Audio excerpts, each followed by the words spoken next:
Does your phone pop up with notifications when you Oh, my phone's not in my hand usually, but that is a good Oh, way to yeah, notice if something's yeah. happening.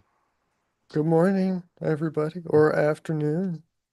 I have If no you're idea where my phone is. subscribed, like Oh, it's in Pookie my should pocket. be subscribed, you would get a notification My when phone we was in go my live pocket. like I this. couldn't find it. Aha. Sorry. Well, Uh, yes, you would have gotten a notification that we are live, which we are. uh, uh, Yes. yeah, I had Got this to. splint on for so long that I need to wash it and clean it with alcohol. Oh, so Uh, you're gonna do that live on YouTube for everyone? it's not gonna take that long. I got a Q-tip just to rub it because I got some Right. rubbing But you alcohol. you you waited to do that live on camera. I didn't wait. I thought of it. Mm. I thought of it when we were live. Okay. Didn't intentionally wait, but it did But come to mind. you didn't wait You didn't want to until forget. after the podcast to do it though. There you go, Andrea. I didn't want to Yeah. forget. Yeah. I grabbed the On alcohol that when I note, thought I about gotta it. go grab my pill container so I don't forget my noon dose like I did on Saturday. Oh, yeah, I need to get my morning dose because I forgot my morning dose last time until it was like Oh, 11 something for me, which would have been 1 o'clock for you guys when I'm supposed to take it at um, 10 o'clock, I believe, 10 a.m. And yeah, but I did notice this split when I was smoking yesterday. I was like, hmm, is that a split? And took it off and I smelled it, and it was the splint. yeah. I Yeah. mean, it didn't smell Thanks, bad, but thanks it for that. smelled kind of. Thanks for that descriptive imagery there. I'm gonna go to CVS and get another one.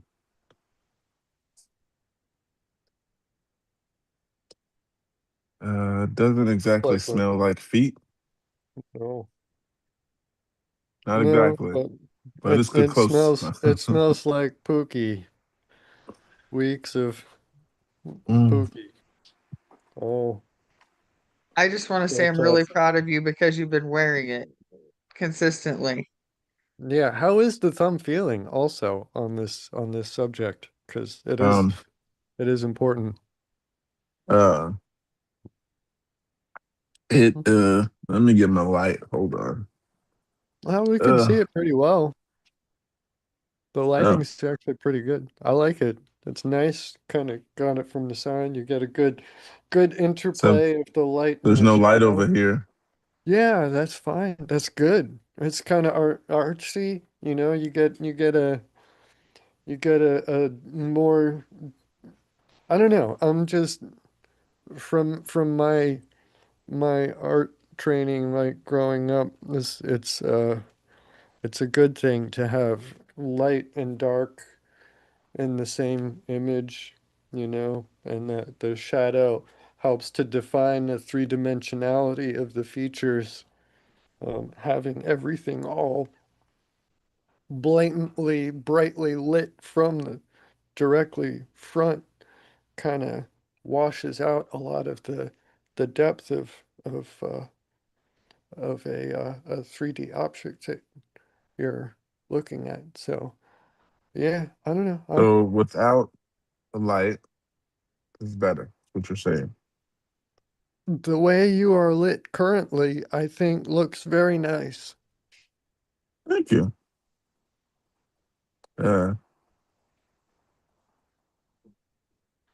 okay, yeah. Let's go I'm into usually a used to yeses and nos. Was that a yes or was that a no? yes, Okay, yes, that is the yeah, the way you're lit right now, yes, looks very good. Um, thank you. yeah. Um, so now that we're all appropriately illuminated, or Yes. yes, um, do you have a topic to start with, or Oh, should please we believe roll? I do. Yeah. Indeed. Okay. Uh, all it takes Indeed. is a second. Well, Sounds like it you've been sounds good when I planning. say that. Yeah, I've been You playing them. you've been planning something. You got it cooking, Yeah, cooking up some. Ooh. yeah. So there was the Philadelphia man. Um, he used a porta potty the inconvenient way, and he jumped through the roof of it, and then he went to jail for it. Uh, yeah, Uh, that I'll read it. It yeah. says Philadelphia man charged after jumping through a porta potty in viral video. Northwood, New Jersey. The man at the center of a destructive and disgusting prank in Wildwood has been charged. In a video given to Action News by police, 26-year-old Robert Daniels can be seen taking a flying leap from a seawall onto a porta potty. The incident happened in February, police said. The impact broke the top of the structure, sending the Philadelphia man down into the portable toilet. He was arrested on Monday after the video went viral on social media. Daniels has been charged with criminal mischief and disorderly conduct. Uh, So yeah, man. 26 years old, not only like a legal adult, but biologically speaking, the frontal lobe should be fully developed. So that's the critical reasoning, thinking, decision making part of his brain is at where it's going to be. And he still decided, hey, it's a good idea to jump from a seawall onto a porta potty roof on camera. Um, What has social media done to this generation? you It's want to hear the news guy talking? Uh, sure. Yeah. I uh, yeah, My the biggest question is why? funny because yeah, it's why? actually I funny, can but only think that it had to have been for um, there the we go. video and so for the attention All right, and listen to this. Center of a destructive and frankly disgusting prank in North Wildwood has now been charged. Police gave Action News this video, showing 26-year-old Robert Daniels jumping off a seawall onto the top of a porta potty last month. Well, you guessed it, the impact broke the top of that structure, sending that Philadelphia man down into the portable toilet. Some might call that Darwinism, but police called it criminal. He was arrested yesterday after the video went viral on social media. Daniels has now been charged with criminal mischief and disorderly conduct. Ta-da. Yeah, so That that just kid, sounds so atrocious. well, yeah, I mean,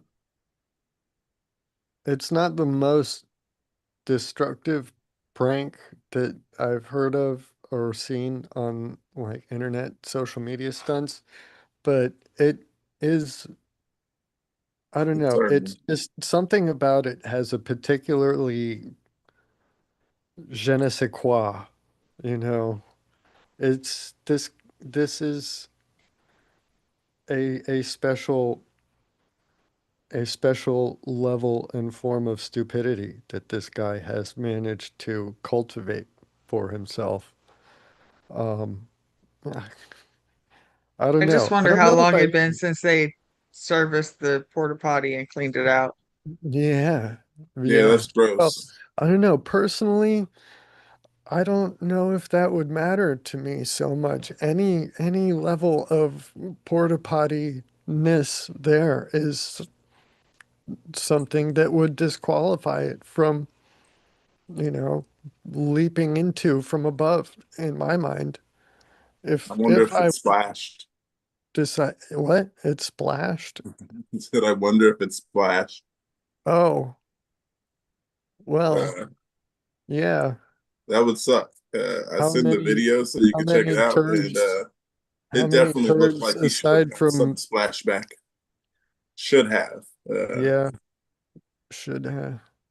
Yeah. How many turds aside from him have been dropped into that exact same porta potty? Uh, I don't I don't know. I'm kind of torn now. There's a bit of morbid curiosity here, but at the same time, I don't really know if I want to see that video, you know? You're not gonna see like him jumping in and splashing. You can just see the Yeah, outside of the porta potty and him I don't know jumping if off the seawall. I don't I don't know if I need that Leave it up to your in my brain. imagination. Yeah, the mental imagery might be, if anything, Triggering. more, yeah. I might be disappointed by the video, I guess is what I'm trying to say. It might not be as entertaining as what I am Imagining. thinking up, picturing right now. There are so many different ways that that could have been horrible. And I don't know if I want to remove all of those from contention for There has to be a front of my splash mind. factor. Yes. This he did it, yes, for the splash. Yeah. A He splash Uh, thought he factor. was he thought he was the shit, so he wanted to go make a splash. On porta potty. I'm wondering if he didn't intend on going through it or was going through it the Probably, intention because I don't that's know. Either way, either way, I don't know if either one would be better than the other, right? Would it be better? Would it be giving him more credit if his intention was only to jump down onto the roof of a porta potty that he thought would support his weight and then he could jump off of it? Or is it um better? Does he deserve more credit mm, for deciding that this is what he wanted to do and then succeeding in plunging? that's disgusting. But You I'm get it? wondering if he was thinking Plunging? he was probably thinking maybe if I fall off, I can just laugh at it with my friends. He didn't fall off. I'm just wonder if there was a splash factor. It's Yeah, very likely that there is. I Uh, wonder if he's done this before. How many porta potties has he? Serial porta potty plunger. Uh, Yeah, yeah. he was a serial plunger. This can't be his first time. He looked like a pro in that video. Um, yeah. Anyhow, I got another article here. I love Florida news, so I go Oh, find the Florida news, and such crazy stuff happens here. It's an right, state. it's it's amazing the stuff I find that happens in Florida. But Yeah. But yeah, that brings forth the question that I've been thinking about. Is this a result of our uh, clicks and attention to news coming from Florida that Google now thinks, oh, these guys are really into Florida. We'll just give them all of this news that comes out of Florida? Or is it really that all of the coolest stuff happens here, right? um, I would Alligators being brought into convenience stores, pancakes being eaten in the in middle of the crosswalks, road, like alligators being fed bagels. rockets blowing up or rockets not blowing up. Um, Either way, they're awesome. Yeah. Oh. Speaking of rockets, you got some rocket news this morning before I get started? I don't know. I don't know. I kind of want to hear what you've got lined up. I can try to All right, share. Florida news. We'll go with Florida news today. Today in Florida, a man was awarded $37,500 after the cops mistaked glazed donut crumbs for meth. Ah, You think Uh, they would be oops. really familiar with those? That's a bit of an oopsie. Yeah, they're like, we know donuts when we see them. they That should. is not a donut. Um, Did none of them think to stop and try it? um, A bit of a taste. Just a taste. I looked further into it, and uh, on another article, it was just like pictures of glazed stuff on the ground. So I wouldn't say it looked like it, but Yeah. the wrong person may mistake it as crystal meth if you don't know what crystal meth looks like. Yeah. Um, If you get all of your information about crystal meth from like AMC and Breaking Bad, you might have some uh fictitious ideas about what it actually looks like. yeah, That I applies to me don't know. too. Come again? That applies to me too.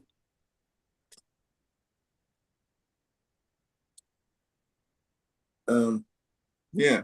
So I found another article because it's the same article but shorter because yeah, the other one was really long. But it says Rushing told officers it was likely sugar from Krispy Kreme donuts he'd eaten, but roadside drug tests were positive for illegal substance. Wow. Orlando, They did Florida. a Huh? they did a roadside test and it came up positive in the Krispy Kreme. What the hell's going on with their Krispy Kreme? What's wrong with their drug tester? Either Yeah, one, something's wait, going on. could you go back Right. and what was I missed that. I was looking at yeah, I don't know. Um, I'm sorry, I was distracted, but something they did the something. roadside tests, it came back positive for drugs when they tested the was it glaze, most likely the glaze crumbs. Probably, yeah, I would assume it would be the glaze because the actual donut crumbs themselves would be pretty obvious, right? I Yeah, think. I don't know. I How could think he I would think that the glaze would be pretty obvious too, but I just don't Florida. understand how he could waste all that glaze if he was getting caught for this because right. I mean the glaze You lick is your finger the and best. then go and Right. then You got to get all the until all of glaze. it's gone. Yeah. Right. Uh, How could he have committed such a crime to leave glaze uneaten? Yeah. right. Sometimes you even have to lick the napkin if it got I'll read this short article. It says Orlando, Florida, a man arrested in Florida after police mistook donut glaze in his car for meth has received $37,500. Daniel Rushing told Orlando Sentinel that he received a check last week from the city of Orlando. Rushing was arrested in December when CPL, what's CPL, captain or lieutenant or captain uh, lieutenant? corporal. Corporal. Corporal. There we go. When Corporal Shelby Riggs Hopkins spotted flakes of glaze on his car's floorboard and thought they were pieces of crystal methamphetamine. Rushing told officers it was likely sugar from a Krispy Kreme donut he had eaten, but roadside drug tests were positive for illegal substance. A state crime lab test cleared Rushing several weeks later, and he filed a lawsuit. Orlando police ended up training more than 730 officers how to properly use a field test kit. How to Riggs, properly identify Krispy Kreme donut glaze on a right? on a driver's floor. Yeah, it says Riggs Hopkins was given a written reprimand for making an improper arrest. I wonder what that training for donut glaze identification consisted of. That might not They be went that to bad. Krispy Kreme. Yeah. Right. They went to Just get Krispy Kreme. repeatedly get boxes and buckets and donuts and just, here's a donut, eat it, look at the crumbs. That's what it Or looks smoking like. glaze. You guys are Yeah, making me want Krispy Kreme. I know. I Gonna haven't start I had would smoking go. Krispy Kreme glaze. in so long. It's I not, haven't either. Mm, yeah, but It I would go really haven't, well with my coffee. yeah, mm. I haven't driven past a Krispy Kreme in a long time. So, and now it's going to be even longer. I remember though, there's only been a couple times where I actually drove past a Krispy Kreme right when the light was on and, Oh, it's the fresh right best. now. Oh, so good. Ah, Just imagine me falling in that grease. I I don't have. like that. I don't like that. Yeah, I don't like that image. yeah. That's Yeah. this long thing right here. Oh, Can you see that good enough? Yeah. You're lucky that's all you got. yeah. I'm just imagining when I left work after falling in the fryer, if they actually took all the grease out, because that's a long process of emptying all Uh, that grease out and then putting it back in, I and would also imagine they'd cleaning have it to. before you put it back in. I put my arm elbow deep in there, so I'm for sure they had to do that, and that would have really sucked while that light was on and everybody's coming in and everything is supposed to be hot, and then it's not. I guess they got to turn the light off. I would hope that any customers there that saw that an employee had a seizure and plunged their arm into the hot oil would be a little bit understanding about the situation and um, Oh yeah, because we had plenty of donuts from earlier. You just won't get them hot. yeah, you won't get the fresh, but yeah, I don't know. I might have to That's bribe one of my children to take me to Krispy Kreme now. Mm. yeah. There aren't any like conveniently located here in the area where I am, so I don't even have that as an option, really. I think there's Um, one about 15 or 20 minutes from my house. It's not that far. you need to figure out how to know when they're about to flip that light on and get there in time. Either Yeah, that or it's go and camp at Krispy Kreme and wait them out. Yeah, maybe Pookie can give us the inside scoop on when the hot and ready sign is on typically. Like, yeah. are there How certain do you, times that they schedule it? Yeah, 5 p.m. to 8 hot light hours. Uh, Mark, as cool as you said I looked with the light off, I yeah. really couldn't see myself. Okay. Um, Yeah. I don't He would know. just It was just he wants go ahead. no, no, you first. I was just gonna say he just is sad because he couldn't see his handsome face nearly as well. in my hat, That's yeah, that's the hat understandable. mainly. Last night I was looking at the hat. I'm like, I haven't wore a hat in a while. Maybe I'll wear it tomorrow. I mean, I And I just definitely I'm just so threw it on top of the pile inspiring. of clothes. I get it. You just had Had a Mark He just moment. wanted to be like you. Had a Mark moment. a Uh, nice. Okay. I got something here.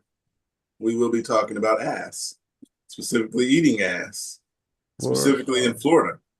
Oh, okay. What? I was gonna say Florida news over Yes, it already. is indeed. Eating ass is in Florida.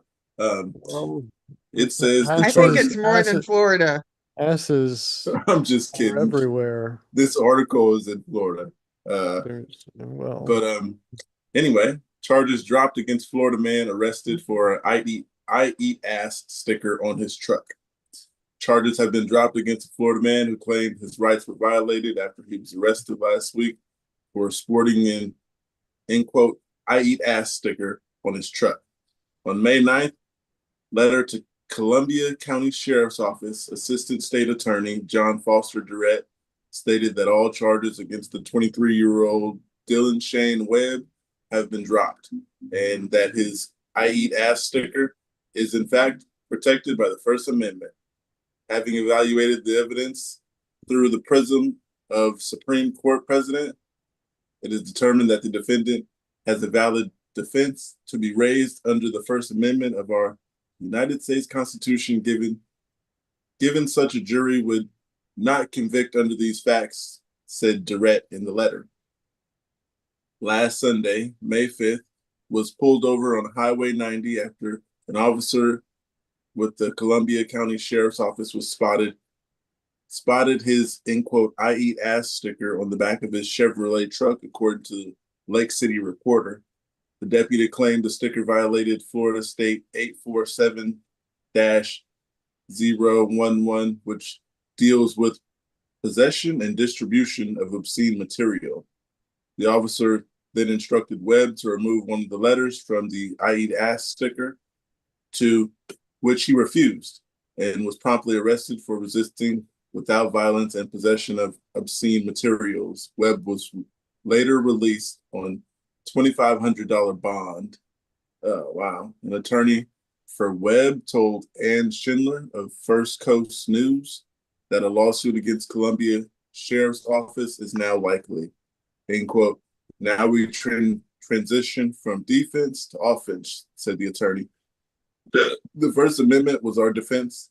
What is Sheriff Hunter's defense? We'll find out. That is all.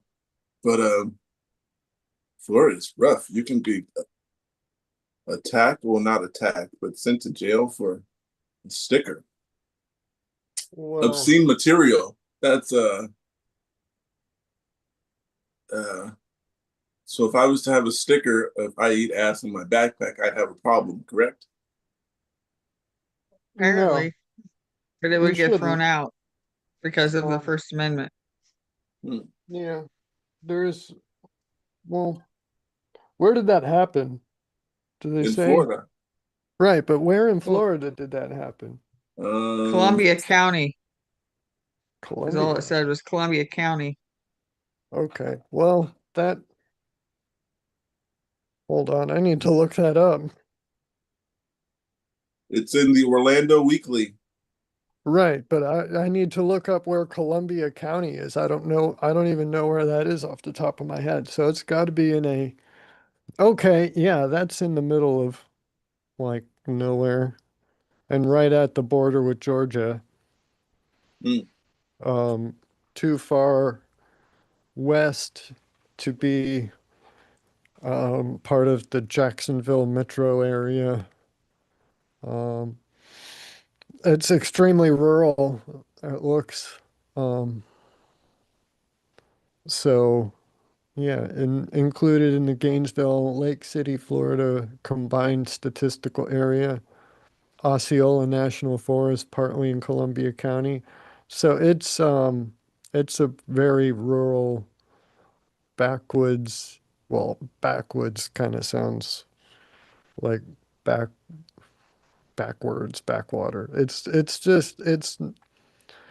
going to be a very conservative part of the country, very or county, very red state, rural or red county. So there's a lot of very conservative individuals in that area. I can see why somebody would. I mean, he was asked to remove something, part of it, just Yeah, that I guy just thought it was funny. I thought it was funny I too. can, yeah, I just I wonder get what it. the motivation for the sticker was. Right. It's meant to be insightful in some way. It's meant to be, you know, edgy. Um, and Certainly wasn't subtle.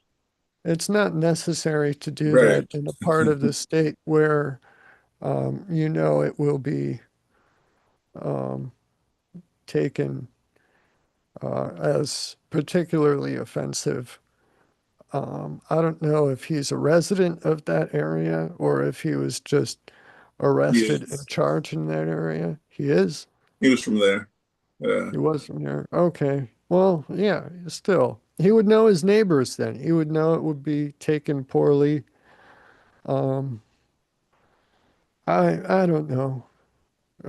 I definitely see it shouldn't be a criminal offense. It's not obscene like that, but it is distasteful, and he knows that. Um, Yeah, he there was another may have article. been trying to bait some sort of lawsuit or something. I don't know. There's another Well, probably article not. where the But officer says, "How would you like your kid to see that on the back of a window?" Uh, yeah, yeah, Hey, mommy, what's that mean? yeah. I mean, Something you shouldn't eat. To each his yeah, own. it's not, It's not food. it's, it's free speech. It's not, um, it's not virtuous speech, even though free speech is a virtue. Freedom of speech is a virtue. Not all free speech is virtuous. How about that? Is that a good way to say it? Yeah, listen to Um, this though. The I Eat Ass guy from Florida now has a GoFundMe account. Last week, Florida officials dropped all charges against Lake City resident Dylan Shane Webb, who claimed his rights were violated when he was arrested for sporting an end quote, I eat ass sticker on the back of his truck. Now the 23-year-old needs the public's help to cover his legal costs. A GoFundMe account was set up by a representative of Webb on May 10th and currently has a goal of $15,000. It's all over the news, and we would like to get some more traction as they're to help him pay for his cost of having to pay $2,500 bond, over $200 for having his truck towed, time from work missed to pay for a lawyer to represent him against the sheriff for standing up for his rights as well as yours, says GoFundMe. As of now, his rights as well as yours. He's doing this for you. Give me money that's what for GoFundMe your says. own mistake or Uh, steak. Probably gonna buy a steak, uh, celebratory with um, the windfall. as of now, Not only that, he's gonna sue the um the county or yeah, the sheriff's office or whatever. So he's gonna get a payout from that too. He doesn't really um need the GoFundMe except just as as a means to make a bigger windfall out of what should have been a non-issue in the first place. yeah. Um, This is I Florida don't you're know. talking about. Yeah, and this Florida man is an asshole. Um, Yeah. I read it- this last piece of the article. It says, as of now, just one anonymous person has donated $69. For those of you who would like to remember this important moment in American history, there's also an online story selling, in quote, I eat ass merchandise, like a $20 Samsung phone case, a $14 coffee mug, and a $22 shirt. Of course, all the merch has an official DSW stamp of approval accompanied by a donkey logo. Sorry. Yeah, it was funny when I thought of the $69. I don't know if that was intentional. That was I'm very sure it was. intentional. That is nothing except intentional, mocking him. Or I We'll don't know, make sure to get could be money. brothers in arms, maybe. I don't Right. know. It's like 4chan is leaking out into reality a little bit. It's Um, while we're yeah. still on Florida news, Oh, hey, um, there's a lot. yeah, you guys got some people out there doing some weird stuff. Anyhow, um, A man goes to rob a The house. environment here cultivates a lot of that. So in Florida news, Florida man falls asleep while robbing a house. What? Burglar from Sarasota, Florida, reportedly fell asleep while breaking into a home over the weekend. A woman who lived in the house told Sarasota police officers she woke up around 7:20 a.m. on Saturday to find a 29-year-old Timothy Bontrager sleeping on her sofa, reports WTSP.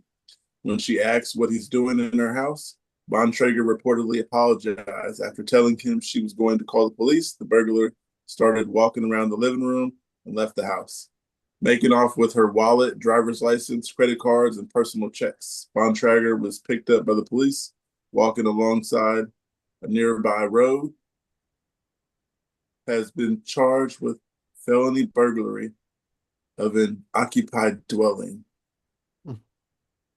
That's all. Maybe Yeah. his ex-Cobra kicked in. Yeah. Right. That's interesting.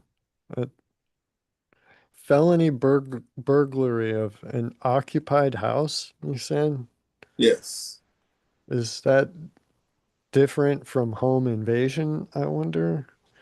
You know Florida 'Cause better than me. right, I'm just wondering out loud because it sounds like it could be the same. Oh, Yeah. Invasion of a, I forgot what the word they use in particular. Florida Oh, felony dwelling occupied that has dwelling. okay. I guess the Burglary woman walked up means on us like, "Hey, what are you entering. doing?" Yeah, I don't think I burglary. would have done that. You don't think If he I would have woke woke him up, up? I think if I woke up with some stranger on my fucking couch, I'd have just called the cops. I wouldn't have bothered to try and have a conversation. Like, hey, you there? You No, let sleep? him sleep until the cops come and then let the cops wake him up. Could you imagine just going in your living room and a man just sleep on the couch? That would be hilarious. I mean, Well, I mean, is you're And a he go, woman, so sleep you probably to make call the sure police because he's you gotta have some help or whatever. But I'd yeah, find I'd that well, probably, hilarious. I'd probably fight I him, would, but it'd be funny. I would grab a weapon and call the police. yeah, That way, I would go, I'd take a picture. quietly. I wouldn't try to wake him up. I'd just go grab one of my handguns and call the police and stay away. Try as hard as possible to avoid waking him up and let the cops do that. I am not Superman. I am not there to clear the house. I am there to defend myself and my family. So the best way to right. do that is to avoid the confrontation and leave that to the professionals. Um, so yeah, grab a weapon and retreat to a safe distance if ever possible.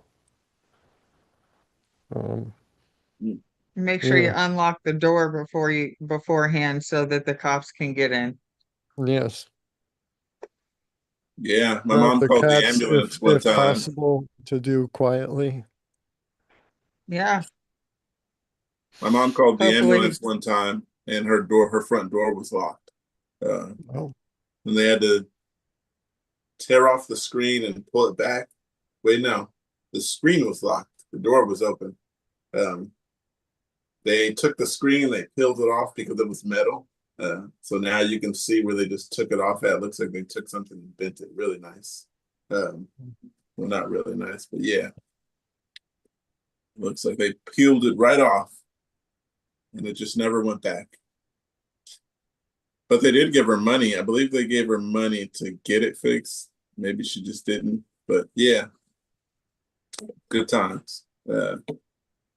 Only in Florida. No, I'm kidding. yeah. Well, yeah. Florida statute 810.02. Burglary of an occupied dwelling is a felony of the second degree, punishable by up to 15 years prison, 15 years probation, and $10,000 fine. It occurs when a person enters or remains in a home with the intent to commit a crime while another person is inside. So to convict, they have to prove unlawful entry or remaining in the dwelling without permission, or stayed hidden permission or after permission was withdrawn. Their criminal intent uh, to once inside the dwelling, and they have to prove the occupied status, that a person uh, was inside occupying the dwelling at the time of the offense. So it sounds pretty straightforward. In this case, it shouldn't be hard to prove. Um, he was there without permission, and he was remaining there, and right after their permission was withdrawn, well, there was no permission to begin with, and then he stayed there after, and then, well, yeah, obviously the homeowner was there at the time it happened. So,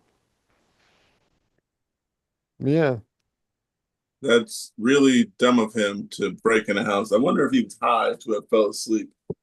Um, it's was possible. coming down off a good one.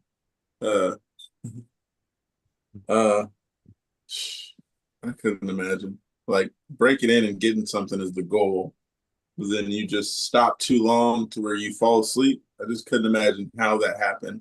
And then they sleep on the couch, so he must have knowingly been like, okay, maybe I should sit down. Uh, Yeah, mm, that's a weird situation. Whoa. yeah. About the few weeks ago, we were talking about the explosive diarrhea. Remember that? Um, Yeah. Yeah, I got a connected article to profuse, that. profuse It's watery explosive diarrhea diarrhea parasite. is Say that what we were again? talking. We were talking about profuse watery diarrhea last time. Yeah. Anyhow, that what's it called? That messed up lettuce, it's circulated. It's got into 45 states. It says explosive diarrhea parasite causes case rise by thousands, now in 45 states. Huh. Cases of cyclosporiasis, a stomach churning parasite infection known for causing explosive diarrhea, has reached 45 states as infections climb well into the thousands. There have been 6,707 laboratory confirmed cases of the illness since May 1st. The Center of Disease Control and Prevention said in its weekly update on Tuesday, July 28th. And a more than 2,500 increase since its last report on July 21st. Wow. Cases have also now been recorded in 45 states, up to 41 last week. More than 11,500 additional cases, primarily in Michigan and Ohio, have not yet been confirmed by laboratories, the CDC said. There have been 423 hospitalizations and no deaths per agency. Federal health authorities are still investigating the sources of what they believe to be multiple separate outbreaks, the largest of which is centered in Michigan. The state reported more than 10,000 cases of cyclosporiasis on July 29th, numbers which differ from CDC because they have not yet been officially confirmed and reported back to the federal agency for counting. This is the largest outbreak that has been linked to iceberg lettuce grown by produce giant Taylor Farms in central Mexico, prompting a company to initiate a recall on July 17th. Cyclosporiasis cases may not be limited to the states. With known cases, according to the CDC update, the true number of people sick with cyclosporiasis was likely higher than the number reported. This is because some of the people recover without medical care and are not tested for cyclospora. Yeah. So I'm sure the numbers are a lot higher than they're reporting just because there's probably a lot of people that haven't been tested for it. or Yeah, that probably. don't feel comfortable talking about their profuse watery diarrhea. That could Or be it too.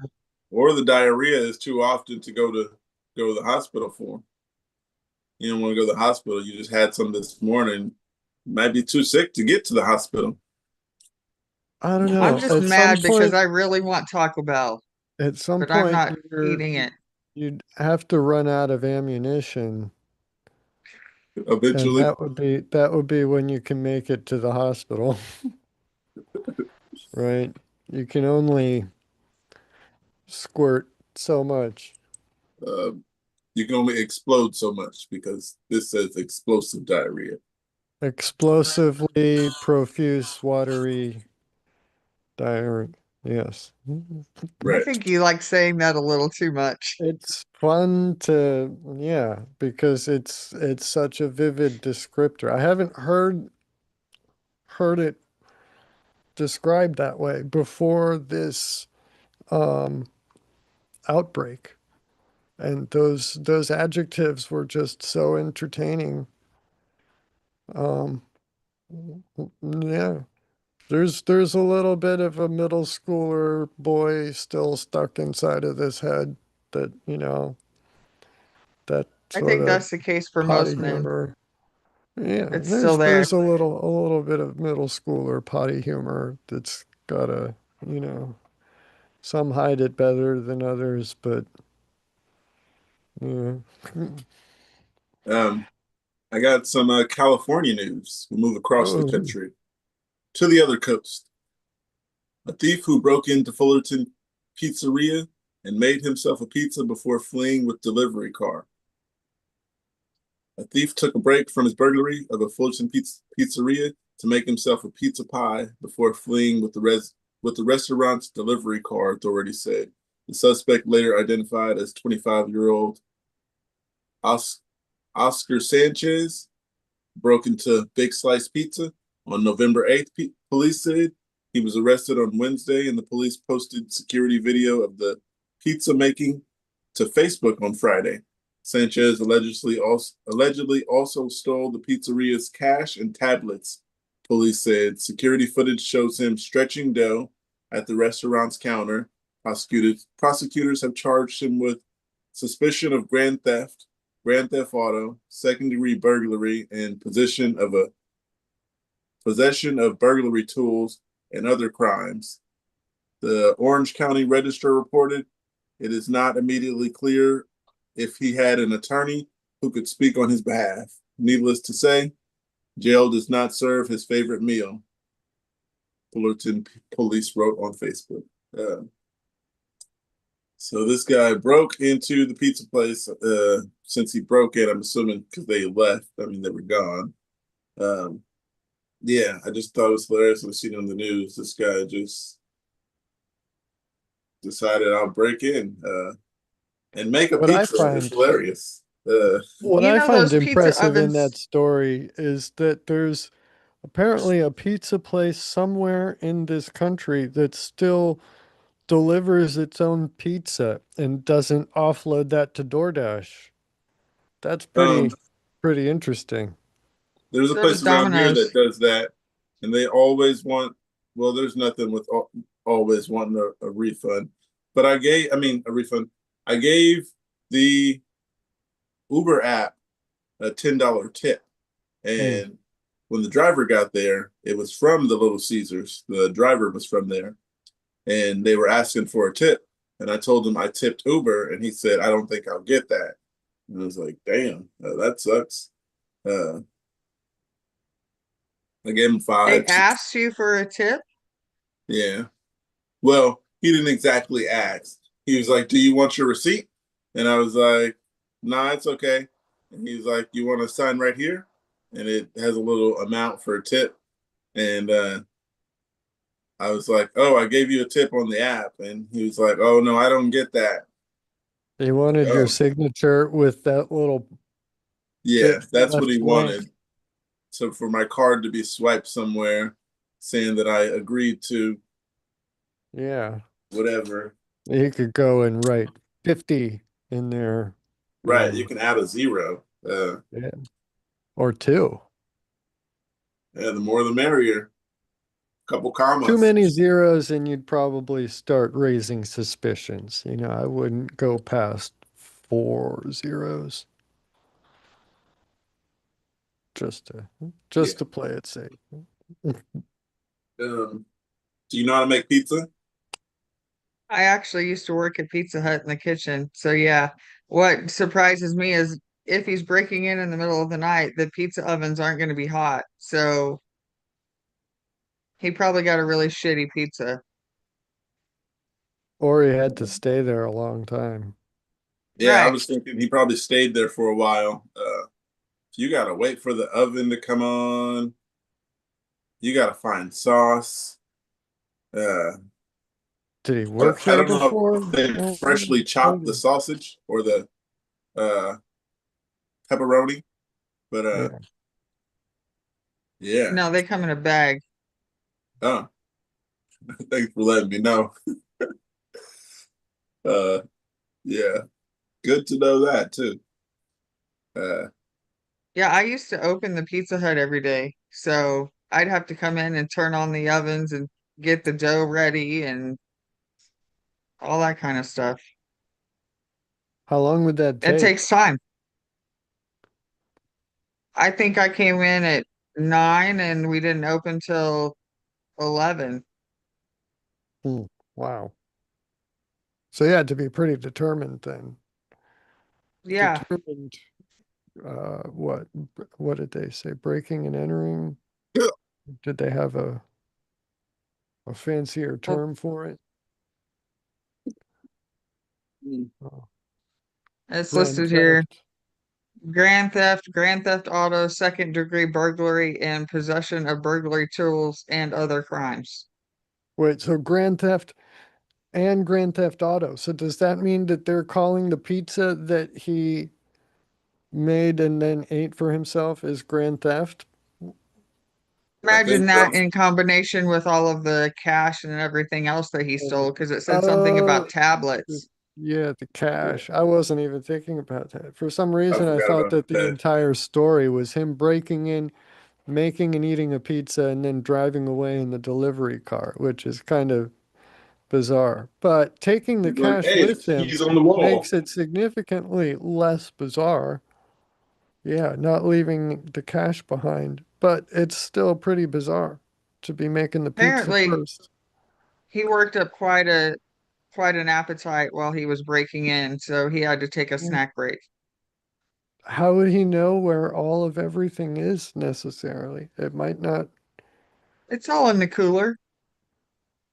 Right, but like well, yeah, I don't know. It just seems, Maybe he had a friend who worked there in the daytime.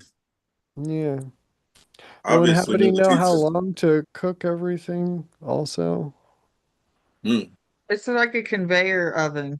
You just Oh, lay it on the conveyor belt and it goes it all, through, and when it comes out the other side, it's done. Oh, okay. nice. That makes Uh, At least the one I worked at, but this was kind like of like the 25 years Krispy ago. Kreme donut conveyor. mhm. Yeah. Um, That makes sense for like consistency and quality assurance, quality control. That would be a good process design from that.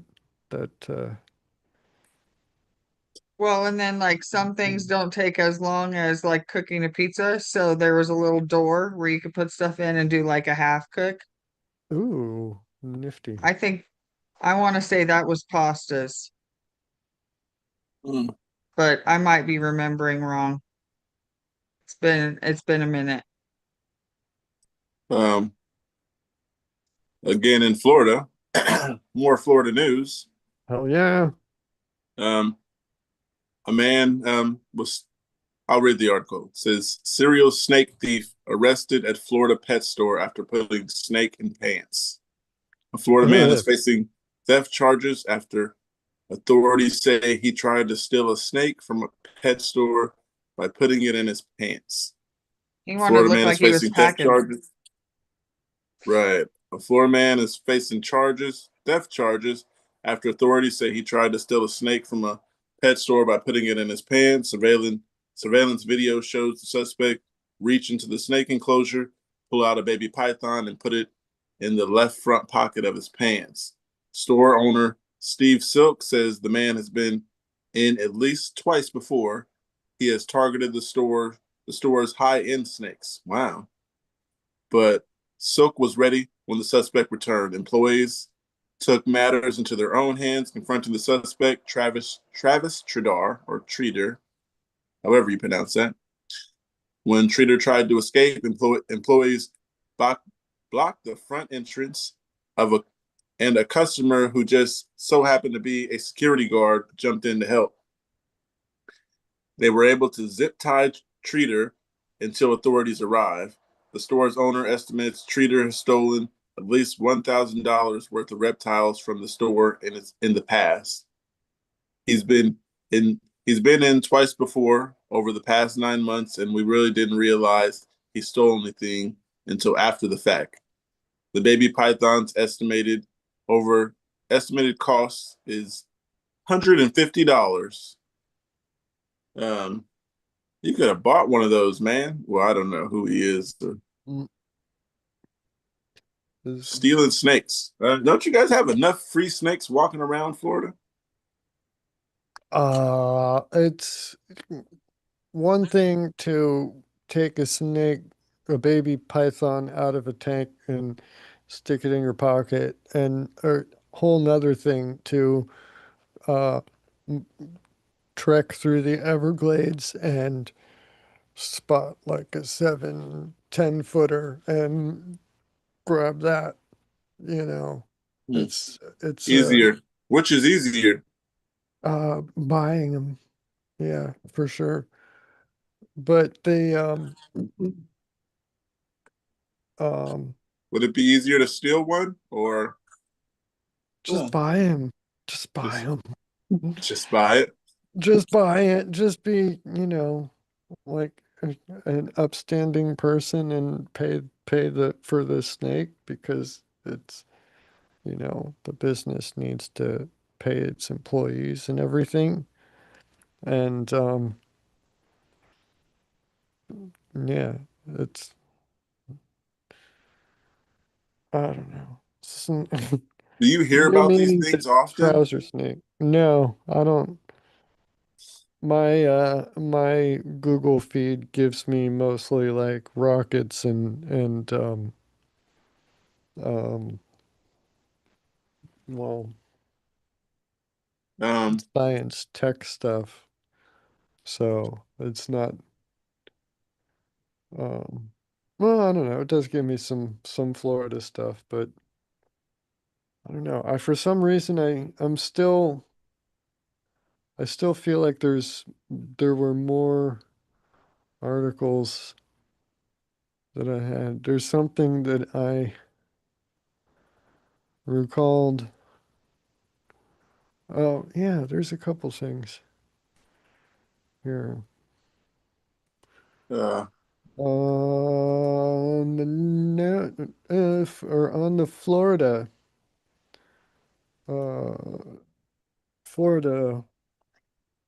topic or whatever.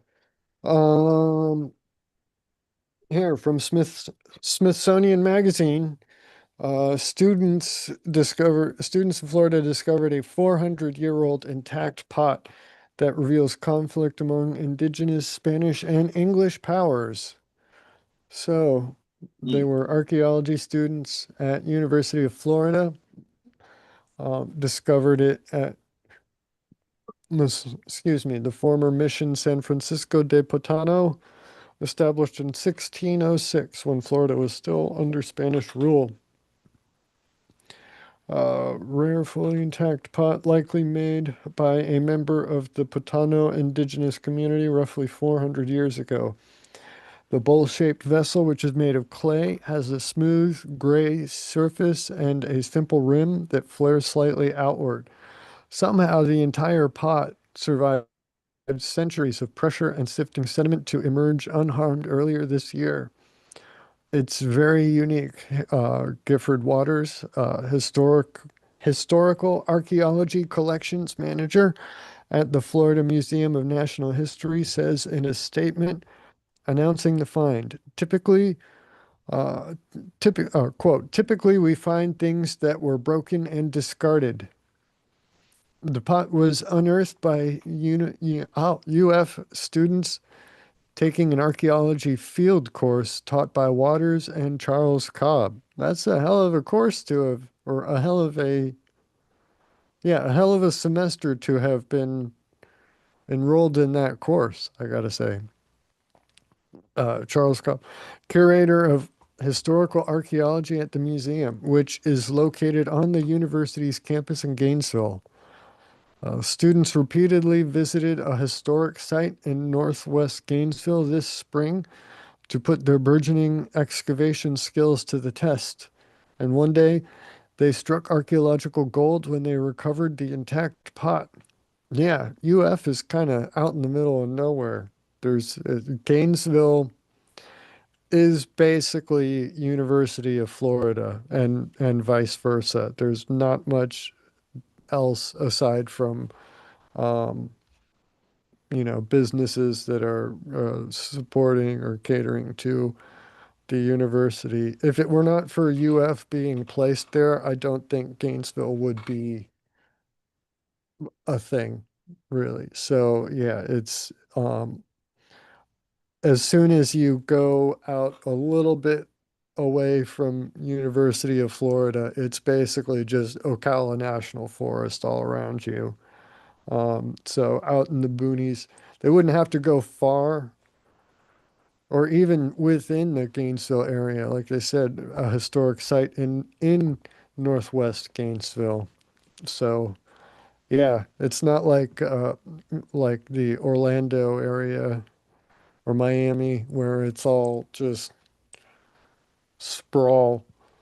But anyway, starting in 1585, the site was home to a large village inhabited by the Putano people, an indigenous subgroup of the broader Tacoma or Timuca culture, formed from their homelands by Spanish forced from their homelands by Spanish settlers.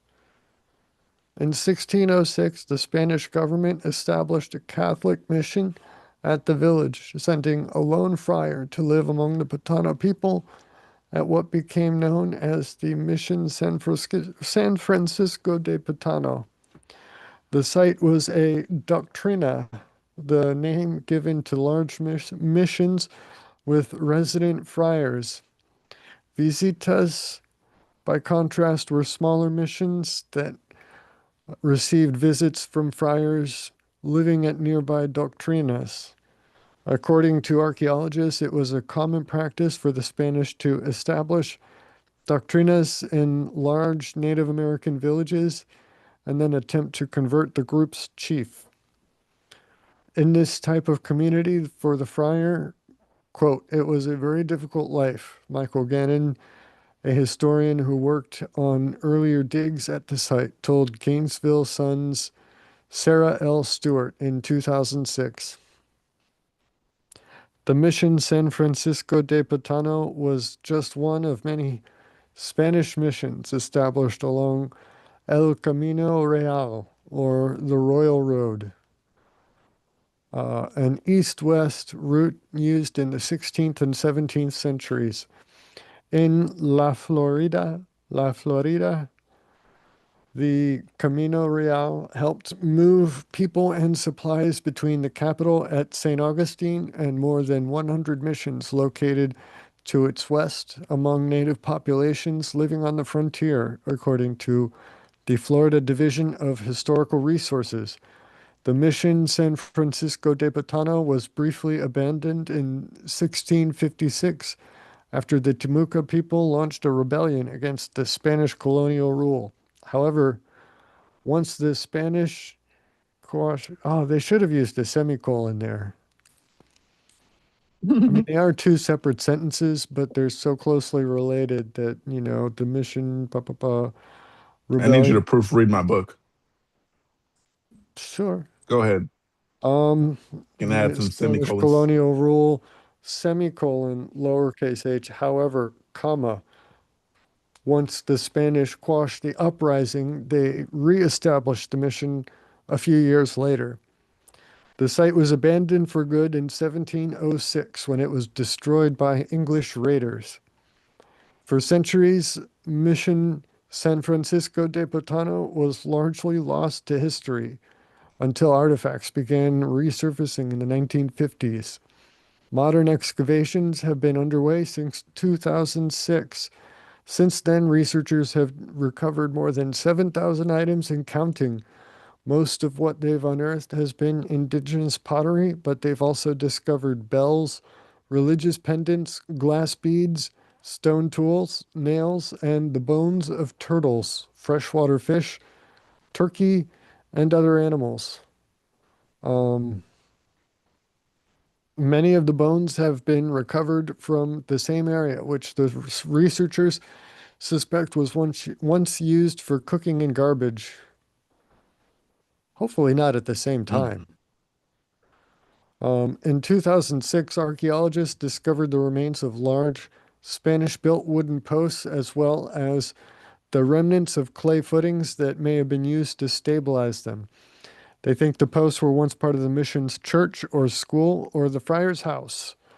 Quote, it's one of the very few sites I've ever worked on that there aren't any modern disturbances, Water told the Gainesville Sun in 2006. Quote, out here, as far as we can tell, there's been nothing. Yeah, like I said, Gainesville's in the middle of nowhere, nothing around. Um, the newly discovered pot was found inside a Spanish-made structure, though archaeologists don't know exactly what purpose the building served. Based on the discovery of gun components nearby, they think it might have been a barrack for Spanish soldiers sent to the site in the early 1700s. The vessel itself was crafted in a style unfamiliar to archaeologists. Cool. Interesting. It probably wasn't used for cooking over a fire because it doesn't bear any traces of charcoal residue. Researchers did notice faint scorch marks on the pot, which may have come from placing it near a fire to warm individual portions of food. Ah, like a little mini microwave.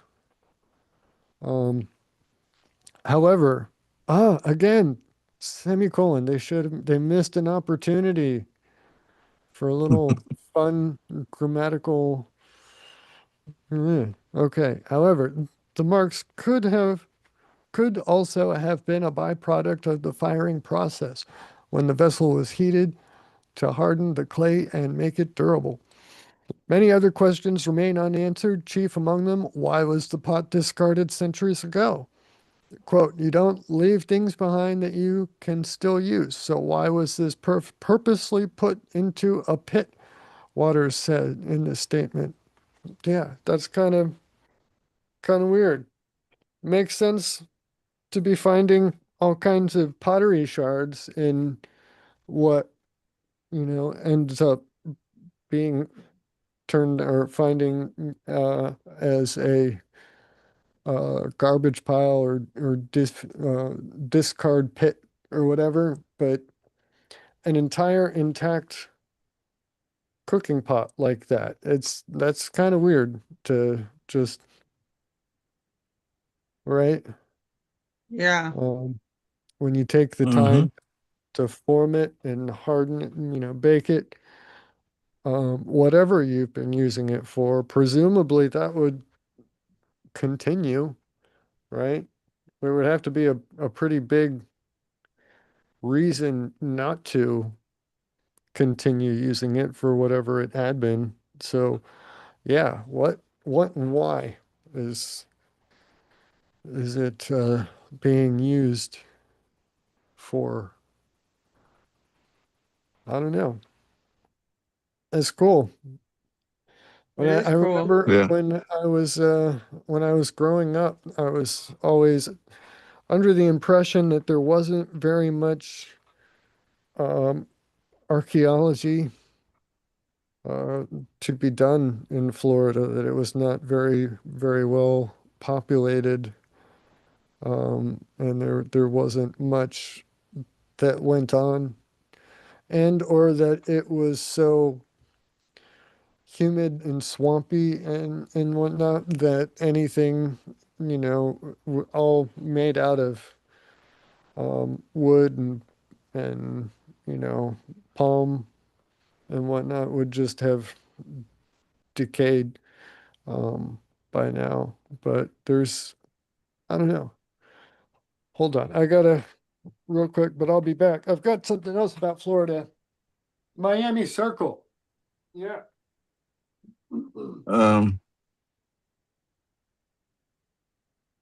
I looked up. There was a little article I had here about nudity. But the rule is public exposure of sexual organs is a crime. I mean, I figured that, like, you pull your penis out or whatever down below for any person is a problem. But I was wondering, like, for the girls who wear pasties, um, is that still a crime? I'm not sure. Or you have to show areola to be exposure of a sexual organ. That's a really good question. I don't understand why guys can walk around without a shirt on and girls can't. They're just nipples. But that's just me. Yeah. Yeah, I'm wondering, is the crime to show the areola or is the crime to show the breast? Because, uh, yeah, I've seen some Yeah, breasts that might look vulgar without showing areola, but go ahead. It's different I topic. suppose it depends on how it's presented. Hmm. The Because you breast can can't be show bigger than the pasty. right. It depends on the breast. Because there's a whole lot of girls that have a significant amount of cleavage showing just by wearing the right push-up bra and a low-cut shirt. But that's fine. But you get your nip sticking out and then it becomes a crime. Yeah. Public exposure of sexual organs. Is the breast sexual? I think a lot of guys think they are. Uh, A lot of guys get turned on by boobs. I mean, the laws, I'm just going based off the law. Does the law say that a nipple is a sexual organ? Because the breast itself shouldn't be a problem. Uh, but the laws But these days are leave I me mean, curious. that's the areola and nipple is part of the breast. So if the breasts are okay, then why is the rest of it not okay? Why is just one spot censored? Mm, yeah, I feel like you can't have sex with the breast, so it's not really sexual. It's maybe nice to see for some, but uh You're obviously not a boob guy. uh I I mean they mean, look nice. it's not really possible to um, separate the breast the uh, Areola. from the respective reproductive roles. All right, what is the function of the reproductive organs? To procreate, Reproduct. right? Well, You can't exactly to fuck someone with conceive, your breast. and bear the next generation of humans. So to that end, it is not really possible to remove the breast from the production of offspring. Um, Uh Got to feed your baby somehow. they got Infamil for that. They not do, have but have not Yeah, I'm just always, kidding. that Yeah. that's a right? new thing, Mm. compared to And the even not history of reproduction. even that has been shown to not quite live up to the same benefits that a child gets from breastfeeding from their mother. There That's are true. immune system benefits the child receives from their mother's immune system antibodies that they would not get from formula. Um, among other things, there's all kinds of like downstream benefits that have been shown that children who were breastfed consistently outperformed those who were not. Uh, so there's something special. The formula is not complete. It's missing some some magic from those boobies. Mom's antibodies and stuff for their immune system, and who knows what all else. I mean, Formula is yeah, basically just, let's just get them the vitamins and minerals and calories that they need.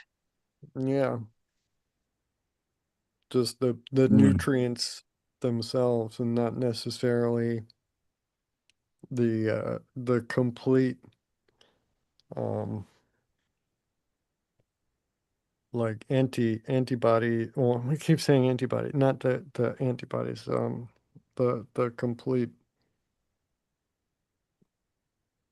I don't know, formula.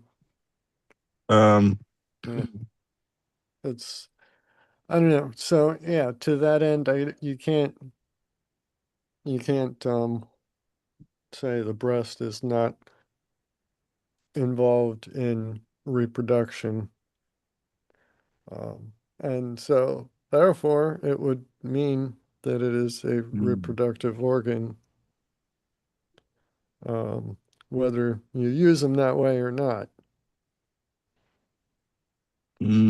okay. So, yeah, they let girls walk around with pasties in Vegas. Well, and Where does the They do a crime lot of start? that's considered edgy, and it's they're Vegas. Where does they're where yeah, does the they're official doing it crime start? At consciously Areola? pushing. That's what they're wearing those pasties for. Is it's almost like a form of protest. Where is this line? Where can you stop stop this? Putting It's like, things on well, display. yeah, if we can't stop you from wearing like a deep V or whatever, then the skin around is fine, right? So you just keep, right? So the pasties is like the ultimate end to that. You can't go any further without starting to blatantly cross a line that they can say, okay, that right there, that areola is not the same as the skin around it. So that is a line we can draw and a clear boundary we can say Kind of a exists. circle you draw. Right. It is a clear boundary that they can draw, and well, yeah, draw, that they can define, they can point to and say this is definitely not the same as everything around it that we've been, permitting, and that we haven't, or permitting, that we've been tolerating, that we haven't been um, But why objecting is it to, okay? Why is it okay for a man to walk around with his chest showing? Uh-oh. because his nips aren't involved in procreation. They're still nips. So what? If They're not, nips are illegal, then why aren't guys' nips illegal? because guys' nips Yeah, aren't involved in producing and sustaining the I next mean, generation of humans. but why I should don't that really matter? think that you could Nips are use nips. Because that's breasts how as reproductive organs are defined, and the men's are I not gotta. reproducing. I still just don't think it's fair. It's a If I want to walk out and check my mail without my shirt on, I should be able to fine. because my Then neighbor we should does. we should just keep men from wearing, from going Wait, topless. wait, wait, wait, wait. Why, or if Um, that's how you want breast it, if is the not demand is actually there, then in this. What'd you say? Breast is actually not included in the female reproductive organs.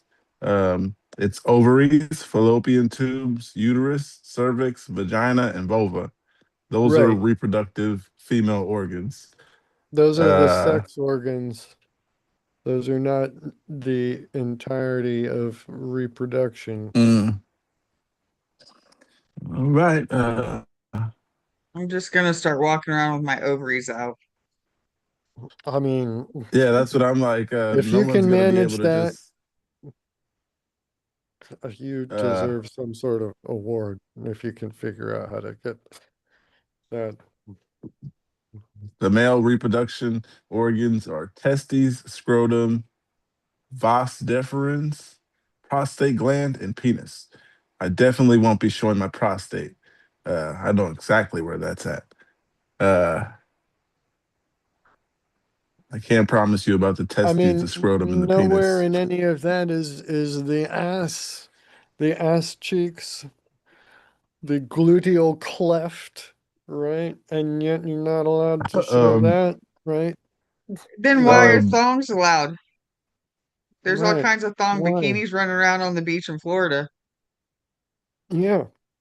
but yeah. that's okay. Why? They're Uh, intentionally pushing the edge, intentionally trying to be offensive to those with conservative sensibilities. They're mm. following the letter of the law, not the spirit of the law, and they're It's intentionally doing conservative it. shit. Telling you, Um, you cannot buy a women's swimsuit without having your ass hang out anymore. It's like nearly impossible to find anything that actually covers. right, and well, and that's a more of a commentary on our society than it is a I'm just saying, like commentary on the sensibilities. the Um, designs of bikinis, the are getting smaller and smaller and smaller. Yeah, and who was that? Who was that?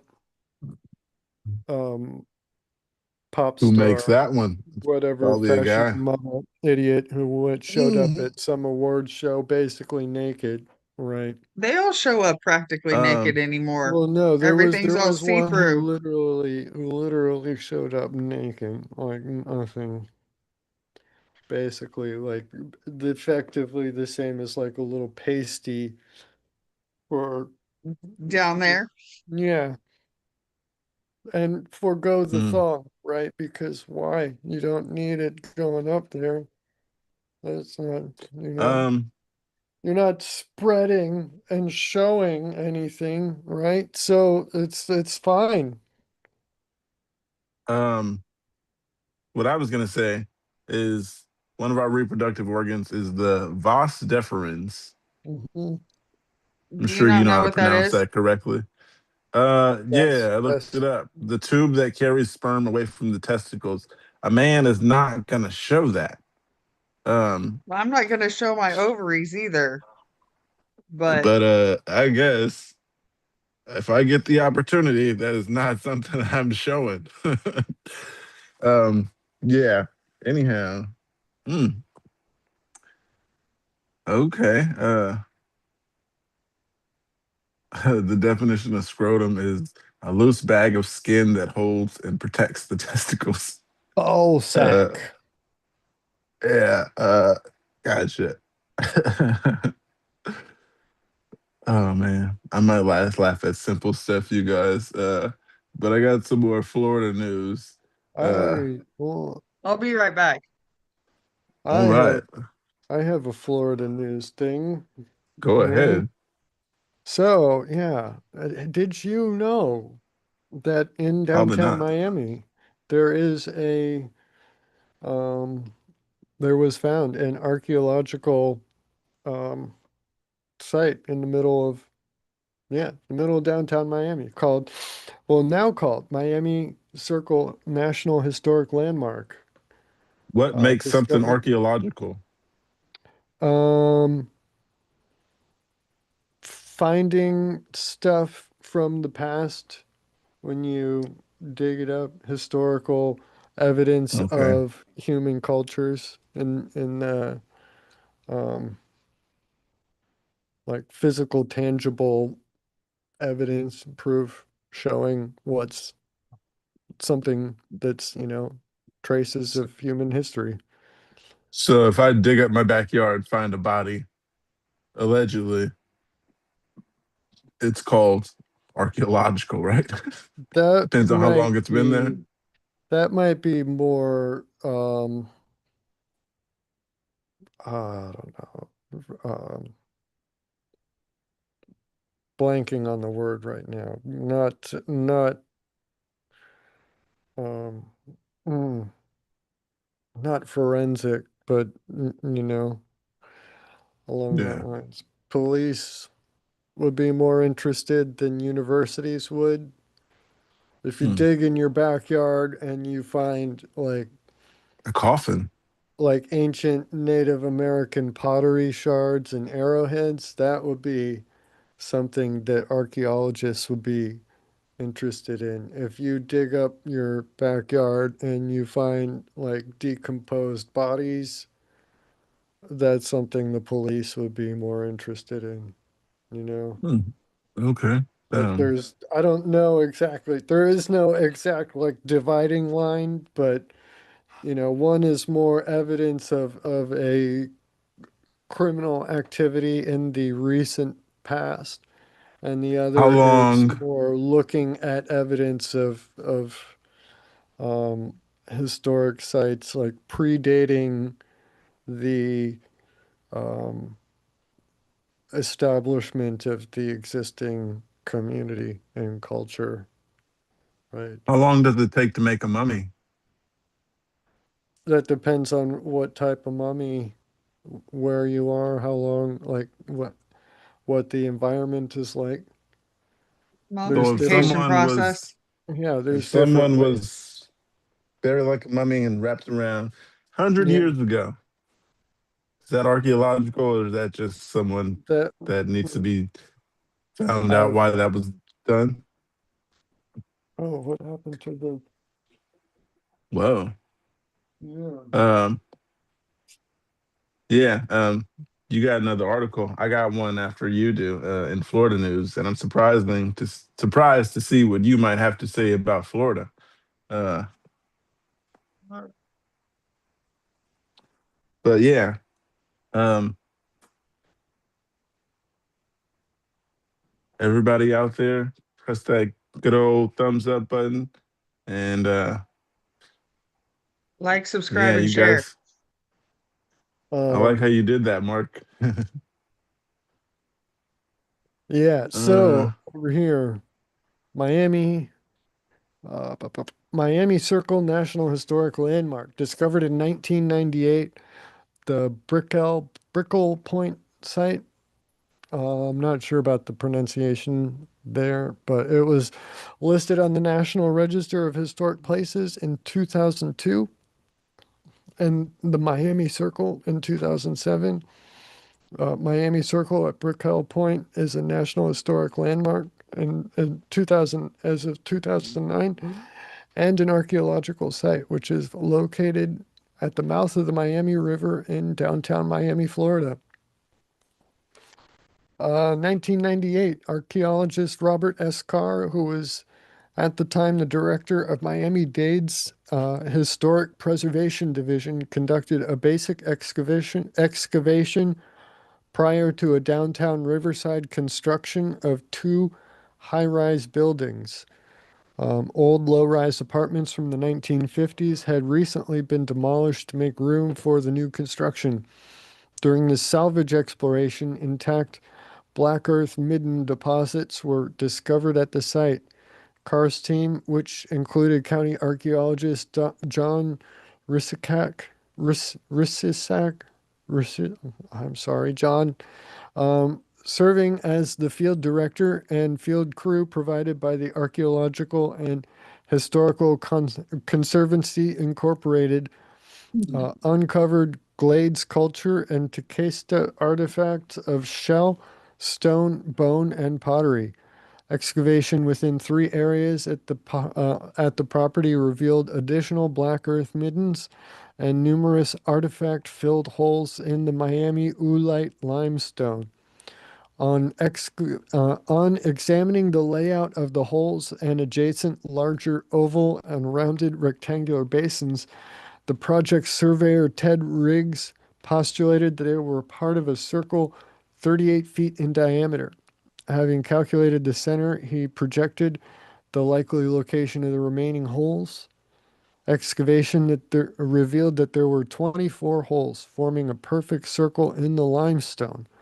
In January 1999, the discovery of the Miami Circle was announced. Carr said that the Miami Circle, quote, may be of national significance as it is believed to be the only cut-in rock prehistoric structural footprint ever found in eastern North America. An independent assessment of the site's origin and significance was conducted in May 1999 by archaeologist Brent Weissman of University South Florida and archaeologist George Luer and preservation architect Herschel Shepard of University of Florida. They concluded that the site probably represents the footprint of an important structure built by the Tequesta or their ancestors. In order to date the site, pieces of charcoal were radiocarbon dated. The results indicated that the wood was between 1800 to 2000 years old. However, some scholars doubted that the circle is as old as the wood, so further evidence to support the theory that the holes were of that age needed to come to light. The same year, Tom Scott and Harvey Means of the Florida Geological Survey conducted a thorough survey and confirmed the approximate dating and by studying the buildup of calcite duricrusts on the edge of the cut faces of the post holes and larger basins. Though this is an imprecise way to date the construction of the circle, the two experts ruled out that the holes were of modern origin. Yeah, well, yeah, that would be a hell of a thing to be the radiocarbon dating to be off by 2000 years. Yeah, modern origin. I don't know if that was necessarily ever in question though, or if they were just thinking that it might. I don't know if they were thinking that would they be uh, would they be hypothesizing that the carbon is newer or older than the. I don't see how the carbon could be older than the holes. I don't know. If the stuff was in the holes, how could they make the holes before the stuff was, or after the stuff was burned and then put. Okay. Anyway, You're better than me to answer that one. they don't explicitly say it as far as I've read. One more paragraph.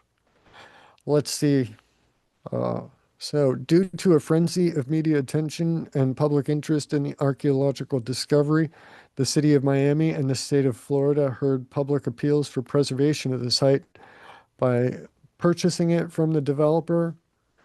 By September 1999, Miami-Dade County and the developer reached a settlement agreement concluding that the county would pay $26.7 million for the property. Damn. Taxpayer money. Worth it. Mm. Florida Governor Jeb Bush and the cabinet agreed to contribute state funds to the acquisition, pending an archaeological investigation by the Bureau of Archaeological Research. W's brother, by the way, Jeb Bush. Yeah. Assessment of the property by BAR concluded that the Miami Circle is ancient and of human origin. Intact deposits were found across 70% of the 2.2-acre property, including many other holes cut into the limestone not associated with the circular structure. A waterfront park managed by History Miami opened in 2011. The circle itself remains buried to protect it, while an audio tour and several panels describing it are available to the public. So yeah, pretty Good money nifty. spent. Yeah, $26 million, worth it. Worth Are every they? penny. What are they going to do with this information? Like make a museum there or something? They did it. They bought it. Basically. Just Yeah, they've made it into a park, and they've got mm. they've got informational little Oh, okay. plaques or signs or whatever. So it's not, they're not going to build a museum there, right? They're not going to put anything on top of it. That's the Just some whole point of trails. them. Yeah, well, I mean it's 2.2 acres they said, so it's not that big. Um it was worth 26 million because that's square in the middle of downtown Miami, and it's surrounded by high-rise skyscrapers all around it because every single square inch of real estate in downtown Miami is worth millions because you build upwards vertically and get as many um, units per, footprint as you can. Um, so they had to pay for the lost potential there of the value of the real estate. And even that, the developer's probably taking a hit on the development because purchasing it, building on it, the value would go up. And then they're missing out on rental income over the future. So um, yeah, buying it to turn into a national memorial or national historic, what is it? Yeah, national historic landmark. Um, Probably, well, definitely the best way to have ensured its preservation, buy it Is and it then bury it. possible? Hmm? Is it possible to have a museum outside? I think that they're more concerned with not having anything disturb anything potentially below it, than they are having anything there to announce it. So I don't know. I don't think that they're going to put anything there aside from Well, I mean, just being those. that the stuff is already there in the ground, Yeah. you can say this is a museum. They're going to be like, no, this is the park. What separates that if they make the park a museum? Or can you not have a museum outside? I mean, it being that it's just outdoors with a few informational signs, that's more of a park. In A order to park. be a museum, there would have to be a structure there and displaying objects of significance, and they're not going to do that because they don't want to build anything on top of there. So in Okay. order to save it, in order to keep it all um, as intact as possible, they bought it and they buried it up again. Um, Hmm. yeah, it's Um, interesting. Ironically, yeah, the best way to keep it safe is to leave it alone and not disturb the nothing. ground. Yeah, nothing there, no disturbance, just, you know, information, what we know about what's there, and then anything that they're going to do in the future, they're probably going to keep it non-invasive. I bet doing some ground penetrating radar will be fascinating. I don't know GPR is if, Uh, awesome. yeah, I don't know if you need a permit to do that on a public park like that, if they would, allow. just a random person to go with a ground penetrating radar rig and try to look and see what they can find. Speaking of Yeah. rigs, Because you can go to places with a metal detector and just swing it around, and there's people who do that all the time here. Um, uh, Looking for pirate Florida's, treasure. yeah, well, not pirate even specifically. There was the Spanish treasure fleet that was sunk off the coast of Florida in a hurricane, and yeah, every time that there's a storm that comes by or passes up, pushes across the state like that. The storm surge pushes a lot of the water, and there's people who go out and um, find treasure washed up on the little gold coins and all kinds of stuff. Um, so it's just a little bit inland from the beach, up the at the mouth um, of the river. I don't know. I doubt that there wouldn't be any metal um, artifacts there anyway. Um, Nothing, at least from the ancient culture, right? They were all um, stoneworking. Uh, um, mm, what was I gonna say? mm, I don't know. Oh, quick question. Which search engine do you guys use? Because I used to use Google, but I've been seeing other little things up here, so I pressed DuckDuckGo, and it changed, and it went to that search engine, which is cool. Uh, Yeah. DuckDuckGo is basically the same as Google. It just doesn't track your searches and use. It's like it I goes use and Safari searches as well, Google. so Yeah, using DuckDuckGo is like DuckDuckGo and puts that search term into Google for you and then gives you all of the results that you would get from that without your algorithm being an influence on you know, on the results. So if you don't want uh, your searches being tracked, or if you want your searches to be uninfluenced by any of your algorithm, I think that DuckDuckGo is a I don't know. I've used it. I've not used it. I've found that it isn't worth that extra um, step, they you know. show different stuff. Yeah. Uh, the Wikipedia article on Gmail, I mean on Google, doesn't show what this Wikipedia shows. When I switch search engines under reproductive organs, a penis and a vagina pops up, not blurred out, but I was just like, what the hell?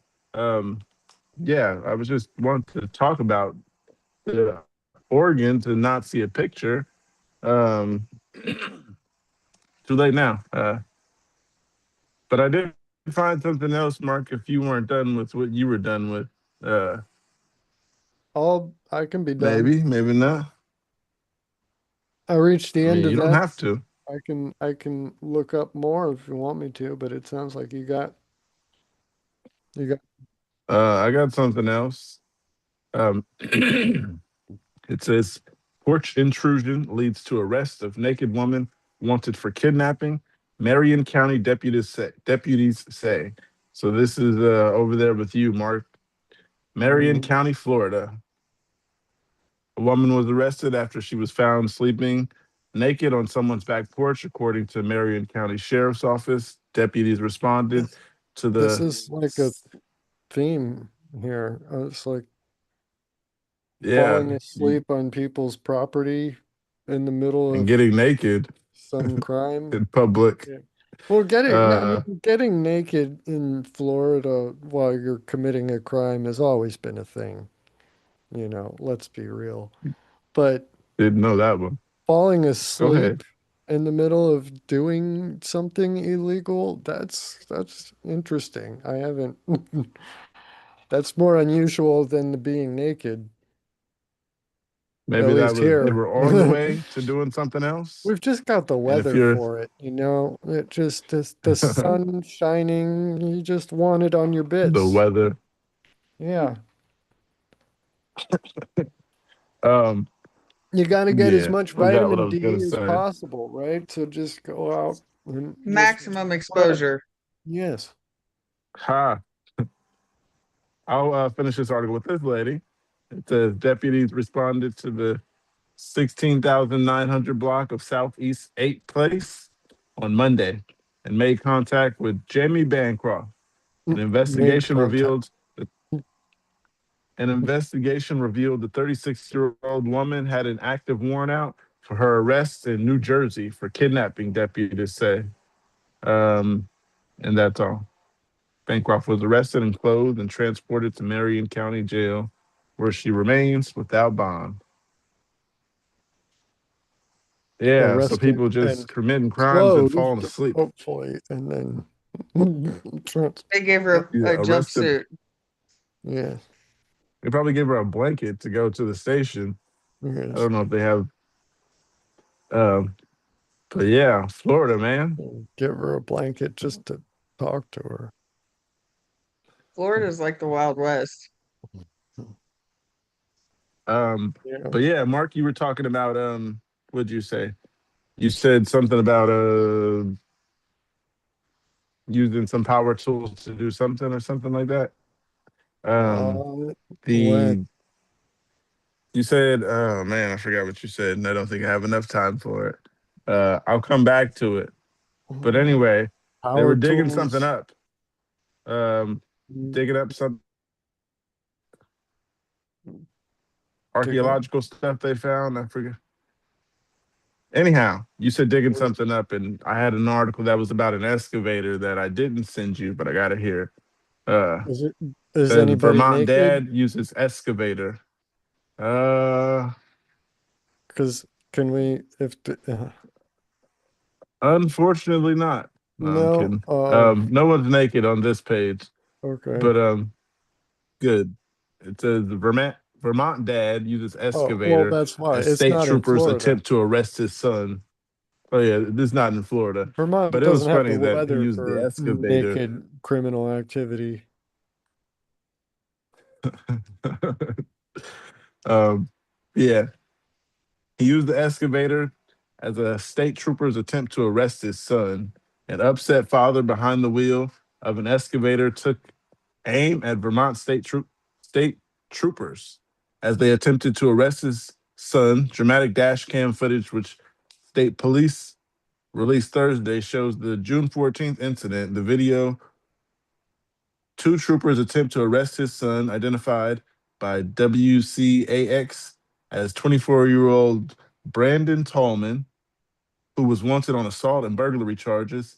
While responding to his parents' house in Hardwick, they, in quote, suddenly found themselves in an unexpected and dangerous situation, state police said in a post on Facebook. Tallman's mother appeared to interfere with the arrest, refusing to let go of her son and scuffling with the officers as they attempted to handcuff him. Meanwhile, his father gets behind the wheel of an excavator parked behind the driveway and menaced and attempted to assault the troopers. With the construction equipment, state police said ultimately the troopers were able to arrest all three without injuries. State police said WCAX identified the mother as Amy Tallman and the father as Wayne Tallman, 52. Wayne Tallman was charged with reckless endangerment and assault on a protected official, while Amy Tallman faces charges for impeding an officer. They don't have a scenario at the academy where they practice this one. One state police officer commander said after the incident. Mm.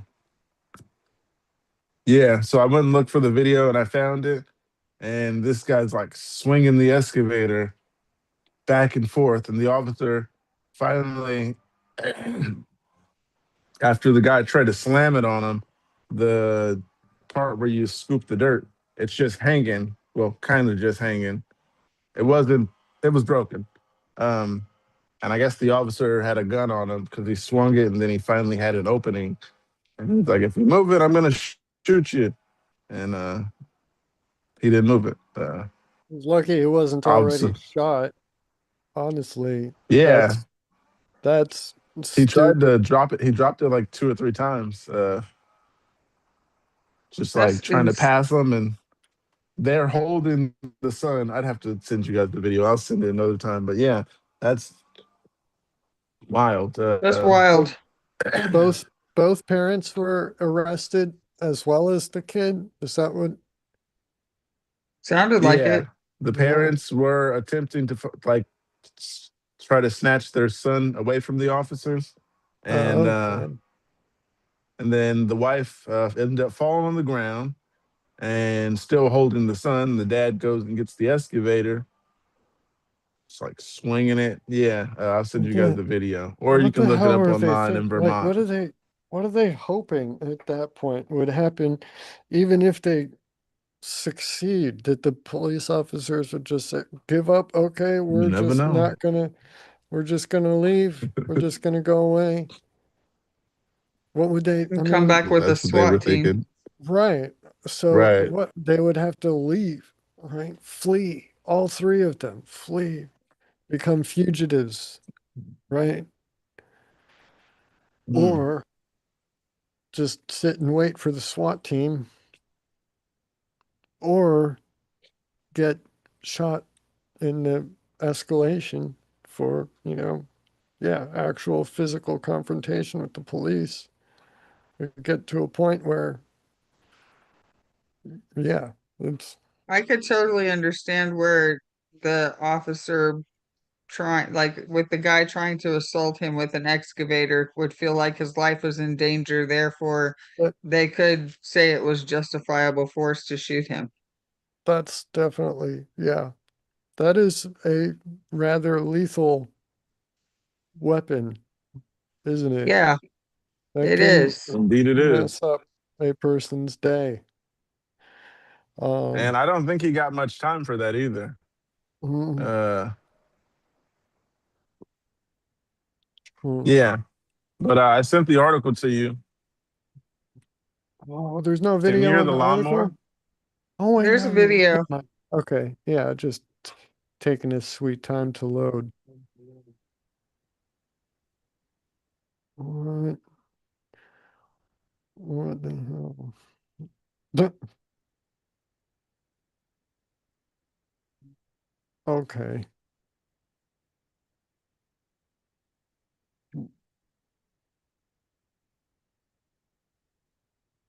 Oh, turning it cockeyed a little bit. Yeah, Oh, that's dangerous. this is driving it That's towards them really, too. really dangerous. I wish I could send it to the people out there watching. Everybody out there watching, press that thumbs up button. Um, and yeah, if you're looking for the video with the Vermont dad using the excavator against state troopers, I mean, if you just search, Google it. yeah, if you search that term, Vermont my dad dad uses excavator. uses excavator, state troopers arresting his son. There can't be that many Vermont dads using excavators against Vermont state The cops troopers that arrested their son. on behalf Gotcha. Let's of hope not. their sons. There's some Hopefully, key words in there. yeah, it's a pretty special. What the hell? Hmm. I That's mean, You're gonna wild. jump. the mother, oh my gosh, the mother and son are right there too. What the hell is he thinking?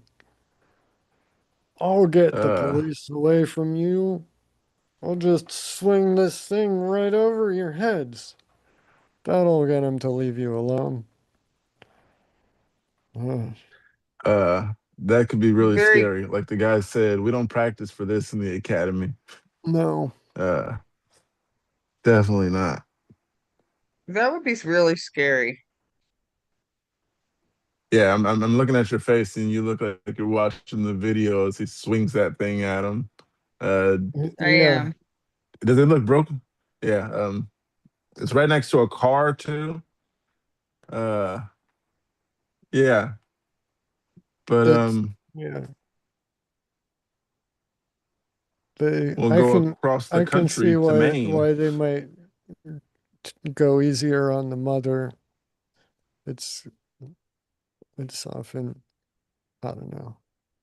She wasn't doing Uh, anything that could have been, just holding on highly to the son. dangerous or, Well, life threatening.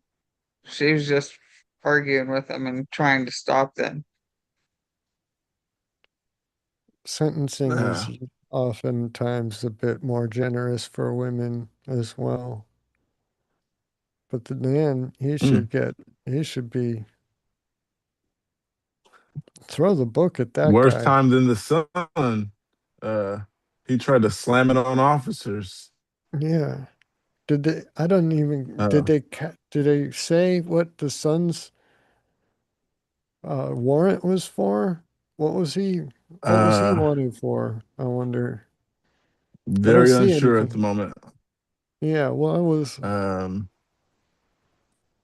why were the parents so concerned about their son being taken away by police like that? Was he wanted for something serious that they knew he would never see him again if he got taken away? I thought there Or was were they just him going to stupid? jail for burglary, I believe. Yeah, just they don't, just a couple years he'd be meh, not worth the charges. Yeah. No, not for the dad. That's a waste of time, man. I just let him go, bond him out. Yeah, wanted on assault and Yeah. burglary charges. Yeah, yeah, man. If you've got a Uh, excavator like that, just, with that equipment, you've got enough to to borrow against to bond your kid out of jail while he's being Maybe it was a charged. rental. Maybe. I don't know. It looks and like they've you could got rent those. a piece of property with a little bit of elbow room, and that doesn't usually come without a hefty price tag. Mm. Very true. I got another article here. Across the country in Maine, man It's not that dressed really as across the country. Vermont and Maine are neighbors, man. well They're all across the part of country from me. I should have New said. England. New England. Yeah, it's just scooting over, just right next door. What's happening in Maine? Okay. Well, next door in Maine, a man dressed as a tree arrested for blocking traffic. Okay, cool. Uh, Dressed as a tree? dressed as a tree. Portland, Maine, police say they've arrested a man dressed as a tree for blocking traffic in Maine. They say the man didn't respond to the officers when they warned him against obstructing traffic in a busy intersection in downtown Portland. Video of the man being arrested after he blocked traffic again soon spread on social media. The man was charged with obstructing the public way. Police removed the tree outfit and gave it to Public Works to take care of, CBS Uh, affiliate WGME reported. A friend of the man says he was trying to study the city's traffic patterns. The man appeared to be dressed as a pine tree or other type of evergreen. Portland police hasn't provided additional details. He was tested no in additional traffic. details I don't know aside if, from it was a pine tree or some other form of tree, but we're not going to say anything mhm. else. uh, That's interesting. Once why again, just why? Studying traffic patterns. Oh, that Why? is one hell of a That's way of doing yeah. it. Yeah, why? Yeah. I Why was You this don't work for the random city. dude? Yeah, if why was it's this random guy trying to just study the traffic patterns? See if anybody will swerve into me. well, yeah. Why? I don't know, dressed as a tree? Is it a joke, like trying to blend in with the surroundings and Uh, stuff? Or is no, this an the actual surroundings are just streets here. right? Uh, So that would be the joke. Is he doing it for the laughs, or is this like a serious a serious um, mental illness and lack of one of connecting his friends society? were recording, but the video that the police have is Okay. some random guy recording. It's not his friends. Yeah. So they were just like, "Hey, look at this guy." I'm assuming because there's another video of a video from a different angle, and in the background you can see his friend. I sent you the link, And it's but yeah, moving so slowly getting out of the traffic too. I don't know how that you're messing with traffic when you're moving that slow. Studying the pattern, I don't know how. That's why I'm like, are you wondering if you could get hit or swerved into because he is walking super slow and Well, his legs were dressed like a confined by the trunk. But still, it doesn't look like he was trying to shuffle forward quickly. He was still like plodding along. Well, he wanted to continue studying the Yeah, traffic patterns. the slower, yeah. oh my goodness, people go to jail for the dumbest stuff these days. Well, if Anyhow, his friend was there recording off to the side for Twitter, then it has to be like a prank, a hoax, or whatever. Just trying to get clicks. Is there enough revenue on his social media channels to pay Bail. the court ticket or whatever? I mean, I doubt that he's being arrested for anything like serious. He's just getting like a the article on citation. CBS says Yeah. arrested. Right. But probably taken, I can't see him getting charged with anything except like a traffic citation of some sort. Like, what Can has you he done imagine that's them stuffing a tree in the back of a police car? right? Well, they said, right, it was given to Public Yeah, Works to they take care of, right? yeah. He Gave took a the lot of time outfit, to build that tree. This was well thought of. yes, he gave it to the police removed the tree outfit and gave it to Public Works to take care of. So the Uh, police took it off of him, and it's not just they took it off, right? They took it off and they gave it they to a gave it away. completely different bureaucracy machine. Like, here, take this. Why? It To looks like recycle. a bunch of, yeah, it looks like a bunch of branches. If they're real, then just toss them They probably put it in a wood chipper to use for, landscaping mulch. or compost. Right. Yeah, it's, yeah. Hmm. Earlier we were talking about Oh, this was in pasties. 2016, so this is a decade ago. Oh Okay. yeah, it is. Um, What was the social media world like a decade ago? Was this a funny, like, trendy thing for millennials? I think since it's that far back, I think he might have actually Was it been still, testing some traffic patterns. I don't was know it why still or what or how. Well, I know how. It was in the tree costume, standing but in there? Yeah. the why, I don't know. Uh, oh, I keep saying the why is testing the patterns. Uh, there's just another why. Just like, why are you doing this with mid traffic? Like I said, he looks like he wants to get hit. He's not trying to get out of the way. Isn't He's that, yeah, trying to do the research in midday, and um, research? I think, yeah, especially thinking back a decade ago, that was not It was, yeah. X was still called It Twitter, wasn't real thought of. and TikTok wasn't a thing, and Instagram was still like mostly images and not videos.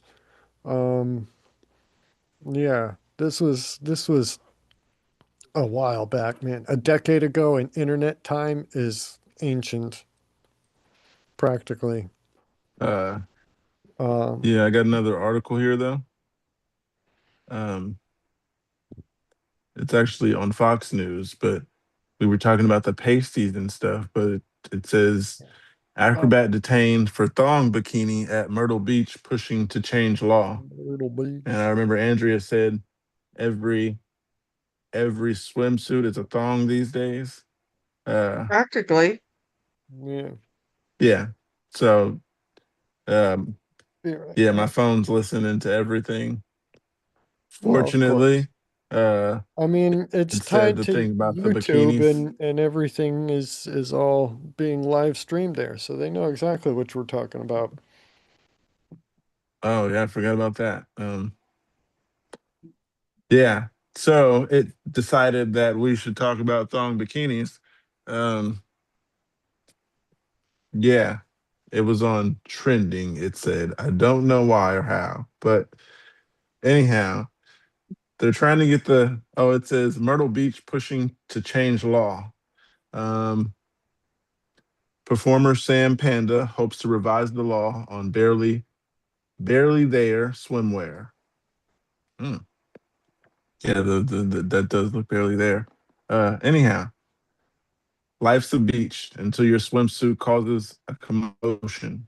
A woman is demanding change in South Carolina after being detained by police for wearing a thong bikini on Myrtle Beach, and she hopes to revise current law on barely there swimwear.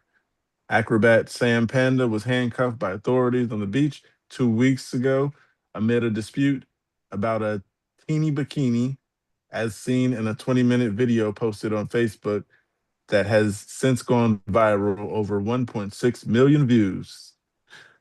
In quote, a woman called the cops on me because of my bikini. That's how this all started. Panda captioned the quick clip. In the footage, the performer and police clashed over the bikini ordinance, which the officers said Panda was violating. Police proceeded to lead the performer and her friend off of the beach. Later, reading the ordinance from the binder, shall be, end quote, shall be unlawful for any person to appear in the nude at any public beach. In Horry County and Myrtle Beach, thong bathing suits are considered indecent exposure and prohibited by public. Police confirmed the incident to Fox 8, claiming that they were called to Myrtle Beach over a report of two women dancing with dancing and soliciting videos on the beach while wearing thong bikinis, with one and a see-through top. Okay, yeah, you guys are going there. When officers arrived, end quote, one of the women attempted to walk away from officers and was detained, Fox 8 reported. In the now viral video, police said they arrested Panda for, end quote, how she was acting. After being let off of the beach, Panda was ultimately released without arrest. Now the acrobat is forming a legal team to fight the thong bikini ban, WPDE reported on Monday. Per the ordinance, municipal code for Myrtle Beach states that any person's intentional public exposure of specified anatomical parts in the state of dress or undress, including buttocks, or unlawful. According to Panda, the ordinance is unfair, discriminatory, and vague for beachgoers. These types of laws, I think, are archaic, and I think they're Ar dehumanizing. Archaic. She told archaic. Okay. And I think they're dehumanizing. She told WPDE. I think they basically make people into objects by saying your body is something that other people can look at and say, this is right or this is wrong. Hmm. Yeah. Oh, there's another piece right That here. It that's says, bullshit. That's like hypocrisy. I thought you would say that. She's obviously Um, knowingly sexualizing herself. Why is this a hill she's intent on dying on? Why does she feel dehumanized by mm, being asked to put on some clothes? Please, ma'am, just put on a bathing suit, like an actual bathing suit, please. they didn't say anything about her getting a ticket because that would have been. Oh yeah, Mm, she didn't go to jail anyway, so she's all right. Detained and yeah, what harm was done to her? She was detained and released without arrest. They asked her, and she tried to walk away when they showed up and tried to talk to her. Sounds like a shitty, entitled, snotty, bratty bitch. Yeah. Just, I mean, I wouldn't use that spiteful. word, but Yeah, well, eh, I mean, some you would. I some personally wouldn't, people but deserve it. I don't use that I'm not word against lightly. it. I don't use it in my everyday language. I'm not throwing it out there just casually. It's that, yeah, it sounds like a very genuinely unpleasant lady to have to be around or deal with. There's another piece of this article I'll read just a little bit. It says Oh, there's acknowledging more? that not that much, just a little snippet, 5 or 6 lines. Acknowledging that in a end quote perfect world, the law could be thrown out entirely. Panda hopes the legislators can make an ordinance more in quote quantifiable for the good of the public and police. End quote. We need to be able to say, okay, if we're gonna wear thongs, the strap on the thongs needs to be an inch or two all the way around, she explained. Something that's measurable, something that's easily defined, something that people can go, okay, I know that is what I'm not allowed to wear, and this Everybody is what I knows am what it allowed to is, what wear. it shouldn't be. And she's just playing too dumb to know. She wanted to be a victim and she figured out how to do it, and she's getting her 15 minutes of fame and trying to milk it for all it's worth. Because this basically all she is useful for is generating dissent and unpleasantries. Gotcha. So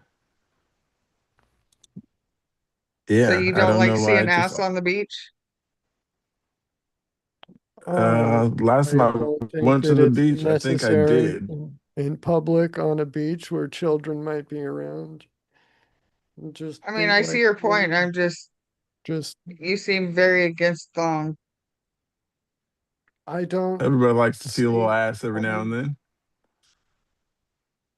if you actually saw my point, then it wouldn't be an issue. Like you wouldn't, Oh yeah, I see your point. Oh wow. why? Uh, yeah, Why gotta do put certain it beaches. I out say maybe go to certain like beaches, that if you don't want to specific be beaches. sexualized? Why sexualize yourself and then I think decry society the others sexualizes women behind all it? the time. You don't think that the women are sexualizing themselves too? In Milking this I that? wasn't saying situation that. specifically, yes, but not No, every situation. I don't think it's, I mean, society is half women. Who is really to blame? Society is not some big diffuse, like, So you don't diabolical agree? force. Huh? Don't agree So you with what? don't agree that society in general sexualizes women?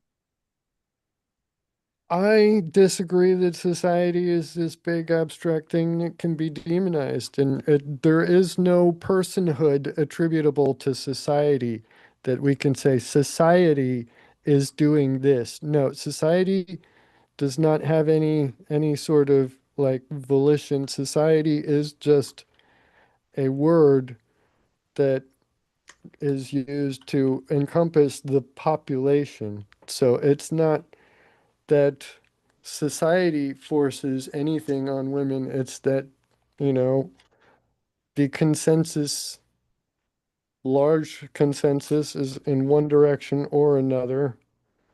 But no, I don't attribute any personhood to the abstraction of society. I'm just And saying, like, historically, women have been sexualized a lot more than men. I could historically, see there. yes, women are sexual beings, so are men. That's true of all of That's not what I'm humanity. talking about. That I'm not saying sexual beings. I'm just saying sexualizing people and How can how objectifying can women. one how can one side of the equation be sexual without the other side also being equally sexual? I feel Uh, like you women have lost been me. objectified a lot more than men in a sexual manner. I think that statement I agree. rather rather broadly objectifies men as non-thinking sexual like yeah, I don't know. I think that you don't realize how much you're Um, objectifying men. How am I I think objectifying men men? prove that point. Yeah. Uh, You seem to have an I idea that think men are all like just driven entirely by these not all of them, right. most Yeah. of them, a big percentage of them. I'm not gonna say all, Right. but There a is a high big percentage percentage of of the men. men. High Sure. percentage of There's men. a high percentage of women who also use their sexuality to their advantage. Humanity is Yeah. sexual, period. You can't say the one side without the other side. And, again, um, reject the notion that society can be attributed personhood in any way. So I don't say society does this, society does that, society objectifies women. No, society is not a person, does not have agency. So no. Oh man. Uh, I had to get a good stretch right there. Uh, yeah. Anyhow, I got some scenarios here. Uh, so a man and woman, they say they found a man in their chimney. He Yeah. wanted to What be is it Santa with people Claus. finding other people in their what? Yeah. I'll I read it. It says he was freaking out. Husband and wife find a I man would stuck in their freak out. chimney. Houston, a husband and wife from Texas called 911 in the early hours of Easter after they found a man stuck in their chimney. Firefighters had to cut the suspected burglar out of the stone. Things were quiet and John and Kurt Mitchell Houston home and home on Easter weekend. Then around 12:30 a.m. Sunday, their dog started barking. End quote. I was like, "What's going on, Ellie?" And what's going on, Ellie? And I did hear some noises. Johnny Mitchell said.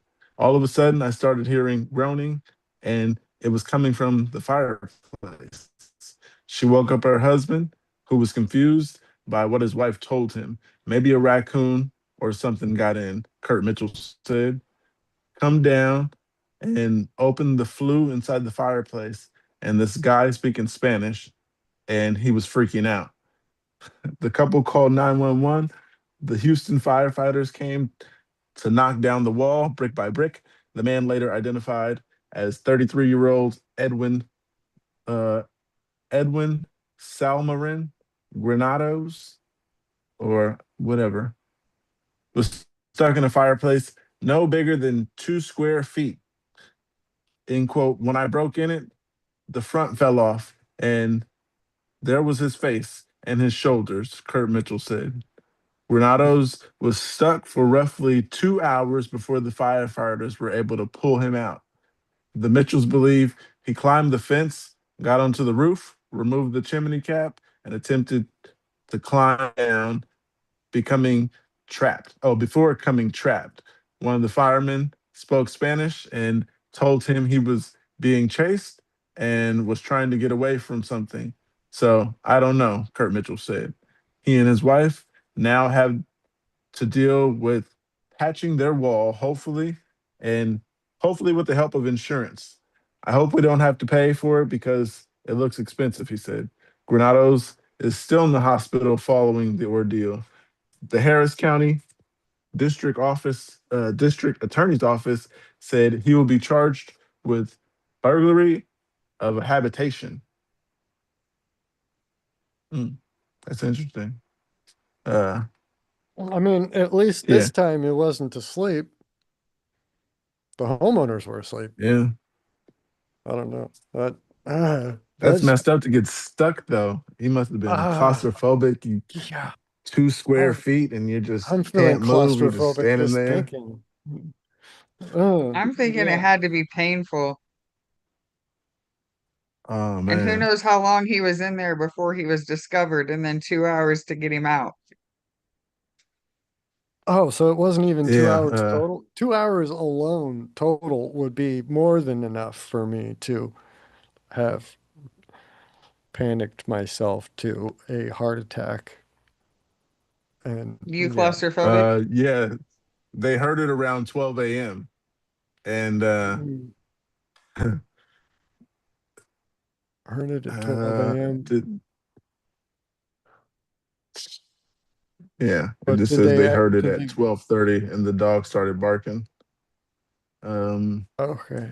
So then the police and the fire came at midnight and took until I 2 a.m. to believe. pull him out? Or did they just go back to sleep when they heard him and then wake up and the dog was barking and then Uh because that would be horrible to be in there all night and then to need that would be 2 hours cold. more of rescuing.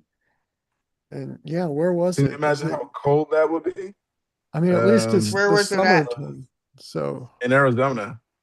okay. It might have been really hot in that chimney. Yeah, Oof. it's kind of 50 Can you 50. imagine just breathing and it's really close to your face and it's just hot constantly, feeling your Imagine all breath the and ash and soot. Chimney chimney? soot. Yeah, chimney soot all over, breathing in. And you Mm, know he knocked a bunch of stuff loose on his way down, so it was probably really bad. mm. Yeah, how did you go in with your arms at your sides like this, or did you go in like this? How would I don't know? How would you Ugh, get out? If I went in like this, at least you'd have something to grab with or at up at the top. But if he went in with his arms like this, it's like that would be, that sucks. I don't know, that might be why it was so difficult to get him out if he wasn't able to grab and just be pulled back up if his arms were at his side like this. 'Cause that would be why they broke the wall in, right? And then they were face to face with him right there. Yeah, Uh, sounded yeah. that Look way at because they the said they saw his head and shoulders. Like pull him into the house through a hole in the wall rather than back up through the chimney. yeah. Sounded that way. That's They yeah, would definitely. Somebody has to pay for this. yeah. Does Well, home insurance cover stuff like that? I You would getting robbed and certainly someone hope breaking so. something? That's definitely something they're gonna fight you over, though. That's not a normal homeowner's insurance type of claim, not an everyday Yeah, thing. At least. I would think it would be depending on your coverage and what was covered. Yeah, if it like Mm. normal, like natural disaster coverage and stuff, probably wouldn't. But I don't know, Can like you imagine telling someone that story? And they'd be like, "So what happened?" Well, a guy jumped down my chimney. I could imagine telling We some were of that asleep at over the midnight phone. and heard a noise, and the dog started barking. There was something coming from, so we got up and went over, and um, yeah, there was Mm. smashed a hole in our wall, and we're face to face with this guy stuck in our chimney. I might leave you there just to suffer. That's Get you in the morning. I'm um, kidding. But yeah, yeah, I'd do what they did. Call the police. They're gonna get you out, and yeah, you destroyed their house. police and fire department. I wonder if it's how often people get pulled out of chimneys. I mean, You let think me they cover that in training? Google. Yeah, how often do people how often do people die? What get pulled out of Your search chimney? history is gonna get weird. My search history has already been weird, man. I just give up, lean into it. Okay, Can you read getting me pulled the out of a last chimney, 10? huh? I said, read me the last 10 searches. But go ahead. I was joking. Don't read to me. Getting pulled out of a chimney by emergency services happens a handful of times each year across the United States. There is no official national database tracking these exact incidents, but local news reports show it happens roughly several times a year. Roughly several. That's very Approximately a accurate, few. Yeah, approximately a very few. Almost specific, several. Almost several. very uh, specific. Yes, usually spiking around the winter holidays. Okay, that's interesting. That seems like the Break-ins, worst time to want to climb down a chimney because somebody might have a fire going yeah, or decide to light a or fire decide to while you're start climbing down one. the. Right. Yeah. I would imagine though, if they decide to start oh, one yeah. while you're in there, they would notice something is amiss. Yeah, That why depends on people how get I far would down the stuck? start, chimney they got. Why do if people you can get look stuck up and to in a see the feet, chimney? uh, if you Yeah. start that, that would burn them. You'd probably jump in, putting it out and all that. You're gonna cook I don't somebody. know too many people that stick their head in and look up the chimney before they start a fire. No, but opening the No, flue I mean, once you probably hear something, would probably lead to some sort of interaction between the two people. That's true. Or just, by mm, virtue of the person in the house making the noise, setting things up, the person in the chimney could initiate conversation. mm, But maybe they didn't want to get caught, so they kept their mouth shut. Maybe. In that case, the foot being lit at their feet would be their own fault. Yeah. I imagine mm, they would mm, speak mm. Which up is, after that. yes, which Really? is preferable to evade the police or to uh, roast to death in somebody's chimney. Mm, Imagine the person's house would probably fill up with smoke as well since the chimney was blocked. Yeah. mm.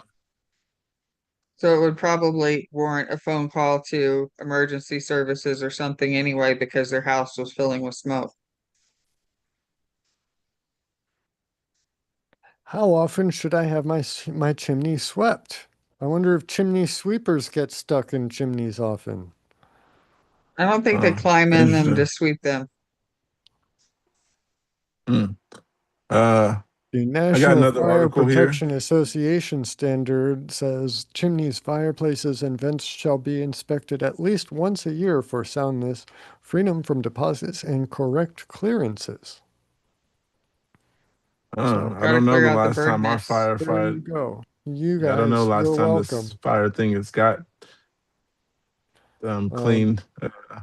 there's Oh, it also hasn't been cleaned because I think my mom said because uh, she closed it from the inside because rats go down in there and they try to come in the living room. So she just closed it. Yeah, I was just about to say this one hasn't been cleaned in a while, but that's the reason. So to clean it, you got to open it, and you never know what's on top of that one. Sometimes you do hear a little pitter patter, and we laugh about it, but it's too late to get them out. Um, the guy already told us we're gonna have to open it and let them come in to get them out. We can't pull them up. So I think we just passed on the gigantic, process. gigantic vacuum hose Yeah, thing, one they of said those let like them in. vacuum trucks that they, you The rat know, vacuum. yeah, and just stick it all the way down in Mm-mm-mm. there, shove the hose, and I mean, Uh, if you put a screen across above the top, you could keep any more from coming in. Um, and then yeah, it would just be a matter of time of letting them decay, and they'll eventually just be dust and rat bones, and then you can let that in. Yeah, and that might stink uh, up your house. Put a bucket underneath first to yeah, catch it. yeah, the stink up the house part, like Andrea said. Uh, Mhm. yeah, I wouldn't do it for that reason. Uh, Yeah. Well, but that's why you leave them in the chimney until they're done decaying. With the uh, screen so you don't get any more falling in. smell And like then you rat. leave them there for like a year with the thing closed so that they all just and yeah, eventually it's a problem that'll solve itself given enough time and enough procrastination, Mm, uh, but only after putting the screen there. Otherwise, you're just going to keep getting plop little, yeah. climb around. Uh, that's kind of feel Um, that'd be a Kentucky pretty news. bad way to die if you're a rat. Yeah. I always thought, like, what if we turn the fireplace on and it just like cooks some on top of It the would just, yeah, it would thing? just cook them. But then you would have the whole house filling up with smoke because it would all be just filling up, right? If you They don't could open be the, mating. Oh, if you cook them, then you don't have to worry about them running in the house. They could just open the little thing and let them fall in. let them all I don't think fall we can into say the that. fire, just burn them, cremate them all there in the house. Mm, Ugh. interesting process. Uh, Alert. uh, Kitty says hi. Mm, Good morning, Kitty. mm. Um, in an article here, Kentucky. Do you know where South Williamson is in Kentucky? Oh No. no, you said you lived in South Dakota, not Kentucky, right? Yeah. And All even right. that was only Yeah. like a year. I'm really a Floridian. All right. Well, I got an article here, and it's pretty interesting. It says naked man douses himself with milk at a Walmart in Kentucky, South Williamson, Kentucky. It was shocking. It was a shocking night at Walmart. Some people looking for groceries in South Williamson, Kentucky, received quite the eyeful. A man posted on YouTube shows a man naked pouring milk on himself, screaming he's on fire while running through the store. The video was removed by YouTube because it shows nudity. Hmm. You see the man running through Walmart wearing nothing but shoes, socks, and a Halloween mask. Pike County Sheriff Rodney says the video may have generated some laughs, but crime of indecent exposure has been taken seriously. The video ends with the streaker hopping into a getaway car which speeds away. There were no arrests yet. Warrants are out for the streaker and videographer. I Yeah, don't know how to videographer. pronounce. Videographer. Okay. Yeah, nobody's been arrested yet, but you can get arrested for just recording it. I mean, you're complicit in the production of that material. Yeah. Even if you're not the one Mm. streaking, you're producing the content and Mm. sharing the video of the naked person online is basically, equivalent to doing it yourself. And, you know, how is anybody who watches that video without knowing what is on the video, how are they any less victimized by the indecent exposure than the people who happened to be in the store at the time? Legally Mm. they don't make a distinction, or at least it seems like they don't make a distinction. I don't know. Be able to finagle something, but Well, luckily he had a mask on. Well, luckily for him. Unfortunately for the people who had to see him running through the store naked and pouring milk on himself. Oh, Andrea, you missed it. The guy was naked, poured milk on himself, and ran around Walmart with a mask on, I shoes heard. and socks. Yeah. So, uh, hey, if I didn't have to see it, but yeah, there's a video out there somewhere, and there's the article. Uh, I would think the person who, nah, maybe not the person who posted it, because you can post it in one place and someone else share it millions of times. Uh, but yeah, the cop said no arrest, and it has generated some laughs. Uh, I got another guy here who got caught because he was wearing little reindeer slippers. I mean, that was the only thing they could recognize. okay, It that makes says rain. It says reindeer slipper wearing thug who dumped disabled woman from wheelchair is arrested. The reindeer slipper wearing, oh man, it says hug in an article on the internet. There's a typo.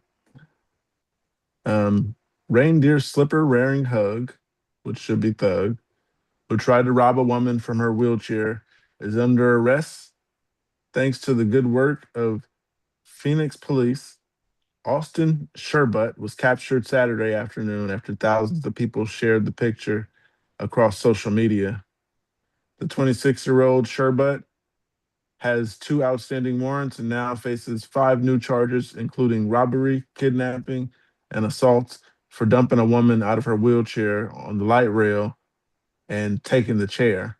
According to Phoenix police, Good Samaritans came to her rescue and got the wheelchair back from Sherbut. He was still wearing the reindeer slippers and when he was arrested. Oh damn. That sucks, bro. All you had to do was get rid of the slippers.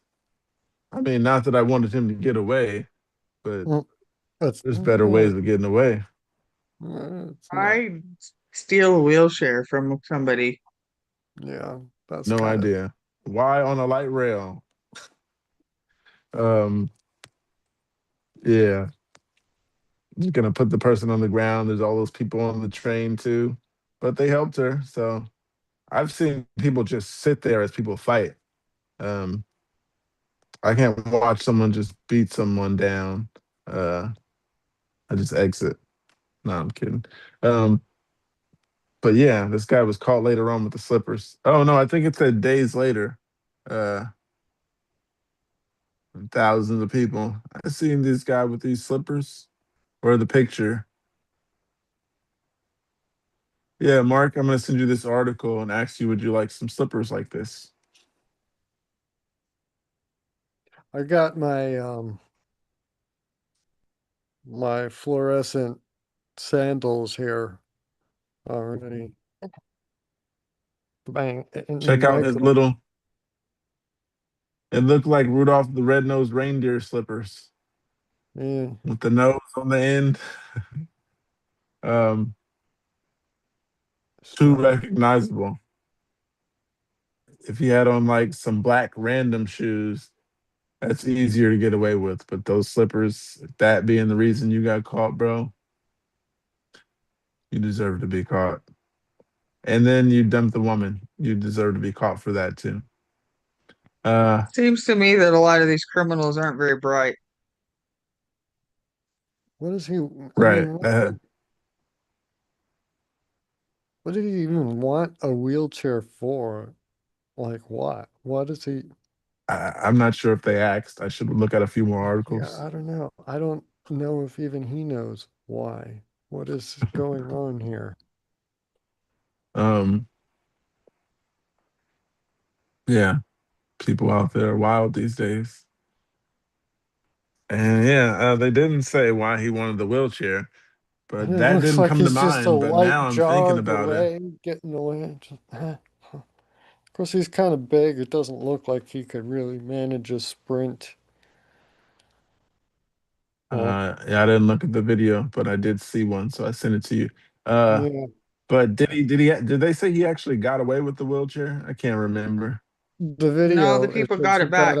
he got out, Oh, and then okay, people got out at the other side of the, or at the further up and got him. Yeah. okay. Hmm. Well, that sucks for him. He didn't get a wheelchair, and you're going to jail. Well, I mean, you're going to jail is the good part. Um, Oh. yeah. Mark, you Play got some more stupid games articles? I for got stupid more. prices. Yeah, I got one here. We can get a little political. Um, Why not? cops, yeah, cops fume as Mom Dummy urges New Yorkers to take to the streets to protest Netanyahu after arrests fail. Quote, edge of chaos. I don't know what they mean by edge of chaos, but yeah. Mayor Zoran Mamdani is telling New Yorkers to take to the streets to protest Israeli Prime Minister Benjamin Netanyahu when he visits the Big Apple, and it has NYPD cops fuming. New York's finest just put in superhuman duty to keep the five boroughs safe during the FIFA World Cup, the Knicks NBA title, Independence Day, and a massive America 250 celebration that brought millions into the city. And now will have to keep their guards up as the lefty mayor fans the flames. This is a propaganda piece, in case you couldn't tell from the language there. The lefty, it's very unfriendly towards him, but it's still got a point. Quote, the mayor's activist posturing puts police officers on the street in a terrible position, NYPD police Benevolent Association President Patrick Hendry said, quote, protests during the UN General Assembly are nothing new, but when the mayor of the city is actively calling for demonstrations, violent agitators will assume they have permission to cause as much havoc as possible. Those same agitators know that the NYPD's protest response is already hamstrung by the dangerous lawsuit settlement the city signed over the PBA's opposition. Excuse me, Hendry said, quote, the mayor's heated rhetoric could be enough to push demonstrations over the edge into chaos. Mamdani has been obsessing over Netanyahu since he was on the campaign trail last year and vowed to have him arrested uh, if he set foot in the city due to a 2024 warrant from the International Criminal Court for alleged war crimes in Gaza. The mayor was forced to backtrack this week by admitting he didn't have the juice to do it, but urged New Yorkers to protest Netanyahu, which means more work for the NYPD. Yeah, he doesn't have. I mean, first off, the United States is not party to the International Criminal Court, so we have absolutely no obligation to honor any of their um, warrants or anything that they do. they can go, you know, shove it. But the Prime Minister of Israel being set to address the UN General Assembly in that city is something that we are a party to. It's something that we are hosting. The New York City is the home of the United Nations Assembly. Like it's right there. Um, so for Mamdani, a let's admit he's just a city mayor. To I don't know his. Okay, I should finish reading before going and but okay, so, quote, this is a city where if anyone feels a level of frustration or opposition, protest is something that we will always respect, he told reporters at City Hall this week. That New Yorkers can express themselves whether they are in support or in opposition, no matter on whatever topic. No matter on whatever topic. And I've always said that when we respect our Constitution, we also respect our First Amendment. New York's finest already went above and beyond to handle the unprecedented tourist rush this summer and were put on 12-hour shifts to handle the extra duty, which they pulled off flawlessly. Now their own mayor is adding to the workload. Was he serious? One incredulous Manhattan cop asked.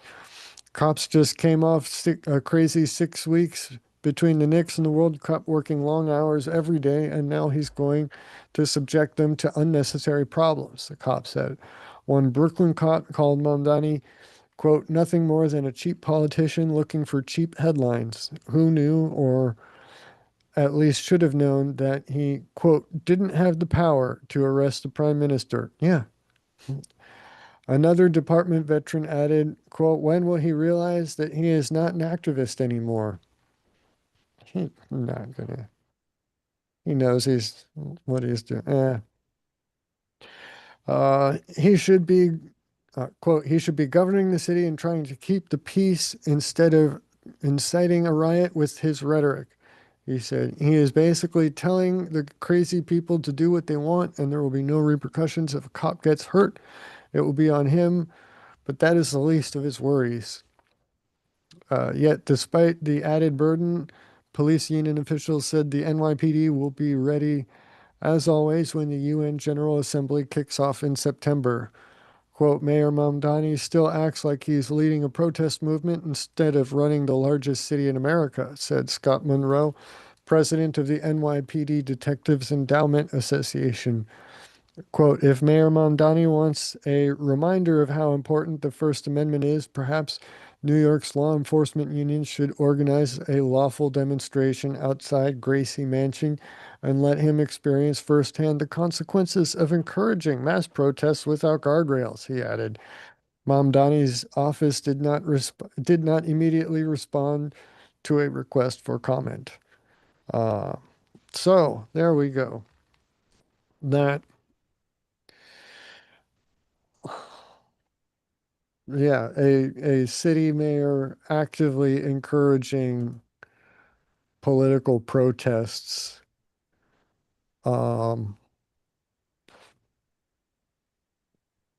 yeah, he can have viewpoints, have opinions, whatever direction he wants, but to be encouraging civil unrest is something that is, I mean, is a line that should be, if it isn't already explicitly drawn, it should be, you know, drawn. It shouldn't be something that leadership and politicians should be allowed to uh, foment. Just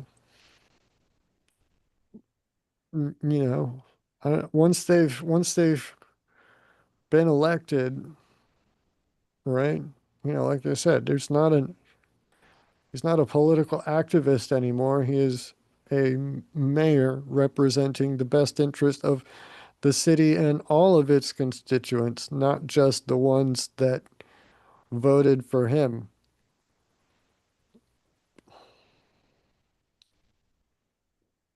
Um, uh, so you said a mayor is not political? I mean, it is a political. I mean, what do you mean? I don't know. He is not. Wait, what? I'm not sure I understand what you're. I already forgot what I asked, so Yeah, the mayor is that's not over with. political. He's not. He's not. A city mayor should not be out um, in the front of a protest, like holding the sign over, a political head of state from a nation that is allied with the nation that he is in, right? When this is an international assembly being held in his jurisdiction, that is like how many levels above his head, beyond his own um actual position, right? He's a city mayor, not county level, or not state level, not the state Okay. governor. He doesn't report to the. He's not a state senator. He's not a congressperson. He's not part of the um, Does that help you move up? executive branch. He's not part of the actual administration. He's not the president. He's not an ambassador to the nation that he is decrying. Um, this is so many levels of authority above his head that he was trying to say that, if Benjamin Netanyahu sets foot in the city of New York, I will execute Damn. the International Criminal Court warrant for his arrest, right? And like I said, first off, the United States is not party to the International Criminal Court. So we have absolutely no obligation to, um, you know, I don't know, do anything more than just like wipe our nose or our ass with their warrant. Like, who cares? You're not. They don't have any.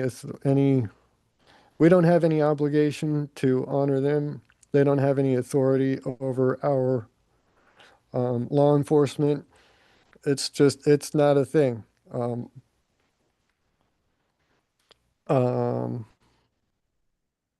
yeah. So he went and he was posturing like that, trying to,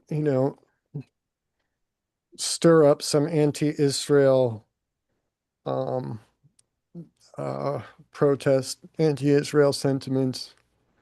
Um, whether I mean, he had to have known that it was not within his authority to do so. He had to have known that it was going to get rejected, that he was going to get smacked down and basically told, this is not your place. This is not something that you have any authority to do.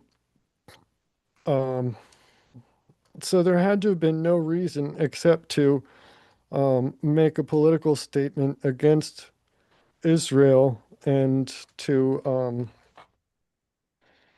yeah, to lead to this. So now now that he has been put in his place, now that the um federal government has said, you're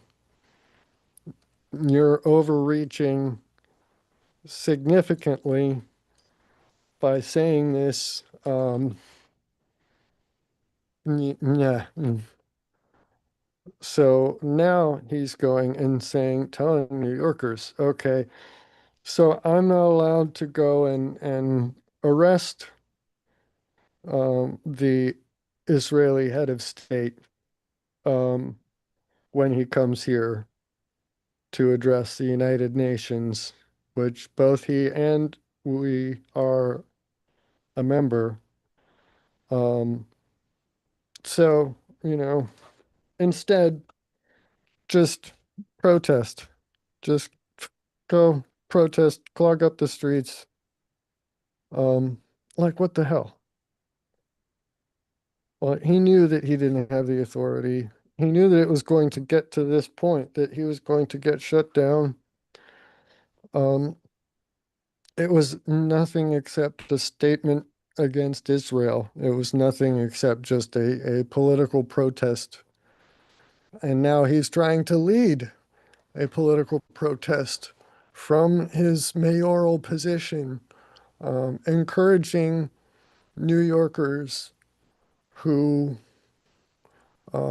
agree with him to go out and cause problems, fight the NYPD officers who are there to keep the peace while the United Nations is meeting, which is always a struggle. Um, and they've been dealing with budget cuts already you know, on top of all this. So um, the police, yeah, understandably, I think, are pissed off about this, about their mayor telling his citizens or yeah, the people he represents to go and yeah, cause problems.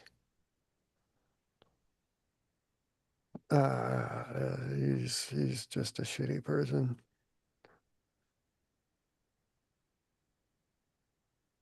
This is medication time. All right. Well, since you got medication time, um, Done. I got some articles here. Oh, Um, oh, go all ahead right. then. No, I'm done with medication time. Yeah, that's what I'm saying. So on stop alarm. Okay, there we go. So yeah, there was a little push. Okay, so first off, well, not first off, but this little side tangent here. Mamdani is not a U.S. native. He's a naturalized citizen. He was born in Sudan. So to that end, Trump has in this little tiff between the two of them, um, uh,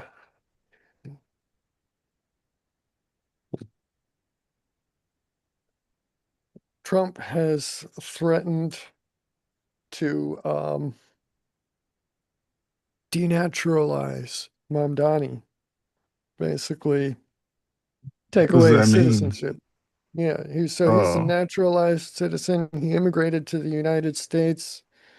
Um, so Trump has been, and I don't know how serious he is about this. I doubt that it's actually going to go anywhere. I think he's probably just being Trump and saying things. But Trump has questioned Mamdani's citizenship status, hinted, suggested he could be here illegally. Of course, not said that directly out loud, but just, a couple little quick sentences, maybe he might be not a good guy. But yeah, he's threatened to arrest and deport Mamdani. Rhetoric escalated after Mamdani vowed to block immigration and customs enforcement from operating aggressively within New York City. So yeah, um, so that was back in I don't know, back when the ICE protests were really getting a lot of attention. Um, which, side note, by the way, they made such a big stink about alligator Alcatraz and concentration camps. They've not made any headlines at all that alligator Alcatraz is entirely shut down, entirely closed off. It's served its purpose. It was always meant to be temporary, and it functioned exactly like it was supposed to. Of course, they're not Um, going to say that. They're not Alcatraz, the going. one here. Alcatraz is a prison over there in California, but they called the temporary detention center that was built here Uh, in Florida. They I thought called I it Alligator Alcatraz because it was located near okay. the Everglades, and they're trying to make it out to be a big, like a concentration camp. It's just a temporary detention center. It was always going to be temporary. And Wait, there, wait. You're talking about the one here, correct? no, Oh, the okay. Because I the was uh gonna the say I had never heard of alligators here, but no, yeah. they called it Alligator Alcatraz because it was close to the Everglades, and they're trying to Oh, make okay. the association with the infamous prison. But I mean, it was a temporary detention center. So, yeah, temporary, gone, done. Good job, detention center. Um, but Do you yeah, so Trump, ever Mamdani was like, no ICE raids here, no ICE arrests, blah, blah, blah, blah, blah. So Trump's like, we're gonna ice you. We're gonna get you, send you back to where you came from. Just that whole political back and forth. But it's gonna continue forever ad nauseum. It's a midterm election year, and they're gonna milk it until November. But what I'll be Republican ready for it to be lawmakers done. like, huh? I said I'm ready for the election season to be over with. I hate all of it. Oh yeah. Well, I mean, just wait. Once November rolls around, they're gonna start the campaign for the next presidential election cycle. I keep They're getting so many texts that they're are just already yeah, they're already lining up who the expected candidates are going to be. I'm just like, oh God, please just stop it. Can we not have just a single year where we don't talk about politics? No, we cannot. not gonna nah. happen. It's The not gonna happen. politicians will not allow us to not talk about them. That's right. They need the attention. Yeah. I was Yeah, gonna say but they need to be the topic of discussion. yeah. It looks like Representative Uh Andy Ogles formally urged the Department of Justice to investigate Mamdani's naturalization background, alleging undisclosed political or extremist ties. But there's a hmm. yes, Google goes on and says the legal reality of denaturalization, there's a high legal bar. Scholars note that stripping someone of U.S. citizenship is extremely difficult, which is a good thing, I think. You know, it requires a formal federal court order proving that the individual committed material fraud or concealed disqualifying facts during their original naturalization process. Constitutional protections over political disagreement, speech, policy opposition do not constitute legal grounds for revoking citizenship under established U.S. Supreme Court precedent. Trump, take note of that, right? Political disagreement, not grounds, right? as much as I dislike Mom Donnie, that's probably a good thing. So, well, is a good thing that it's difficult to deport, denaturalize. High bar of proof is a good thing, but um, that doesn't mean that we should entirely dismiss the possibility that there is grounds for it simply because the bar is high and it would probably be really difficult to prove, right? It doesn't mean it didn't happen. They can allege, imply whatever undisclosed political or extremist ties they want, but they need to Prove it. show something before there's even grounds to go investigating, right?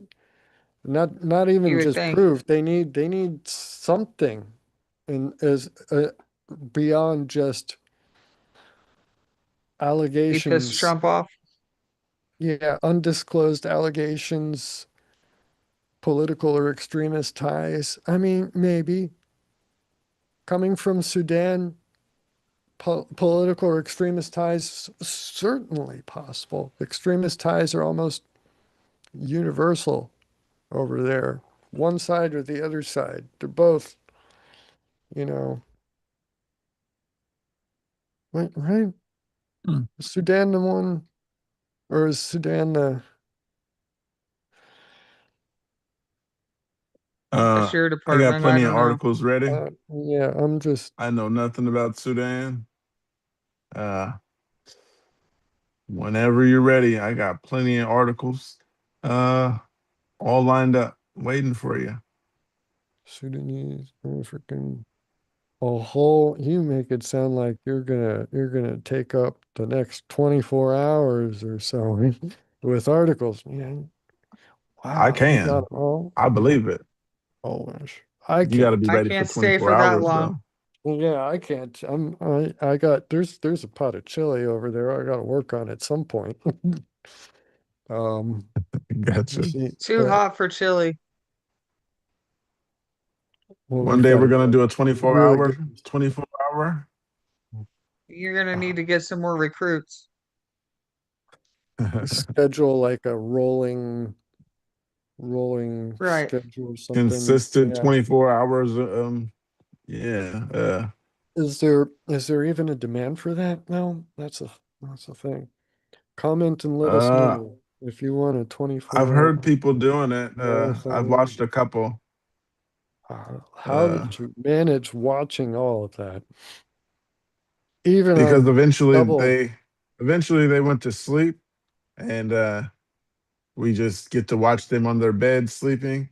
Then they wake up and they're like, we're gonna be live until we beat the Mario game. And it was like three Oh, okay. days. And then they had Mario shaped beds that they were sleeping in and Mario pajamas. Um, Who will put the stupidest yeah. shit online? Yeah. And some people watch that stupid shit like me. uh Apparently so. yeah. I just check it out and logged in every now and then. I was like, oh, they're still here. Then I look and they'd be asleep. Then I'd be like, oh, well, I guess I got to come back in the morning. Come back in the morning and they're woke and brushing their teeth and getting ready to start gaming again. 4 hours Was it later, I any look again fun? and How's it any fun to watching watch the somebody Mario else game play a was. game? It'd be more fun to You just gotta be, play Mario. yeah. Um, What's the point in watching someone else play video games? To me, that just sounds insufferably boring. um, some people just enjoy the watching. Not personally my thing, but when I was watching them, they were playing Mario. I was interested in that because I haven't seen that game in such a long time. Uh, Classic. but I wasn't just glued to the screen for the whole. I think they were live for 3 days, and what they were trying to do was beat the whole game without dying. So I was just like, oh Lord, we're gonna be here forever. Uh, Yeah, they did it in 3 days though. Eventually, they did it without dying and played the whole game, and it was dope. Uh, Watching them beat it without dying. And Mario is so long, it but is. I played it way, way, way long ago. hmm, that was a nice stretch. Everybody out there, put that good old thumbs up button. Um, Tell us what you like best. Tell us what we should be talking about, what you want to hear us talking about. Until we do that, I got a whole lot to talk about. Uh, yeah, got one here that said married cop filmed having sex in a school with another officer, ignored his own scandal to bash others who've tainted the badge. The married police Okay. officer who filmed the married police officer who filmed himself having sex with another cop inside of a middle school completely ignored the disgrace in the interview while hypocritically blasting other officers for having, end quote, tainted the badge. Metropolitan Nashville Police Sergeant Stephen Holland was busted having a fling with school resource officer Lisa Virados last year after Virados' husband, who was also on the force, discovered the raunchy videos on her phone. Holland ignored the scandal in a nearly 3 hour podcast interview he gave months after the investigation started into a tryst, uh, tryst, T It's R Y S Trist. T. Trist. Okay. Started into his tryst, but before the widely exposed to blast the officers as, end quote, pieces of shit, bringing disgrace to his profession. Wow. There's some guys that have a tainted badge, Holland told former Navy SEAL Andy Stump on his Cleared Hot podcast in August 2025. Nearly resurfaced clips show there are some guys that don't do police work for the right reason. Their hearts are not in it, but mine is. That's why I'm in it. I'm just not going to do the best I can, he added. Oh, I'm just going to do the best I can. Holland also revealed on the podcast that he and his wife had just recently rediscovered their Christian faith. I believe the devil was trying to keep me from rekindling this relationship with God, said the SWAT veteran who claims to suffer PTSD and anxiety. End quote. I'm encouraging my wife to start rekindling her connection with God, so she's getting into it. So now we have started taking our kids to church, he said. The disgraced cop is married to Tiffany Holland, 43, a respected business development officer who is well known in the local community, the Daily Mail reported. Vidros, 37, resigned after she admitted to hooking up with Holland at least 4 times inside Madison Middle School while serving as a school resource officer in May. Wow. Her husband turned over the evidence he found in Vidro's phone and showed her having sex with Holland on a couch inside her office at a middle school while, end quote, kids were inside the building and, end quote, staff could be heard talking outside the door, according to the public records report. Another That's clip showed messed up. the pair performing oral sex on each other inside a Metro police vehicle, where Vidros later admitted they were intimate on at least 2 occasions while on duty, end quote, while on duty, according to investigators. Twisted text messages recovered by, end quote, OPA also showed the duo discussing cameras inside the school parking lot where at least one of the raunchy meetups occurred April 16th, 2025, according to disciplinary records. The affair was reported to authorities by Vidro's husband, who's also a member of MNPD, which is whatever county they're in. Vidros and Holland were immediately taken off their posts and removed from all police access May 26, 2025, when the department learned the allegations, according to the MNPD. While under investigation for the affair, Holland was granted an injured on duty pension in February 2026, which made investigators unable to interview him. That is all. It's Yeah, terrible that they did it while on duty, but it's even worse that they did it in a school with children in the building and staff outside the door. That's yeah, yeah. bold. That is bold. That's what that is. You got a lot of balls in the office while they can hear. Mm, Balls and lady balls yeah. on the inside, Yeah.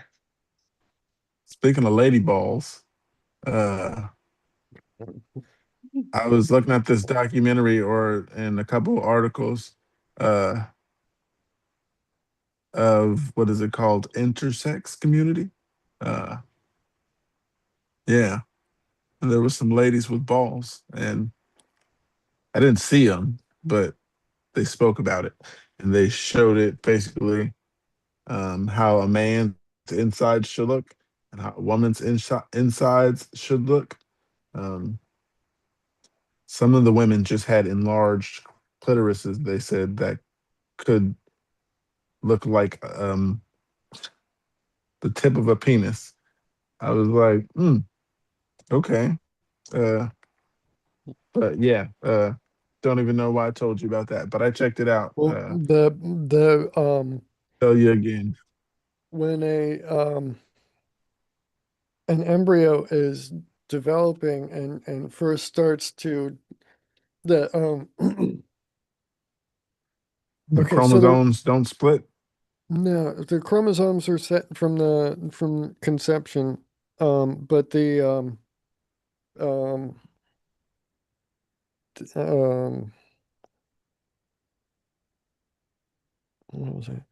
So I guess in a way this kind of comes back to an earlier part of the conversation we had, but Lady it balls. relates to the reason that men have nipples.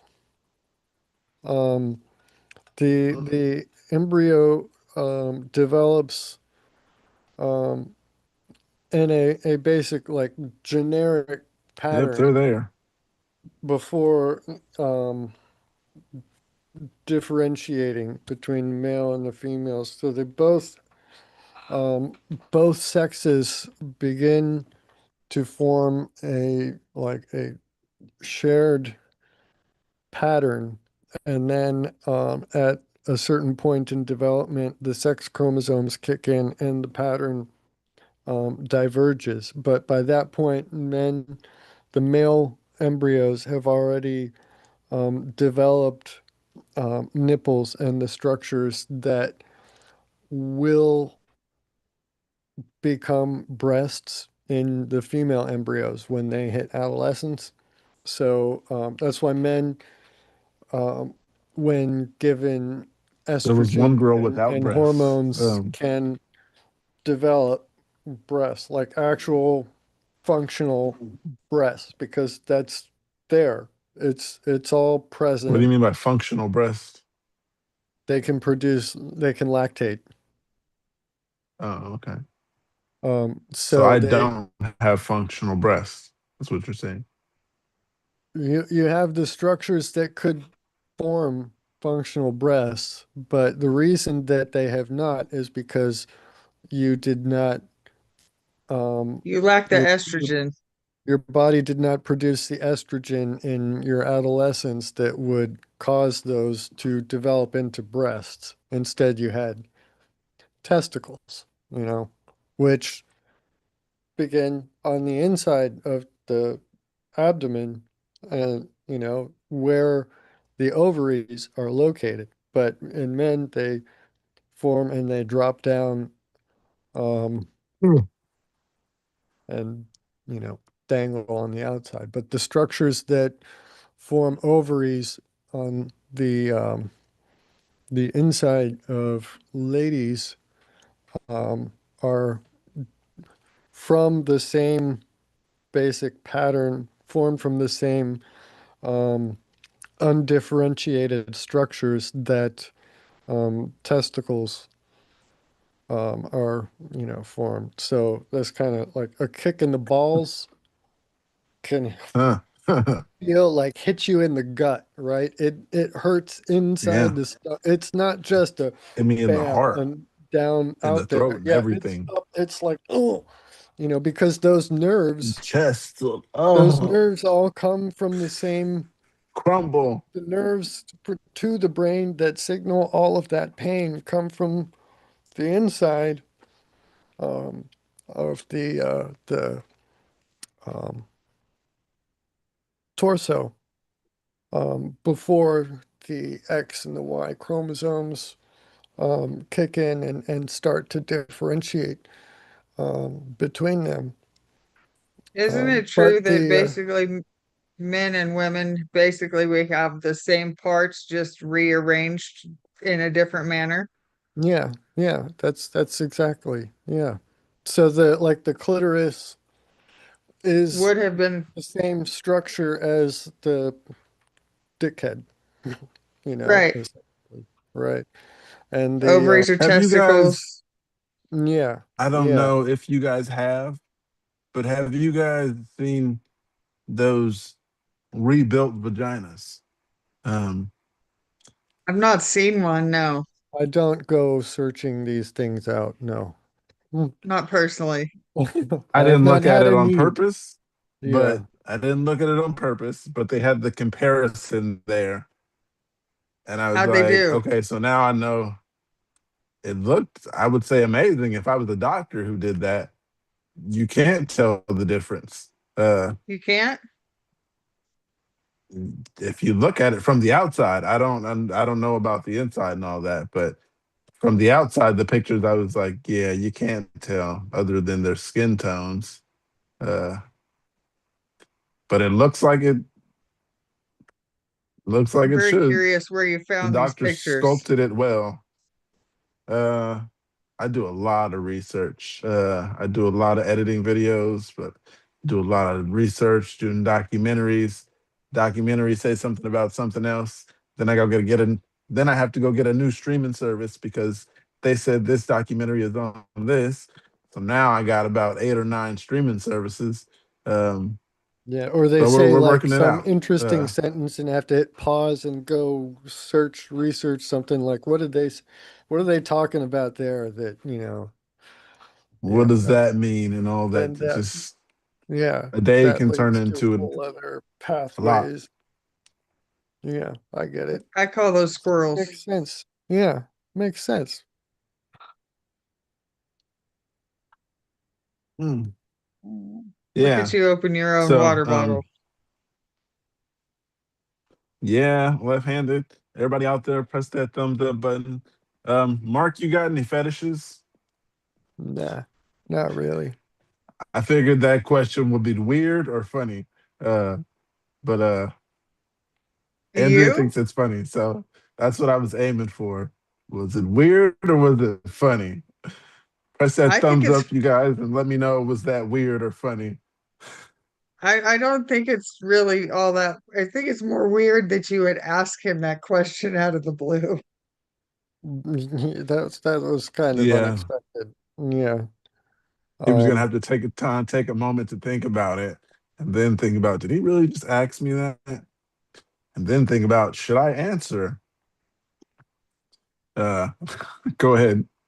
Do Oh man, you you? don't have to answer that. I was just kidding. Um, not that come to mind right now. I probably well, do. I mean, some would uh, say, but not that comes to mind right now.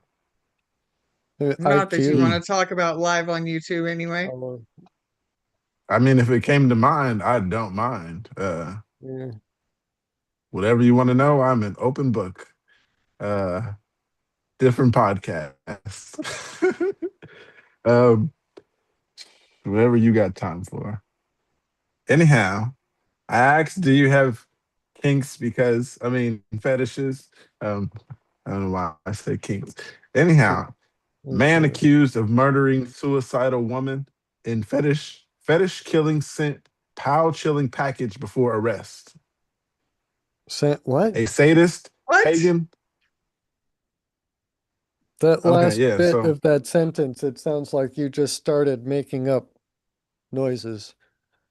Sent Powell sitting from there's a no package. I got um. package. Where's Powell Okay, come from? And man where accused of murdering suicidal woman in fetish killing sent pow chilling chilling package before arrest.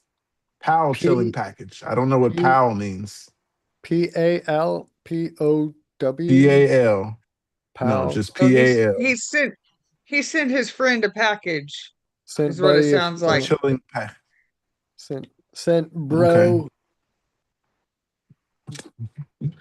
Uh, anyhow, His dog. a sadist pagan.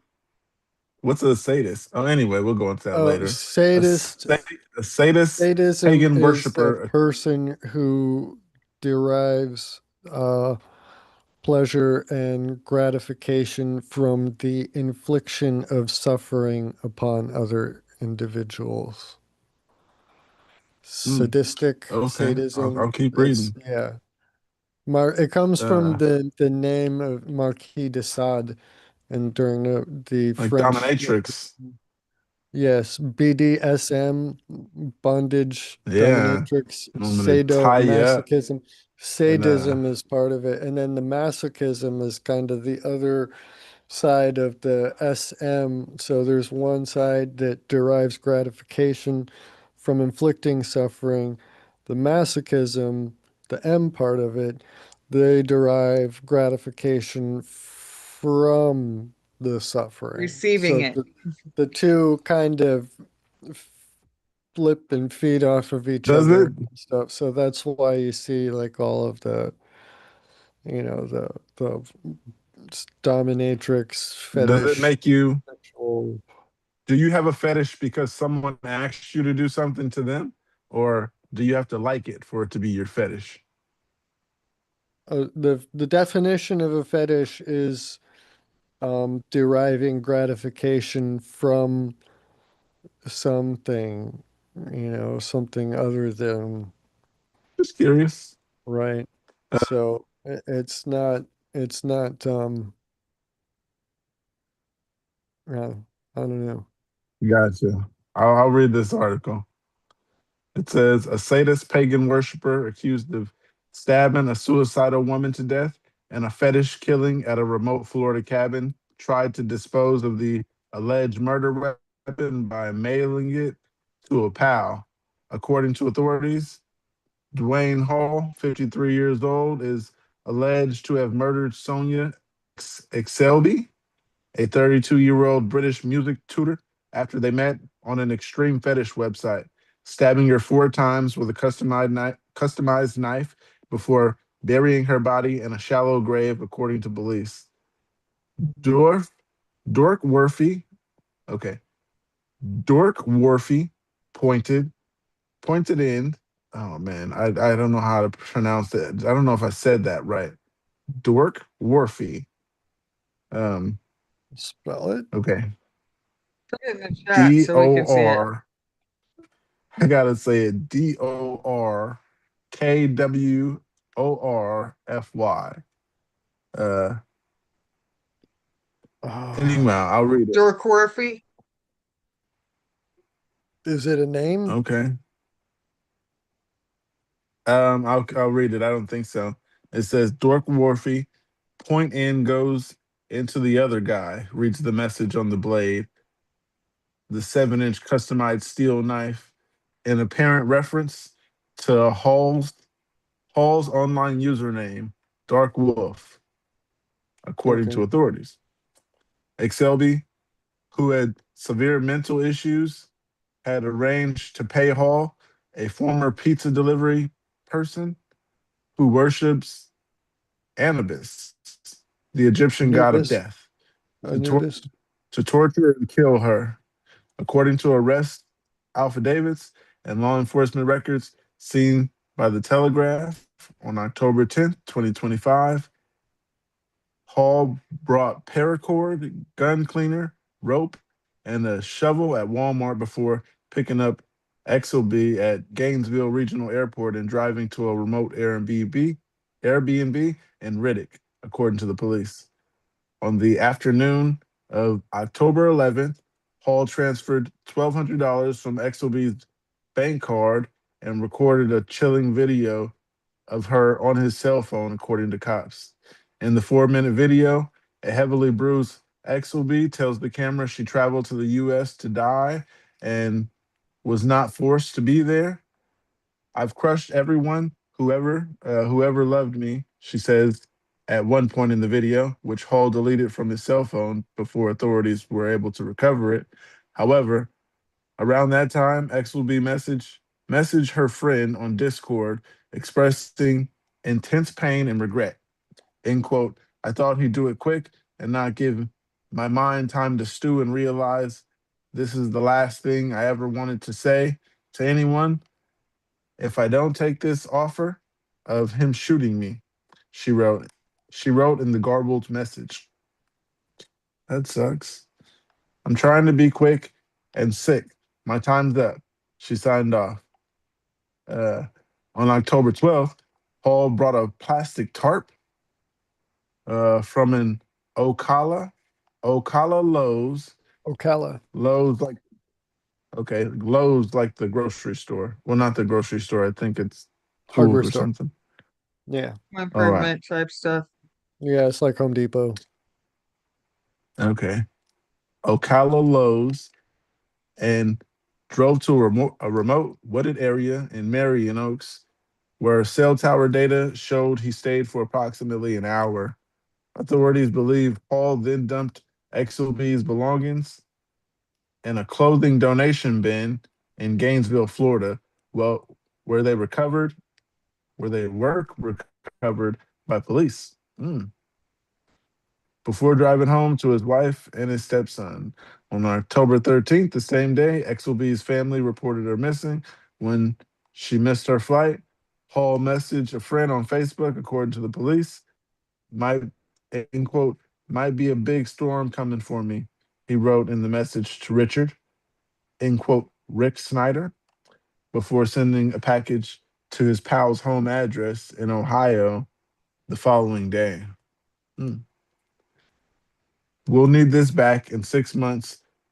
In 6 months, if the storm passes over without no lingering fallout, please, for the love of shadows, don't lose this box. Hall wrote in a follow-up message. The box contained bloodstained knife, its sheath, and a bracelet containing the victim's DNA, according to authorities. The same day he mailed the package, Hall met voluntarily with detectives who discovered the $1,200 charge on XOB's card and bizarrely claimed she tried to buy roadside assistance by insisting the pair hadn't met in person. XOB's body was discovered in a shallow grave in Marion Oaks on October 17th, and on October 27th, Hall was arrested on credit card fraud charges related to the victim's bank card. He was officially charged with the murder and kidnapping in November 2025 and held without bond. Hall pleaded not guilty to both charges. His trial began with the jury selection November 16th, 2026 in Marion County, Florida. There we go. That is all. Um, yeah. What do you guys think of that? Um, he killed her because she wanted to be killed. Don't know about Um, that. I think if she was asking him, wanting to be killed by him, why would she have had a return flight to England 3 days later? Why bother with that? It Right. Why seems like, buy a round trip ticket? yeah, it seems like that suggests an right. intent to return alive. Um, yeah, it seems pretty clearly established that they knew each other for years before that encounter, right? There's the this other um You said she thought it would be quicker. yeah, well, this other article, it seems like, or it says that they had, or he had told them that he and her had a mentor sort of relationship with And them. he worked at the pizza store or something like that. Mm. Yeah, Mentoring well, her in what? right. Mm. Um, She's a music tutor, a British music tutor, well, and electric punch. Da, da, da. mm, Hall mm, told investigators he met Exelby online 2 years ago on the fetish website, adding that he had a mentor type relationship that they discussed, quote, bondage, suicide, and her desire to have someone kill her. That's his words. mm. So, yes, he says she wanted to die. Did she? Uh, Mm, I don't think I could no. just shank somebody. It seems like, I don't know, it seems pretty suspicious to have been a voluntary um yeah uh, it's do you think there's any way he could possibly get off on that charge? Because she wanted to, or is there no way to that's prove that not she a wanted to? defense. That's not a good, that's not a, that doesn't constitute a legal defense. It doesn't mean that you are free and clear of the legal consequences of committing murder. Mm, Uh, Yeah, it's still murder, yeah, whether she wanted it or not. if she wants to yeah, commit suicide, that's on her. You cannot right. assist without being criminally liable in some way. Um, and he seems very intricately involved in every single aspect of everything. I don't see how you Yeah, can. the burying her, that's the part I was confused with. I was just like, if this is what you guys are doing, just wanting to do, call the police and say she died, but still murdering her is still not right. Um, Mailed the one of her bracelets and the murder weapon to his friend and say, "Hey, help hold on to this for me for 6 months." right. He said if the storm passes. Mm, mm, yeah. Therefore, he knew he did Uh, something wrong because he was hiding evidence and hoping that he could get away with it. yeah. And this was last actually I just closed the article, but yeah, this was Where was recently. it? The Um, Florida, Marion In County. Florida? Yeah, Florida. mm. Yeah, November 19, 2025. So he is still Oh, this is last actively year. in the middle of, well, end of last year. That's like 6 months Oh ago, yeah, he goes to court in 7 November. It months. said Yeah. And in November, that'll be so. 1 year. Um, yeah. Um, I I got mean, another article here he's about a bridge. like a self-professed sadist, self-admitted sadist, or whatever. So his involvement on that website and his conversation with her, okay, yeah, I mean, here's investigators said they learned of a message Exelby sent on October 11 on Discord, and a message to a friend. She allegedly expressed regret about meeting with Hall. Quote, he made it clear There was no way out unless I shoot him. I was questioning it last night, she reportedly said. Quote, I thought he'd do it quick and not give my mind to stew. Give my mind time to stew. So that's he made it clear there was no way out unless she shoots him when Mm. she was questioning it last night. And then she thought he'd do it quick anyway. He wouldn't make her suffer. But as a sadist, he's going to want her to He, suffer. right, 4 stab wounds is very different from a bullet, a quick, yeah. Mm. It does not sound as merciful as he was framing it. Yeah, Yeah. not at all. She wanted to die, quote, because I'm an awful person, Exelby said. Quote, I've crushed everyone who ever loves me. When her loved ones contacted authorities after she missed her return flight. So he, in his involvement with her, his relationship with her, sounds like he would have been feeding that depression, feeding Fish. that suffering, that mental anguish, that mental suffering, her depression. And if he's a sadist, then he would have been getting off on that, getting off on making her feel worthless, making her feel like Pain. she's an awful person, that she's crushed everyone who ever loves her, and that the only way out is to have him do it quick. He'll make it clean, make it quick, won't make her suffer, won't give her time to stew, right? He Yeah. sounds like the worst kind of predator. Yeah. There's some wild fetishes out there. Uh, and that's one of the wildest I've heard in a That while. is that is I mean beyond just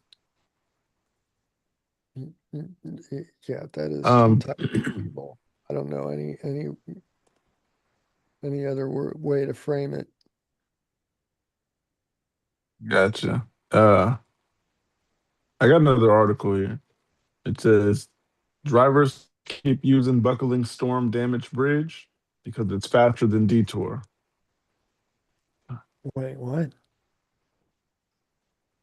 They're taking the broken bridge route because it's faster than the way around Okay. route, I'm assuming. Okay. It says I buckle I up. saw that picture. It's crazy. Yeah.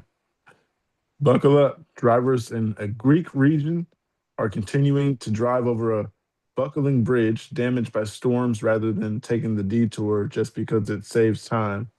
Motorists navigate the crumpled Paleopygros Bridge. Paleopygros. Anyhow, just to avoid taking a detour that could add another 19 miles into the journey. The Greek outlet Sky reports Paleopygros Bridge is located above a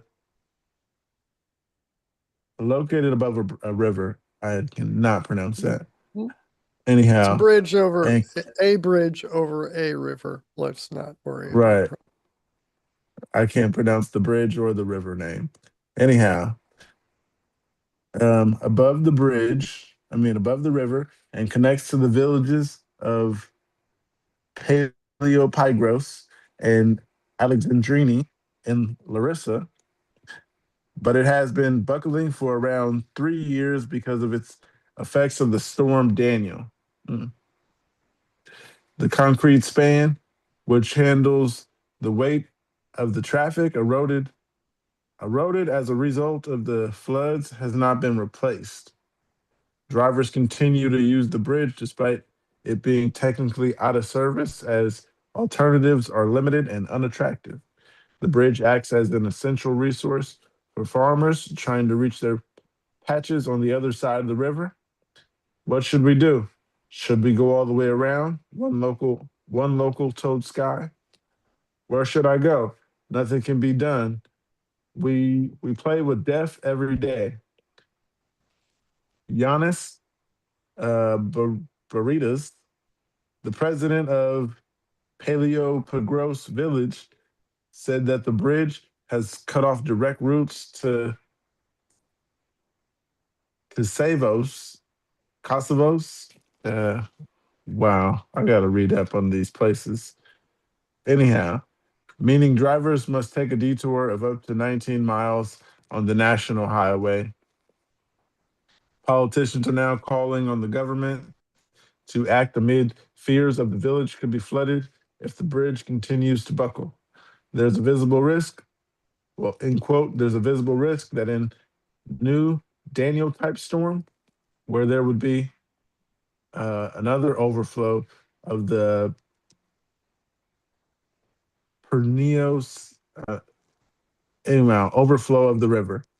The bridge will act as a dam for the water heading towards the sea, resulting in it overflowing from the riverbeds and flooding the village.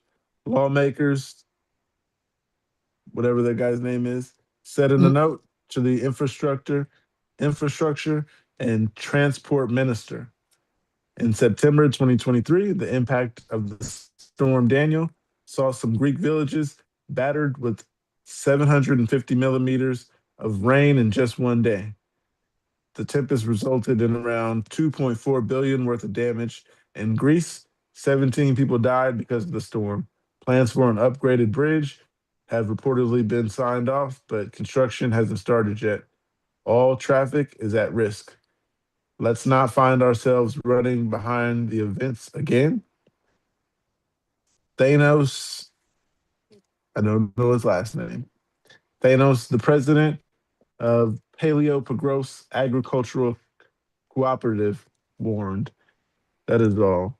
Uh, those names are very interesting. I sent that article to you, so I hope you check that out and tell me the correct pronunciation. I don't see it in the chat here. Um, it's in the Reddit chat, I believe. But yeah, if you didn't see the picture of the bridge, it looks like the bridge shouldn't be drove across because it looks like it buckled already. It's like this over a river, and they're Yeah. like driving. It's crazy. There's no way I would drive over that thing. If they're so worried about people's safety, you'd think they would have taken it out so they can't drive over it. Or put something like cement blocks so they can't move them to go over. Right. We There are take ways. for granted how much infrastructure um, exists in this country and how relatively easy it is to move about and get things done here. It's yeah. They said the detour is Yeah, what, 19 miles? That doesn't seem like that far to me. I mean, it's not short, but it's not that bad. mm, yeah. 19 miles for I take the doing 19. what, 45 miles an hour was Mm, a little bit less than a half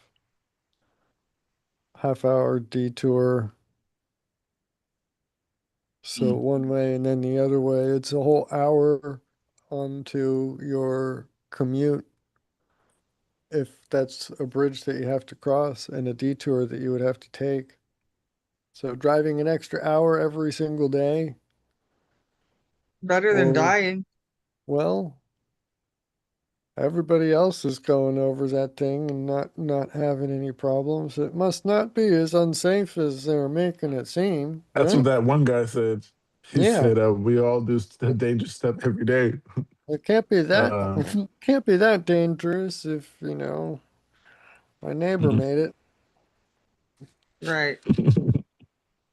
His ass is heavier than I am, so I should be safe. You said, what should we do? Should we go all the way around? I Where mean, should we go? Nothing can be done. We play with death every day. I wouldn't say play with death, but we deal with death every day. Mm. I mean, they might. I don't know. Don't know what the uh the rest of the infrastructure around there is like also. There Did you might be see the down picture? power lines everywhere. It might really be playing with death all the time.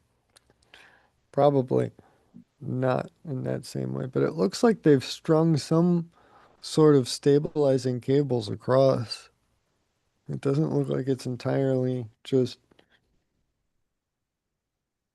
I could touch the water if I was walking across and stood on the outside.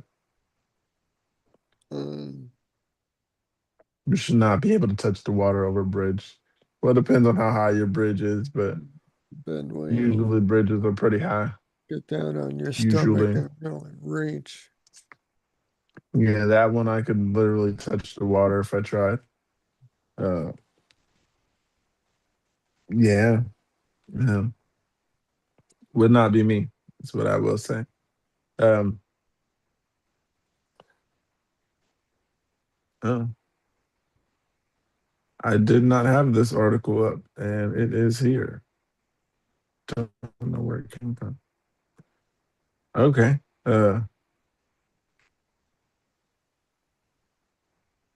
Yeah, there's some articles that not this one. Okay.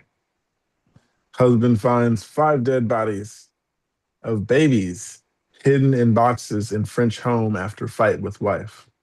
Oh my gosh, what? Uh, the hell she got going on? Anyhow, a husband in France horrifically discovers the bodies of 5 decomposing babies hidden inside cardboard boxes at his house following an argument with his wife, who had just given birth at home the day prior.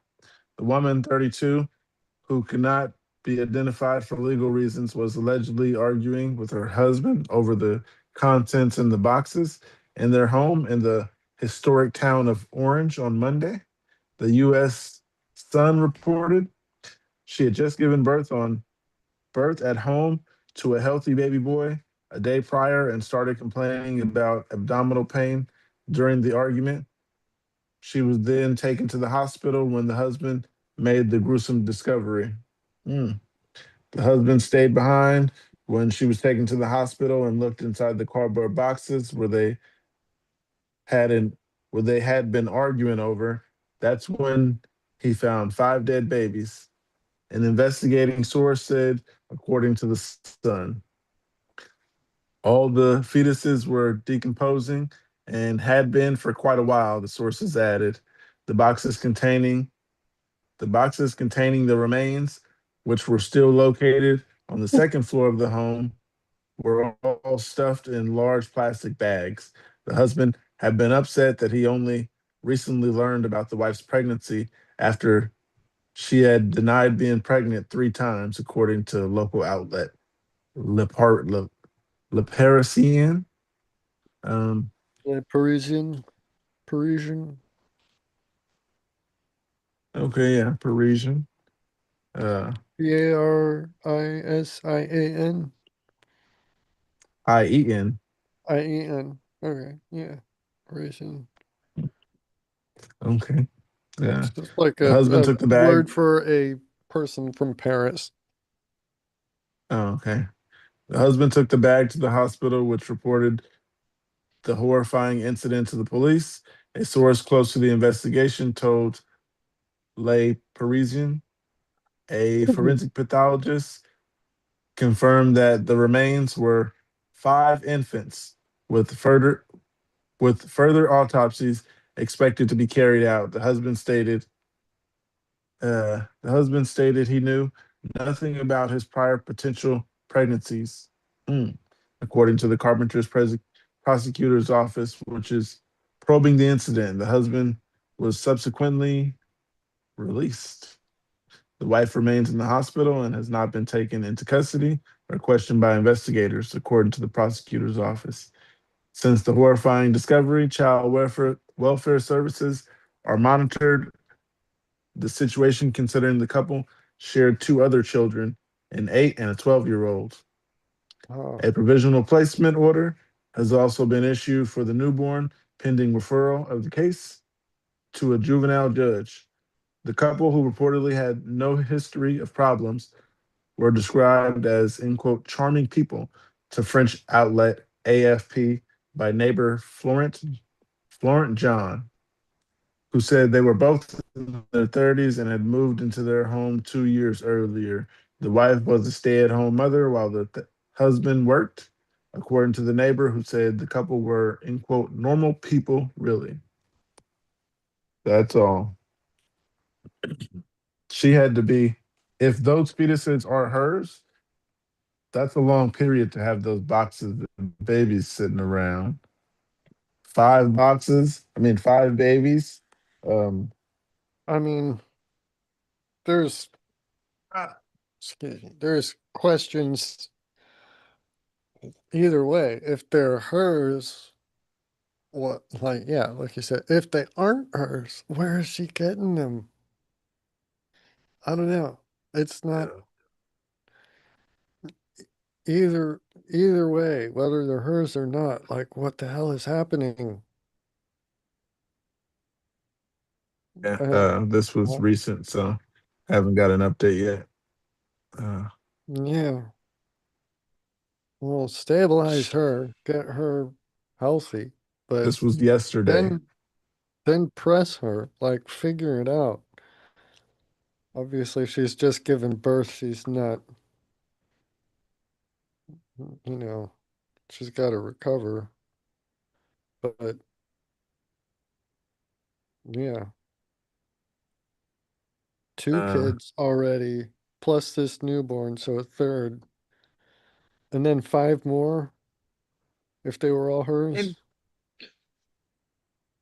I'm wondering if these five right. babies in the boxes were like full Miscarriage? gestation, survived the birth, or miscarriage, like a late term miscarriage type Well, situation. yeah. I mean, they said Um, fetuses, but I don't know if they mean that just as a blanket term for all of them without knowing what stage of development they'd reached. Right.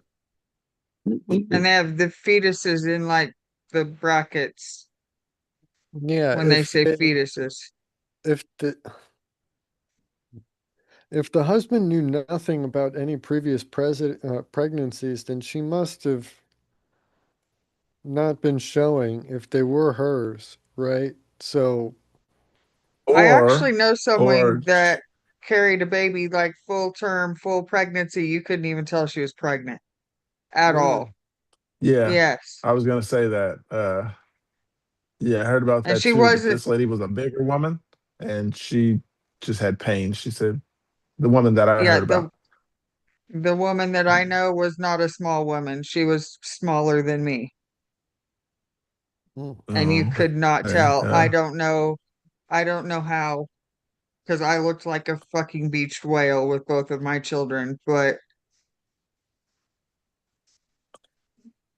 mm. Yeah. I don't know how you don't notice pregnancies. Uh, Well, I think she maybe noticed it. I don't know about, yeah, how's dad, but he's not tracking everything personally, right? he's You obviously just getting gotta, some because she's right, pregnant. well, yeah, but that doesn't mean he was getting any while she was pregnant. Maybe it was just in between times. uh, that's a long time to be like, okay, yeah, I don't want to have sex after 2 months. Shit, after a month, oh man, to just be like, no, still, all right. nine Maybe months she just later, wasn't feeling it. not feeling it for 9 months, several times. I just get used to it if I were him. That is messed up, though. Leave her and take the kids. That's what I would do. Well, I mean, you don't have to leave her because she's going to prison. So, I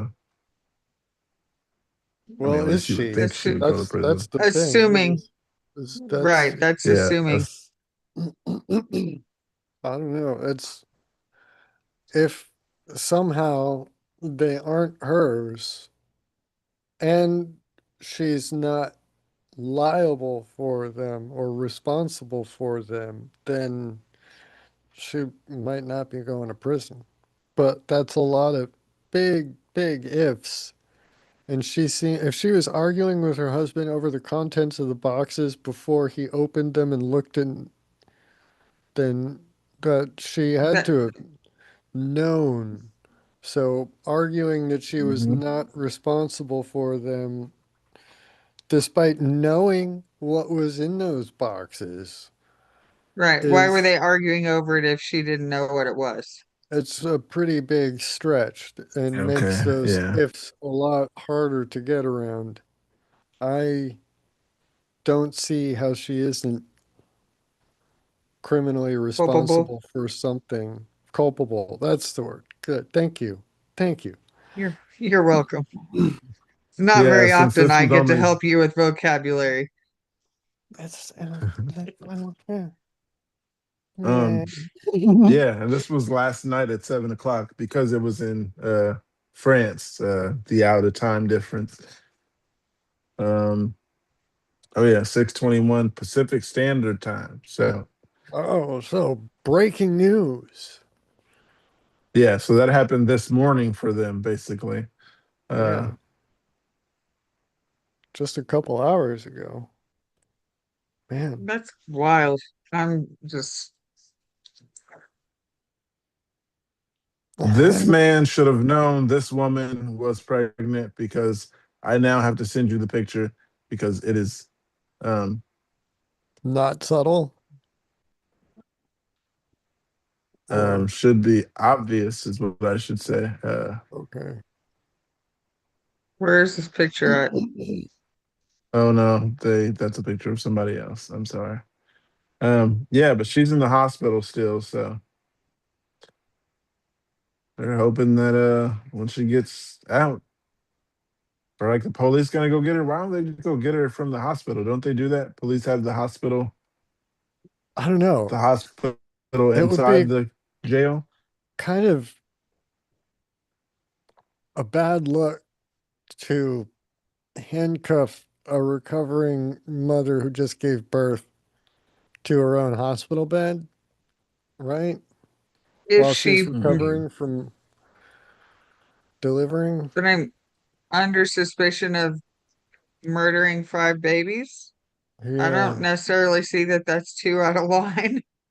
Uh, is she a flight risk at this point? I guess might be the better or the do they need Yes, to keep her that tightly locked down or can they just make sure that she is detained in not the hospital? discharged.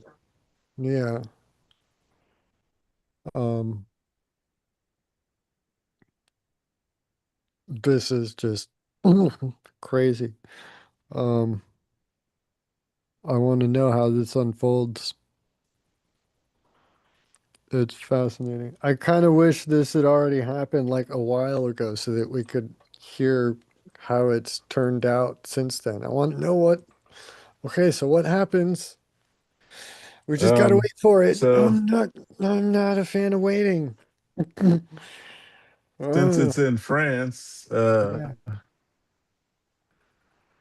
the time difference thing. I thought I sent the article, didn't I? No. I don't know. I don't see it in the Zoom. You gotta be specific also when you say you sent it. If you're sending it, send it in the chat, like the Zoom chat. I Yeah, I didn't send it. My bad. But yeah, I'm not gonna say quite a few, but I got some more articles.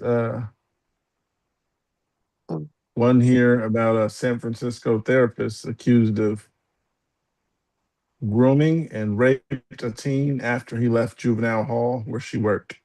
Uh, Now that I think about it, oh well, yeah, it's rape because he's the minor. I was gonna say after he left jail, but yeah, rape is rape.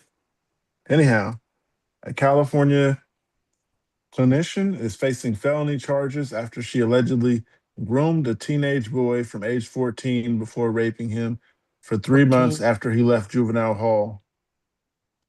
Uh, yeah, groomed him from grooming 14 a before. 14-year-old, that's not okay. That's not even close to,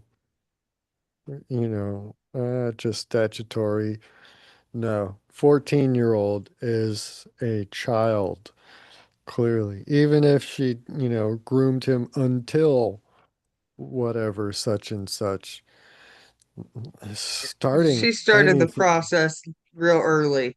starting anything at that Yeah, age is, mm, okay, sorry, continue. a California clinician is facing charges after she allegedly groomed a teenage boy from 14 before raping him for 3 months after he left a juvenile hall, where she is assigned as a therapist.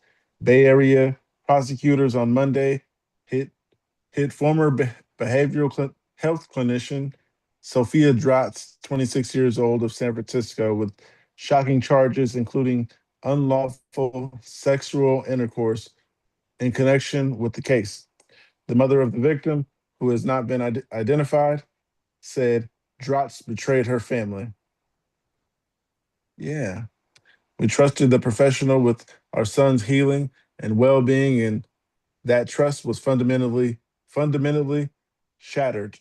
The teen's mother said, "Our focus now is entirely on our son's recovery and protection." Dratz was employed at John A. Davis Juvenile Hall in Martinez, where she was assigned the 17-year-old victim as her client, according to investigators. After the Um, boy was released, he was raped. Uh, Go ahead. What were you going to say? now I'm trying to work out a little bit of the math here, right? So or she's He's 17 26. now. She's 26 Yes. right now. He's 17. It started Oh, shit. when he was When he was 14, so 3 14. years ago. So she started it when she was 23. So how was she already viewed and qualified as a clinical behavioral therapist, psychologist, whatever the title was that they gave her in that setting at age 23? That seems like kind of a stretch. Don't you need a master's degree? I don't know. I'm just He might have had one. We never know. sure maybe he would be awfully young to have a master's degree. Oh, Definitely awfully young to she have has a a picture PhD. of her, Oh, um, psychology major, okay. with the banner around her neck in 2022. Yeah. So she has graduated 2020, psychology in 2022, and 4 years ago. she So went a fourth straight to the boys' degree, prison. a Yeah. bachelor's. I Yes. mean, yeah, No, it didn't say a bachelor's. It said Strauss. psychology. They praised her in 2022 Instagram post that identified her as a psychology major. And she has her little hat in her hand, her little skirt, and then the band around her neck that says a lot of stuff. Yeah. Yeah, I mean that unless they specify graduate degree, master's program or whatever, it's usually just referring to a bachelor's degree, a 4-year bachelor's degree, which is not to say that people with 4-year degrees are unqualified. Not at all. Still got the It's job she just wanted. right. No, I mean, I'm just saying 23 years old seems awfully young to be put in charge of, the mental health of a youth like that in that sort of program and setting. I just Her resume is uh, good. I mean, good how? What is her resume like? Well, being graduated, that and she then went to one work, light item where she started immediately um, grooming I don't know how they didn't catch that. children. What's their definition of grooming? That's what I want to know. Um, Yeah. Uh, their definition in particular, because they might say maybe she was treating them a well, certain way or whatever the case. cultivating a relationship that would, eventually immediately become sexual as soon as he was released, that is not something that is normal. That is not something that should happen, Disgusting. period. Yeah. Um,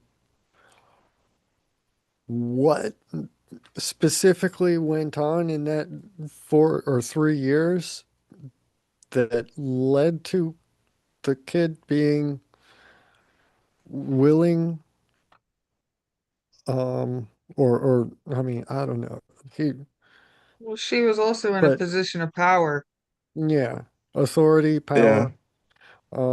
I mean that she had an dynamic. office. He was not of legal age to consent knowingly. And yeah, she had, Yeah, it said after he got out of jail, but yeah, he still didn't have consent because he was right. 17. But I mean, that's after he got out of jail is kind of beside the point because the relationship was developed while he was in jail. It was built up over 3 years of him being her client, her being the prison therapist while he was incarcerated. Like, uh, Oh, yeah, this article came out last night at 6:21, so I still got to finish it. It says the boy's mother said the family came forward to protect other victims of abuse. We are speaking out to ensure that no other family has to endure this pain and to encourage anyone else who may have been harmed to find the strength to come forward, she said. Attorney John Burris, who represents the boy's family, said Drotz began grooming the teen in 2024 when he was 14 or 15 years old. At the time, the boy, identified as John Doe in the court papers, was serving 2 years in Quarter Contra Costa County Juvenile Hall, where Drotz was assigned as a therapist, his therapist. During the 2 years in which Doe was incarcerated at the juvenile hall, Drotz abused her position as his therapist to establish an inappropriate emotional connection with Doe, grooming him with an objective of sexual abuse, court papers state. After the boy was released on probation, Drotz continued to serve as his therapist, Contra Costa Health, and allegedly had unlawful sex, end quote, unlawful sex with him, the court papers say. The papers also say the team county agents and supervisors failed to identify the red flags and supervise Dross. And so sexual abuse continued. Burris said the county's system failed to protect his client from Drots. Whatever protocols were in place to monitor young probationary employees did not work. And as a consequence, is this my man, my young man was vulnerable to her conduct, he said. We hope the criminal process will go forward expeditiously and we will, oh my goodness, I'm sorry. Um, and we will go forward in our civil case. According to the post made on social media and content published to a college publication, Droughts is a graduate from the University of Wisconsin at Madison. The college the college singled Droughts out for a praise in 2022 Instagram post that identified her as a psychology major that certificates in criminal justice, gender and women's studies, and Chicano, a Latino study. After graduation, she's off to the Golden State to pursue a PhD in clinical psychology at Palo Alto University. Um, oh, damn. Okay. Way to go, Sophia. Well, no, it says way to go, Sophia. I'm not praising her. Um, way to Yes, go, I mean, Sophia. getting Drots, accepted into a PhD program is a big deal. I mean, and pursuing one, having the like the motivation to get go to pursue a PhD is admirable. So if only she wasn't such a shitty person. She could have helped I'll so keep many going. people. Drots identified herself as a Spanish speaker and Chicago native and an author page for a publication where she controlled a number of articles on her college life. She faces other charges, including sexual penetration by a foreign object, sending harmful matter to a minor, oral copulation of a person under 18 years of age, and possessing child pornography. The Contra Oh, Costa, okay. the Contra Costa Superior Court will set an arrangement or an assignment date for Drotz, where she will hear the charges against her. The Contra Costa District's Attorney's Office said in a statement. That is all. And that was last night at 6 o'clock. So we don't have any updates because she's fresh. She's just That getting is those. that is the update. Stay She's just tuned getting for to know updates. herself. We're Right. We'll have an update for you guys fresh breaking news here. when she gets a cell by herself or gets a celly. That's probably going to probably do something to her for doing that. I don't know. I She don't should know. get protective custody, right? Do women's prisons give as severe beatdowns to sexual predator I haven't been, convicts, detainees as men's prisons do? I don't know. in, and I I can't cannot imagine. I say mean, if, I know yeah, that the rate of violence, the degree of violence between the two, men's versus women's prisons are like nothing alike, not even in the same realm. Um, but like women can be very protective. In case you haven't noticed, right? Women can be protective of children.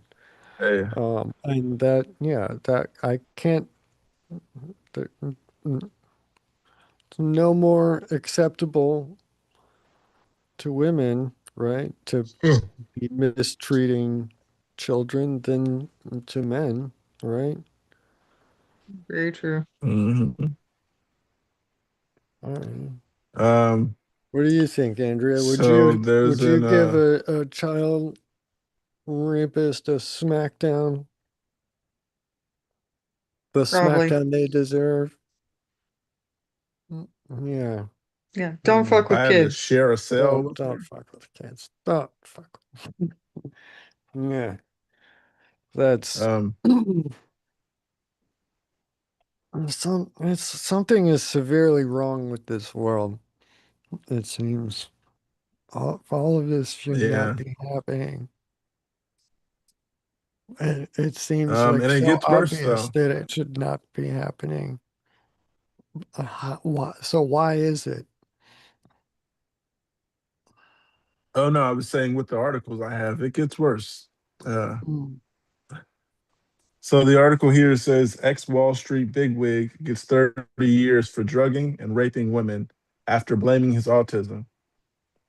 A former Citigroup bigwig was sentenced to 30 years in prison Tuesday after admitting to drugging and raping multiple women in his Lux Central Park South digs and blaming his end quote autism for the sinister sex crimes.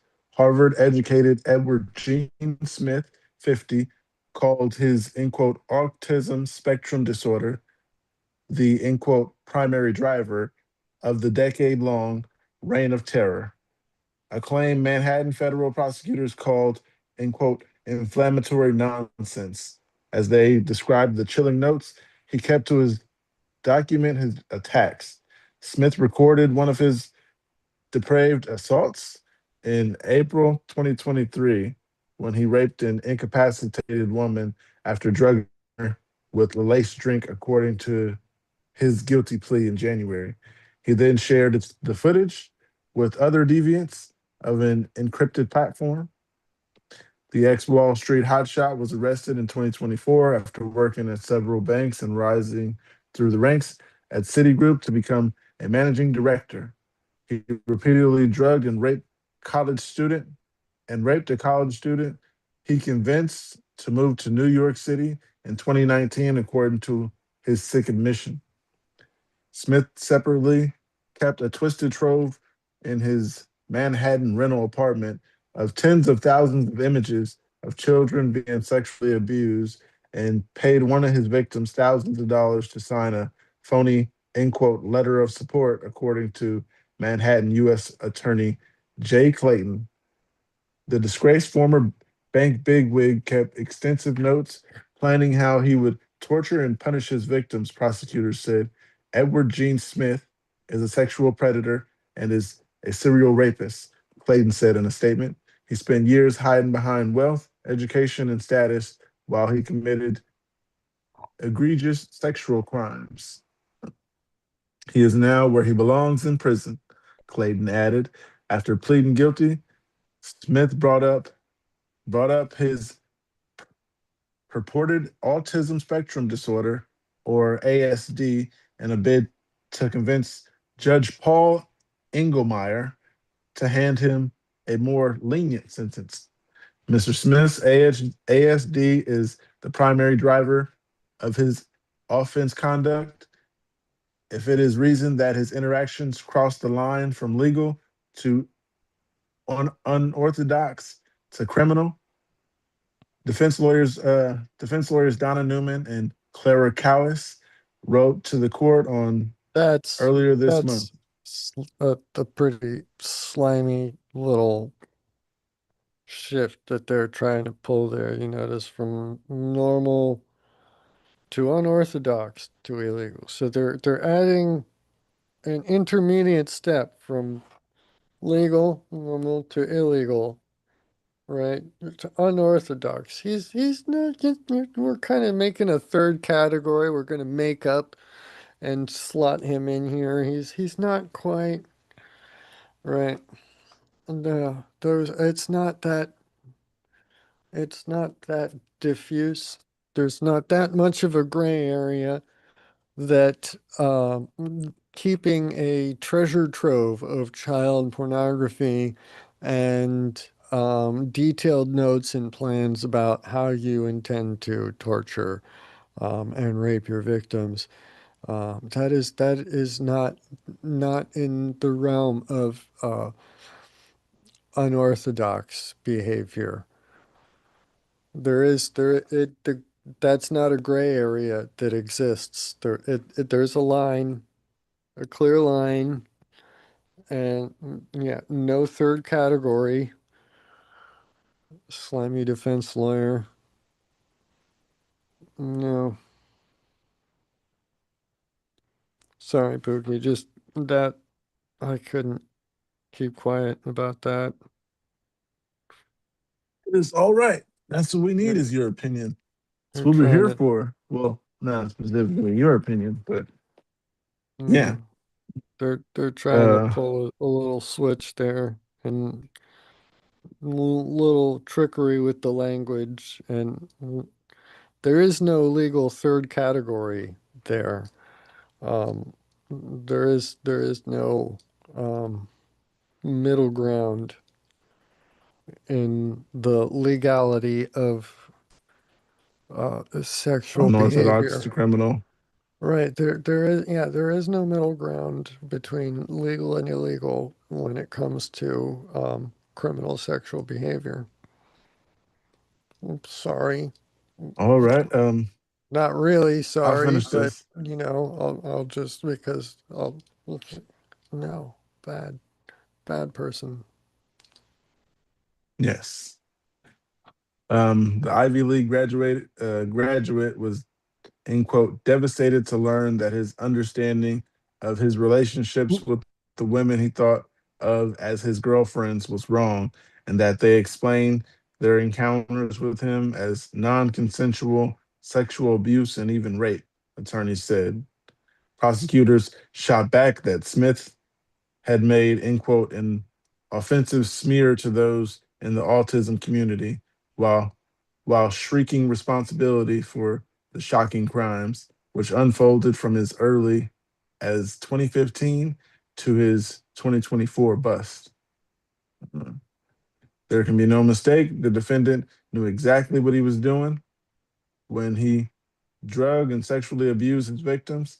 He knew exactly what he was doing when he sought out, downloaded, collected, and organized horrific images of the sexual abuse of children.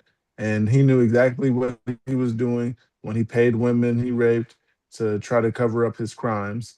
The Manhattan U.S. Attorney's Office wrote, Smith has a wife, Heather Rogers, who married in 2012, according to his lawyers. Roger lives in South Carolina and a home the feds are attempting to seize in order to provide restitution to his victims. Court papers show Smith had reached out to victims on an online platform where he pursued, end quote, sugar dating relationships, telling the women he would pay them to act out his sexual, end quote, fantasies, his lawyer wrote. End quote. Even if he married Heather, Edward had begun looking for sexual partners who would engage in sexual activities he had viewed on the internet, including his drunk girlfriend drunk girl fantasy, in which his partner would consume copious quantities of alcohol before intercourse, his attorney said. The rep for a city said Smith was fired as soon as the bank learned that he was being investigated by law enforcement. End quote. We cooperated with law enforcement as they sought justice for victims of those heinous crimes, a company spokesperson said. That is it. Yeah, and he was up there Yeah, on the Wall fuck that Street. dude. Um, I just gotta say, fuck that dude. I'm with you on yeah, that. yeah, and then he tried to say I did it because of the autism. How did I it? didn't I know don't know. they, I thought they enjoyed it. I thought they were my girlfriends. No, Mm, I don't, I don't buy that. And I think it's, yeah. mm. Yeah, so Yeah, there's no he's way in prison somebody intelligent enough to excel that far, that high in academia, to not also be intelligent enough to realize, put together, realize at least on a conceptual level, even if not at an instinctive emotional level, to understand what is and is not socially acceptable behavior like that, what is and is not criminally, you know, legal behavior. So to try to blame that on being autistic is absolute bullshit. He, even if he wouldn't have had those like built-in instincts, um, like the neurotypical person might, he's clearly intelligent enough to have learned for himself that this is legally, um, or yeah, that this no is bueno. crossed the line into criminal behavior, and he that's well, yeah, probably that's almost certainly what was actually exciting to him was the transgressive nature of what was being Yeah, the done drunk and girl what was fantasy. right. Well, and the CP, right? The knowing how illegal it is and having it anyway is probably a big part of what was so exciting to him, you know, doing it and getting away with it. The getting away with it is half the fun, right? Uh, yeah. That's yeah. Why wouldn't it be, right? That's what gets I guess he definitely thought it the was. Somebody adrenaline thought it going, was. right? The pumping, the Uh, excitement. I need my heart pumping for the right reasons. Yeah. Well, Uh, yeah. Work that's my for it, reason. I want my right? heart to pump. Aerobics. Work for it. Yeah. Yeah, You work gotta. for it. Yeah. Um, Uh, earn it. so You gotta earn it. Honest. so when I promised it would get worse, it gets Oh, worse. Next article. Mystery of headless woman drained of blood deepens in California. at I least didn't it's read the not in article, so Florida this that's time. At least it's your neighborhood. all right. I'll take You that get one. the headless, 'Cause bloodless it is woman. really near. It's less than 40 miles from here. Damn. Anyhow, Okay, let's see. uh, Let's see what you've got to live with. Vandenberg. It's near Wow. Vandenberg. Okay. Yeah, the city next to it. Anyhow, some murder cases are horrifying, others are disturbing. That even veteran homicide detectives say they've never seen anything like them. More than 15 years after a mutilated body was discovered abandoned in the Kern County vineyard, investigators are once again asking for the public's help in solving the killing of 64-year-old Ada Beth Kaplan Moore, a case they say still hunts those who first responded, per KHTS. More remains, Moore's remains were discovered on March 29, 2011, along a dirt road near uh, the Grapevine Vineyard of East Wheeler Ridge Road in Arvin, roughly 60 miles north of Santa Clarita, where she had been living, but for more than a decade, she was known as the, end quote, Jane Doe 2011. According to Kern County Sheriff's Office, every tradition sheriff's office, every traditional effort failed to identify the victim. There was no missing person report, fingerprint comparisons led nowhere, and investigators were left with almost no clues about who she was. Authorities later revealed to identifying her proved to be difficult. Investigators say whoever killed Moore went to extraordinary lengths to conceal her identity. Her body was found without clothing, her head was missing, and both of her thumbs had been removed. The detectives believe her blood had been drained before the remains were left in the vineyard. The gruesome crime scene stunned even seasoned investigators. Former Kern County Sheriff's Detective Ray Pruitt said KGET that everyone at the scene struggled to comprehend what they were seeing. And quote, I remember looking at the detectives and the sergeant on the scene and the coroner investigator who had arrived on the scene and were all kind of speechless, admitted Pruitt. We were all just looking at each other, trying to get our minds around what we were looking at. It was surreal. While the bodies are occasionally found in remote agricultural areas throughout Kern County, detectives have said this case was unlike anything they had ever encountered. Prude had discovered, or not discovered, described it as a type of homicide an investigator might only experience once in an entire career, if ever. Uh, thoughts? This isn't halfway through. This is more than halfway, but thoughts so far? That's messed up, but I'm glad they figured out who she was. Yeah. Or Definitely. uh Yeah. Through genealogical DNA. Right.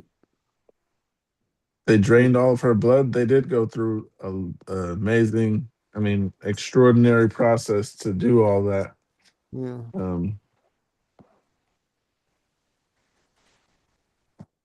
So they will possibly likely never find those guys, or I'll just keep reading the article. I'd be surprised. Yeah, it seems like there's not much in terms of leads. They're still um right. seeking help. Okay.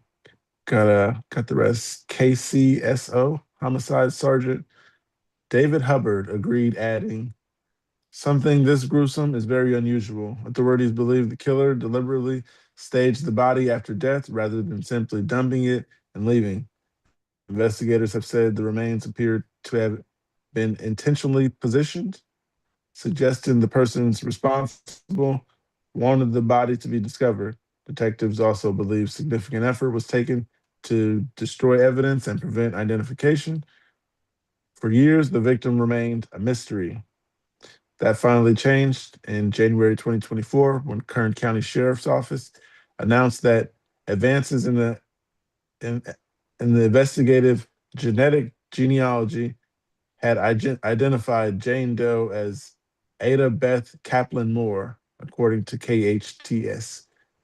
Moore was born in New York, attended Forest Hills High School, and received a New York State Scholarship Award during her senior year, according to a yearbook records.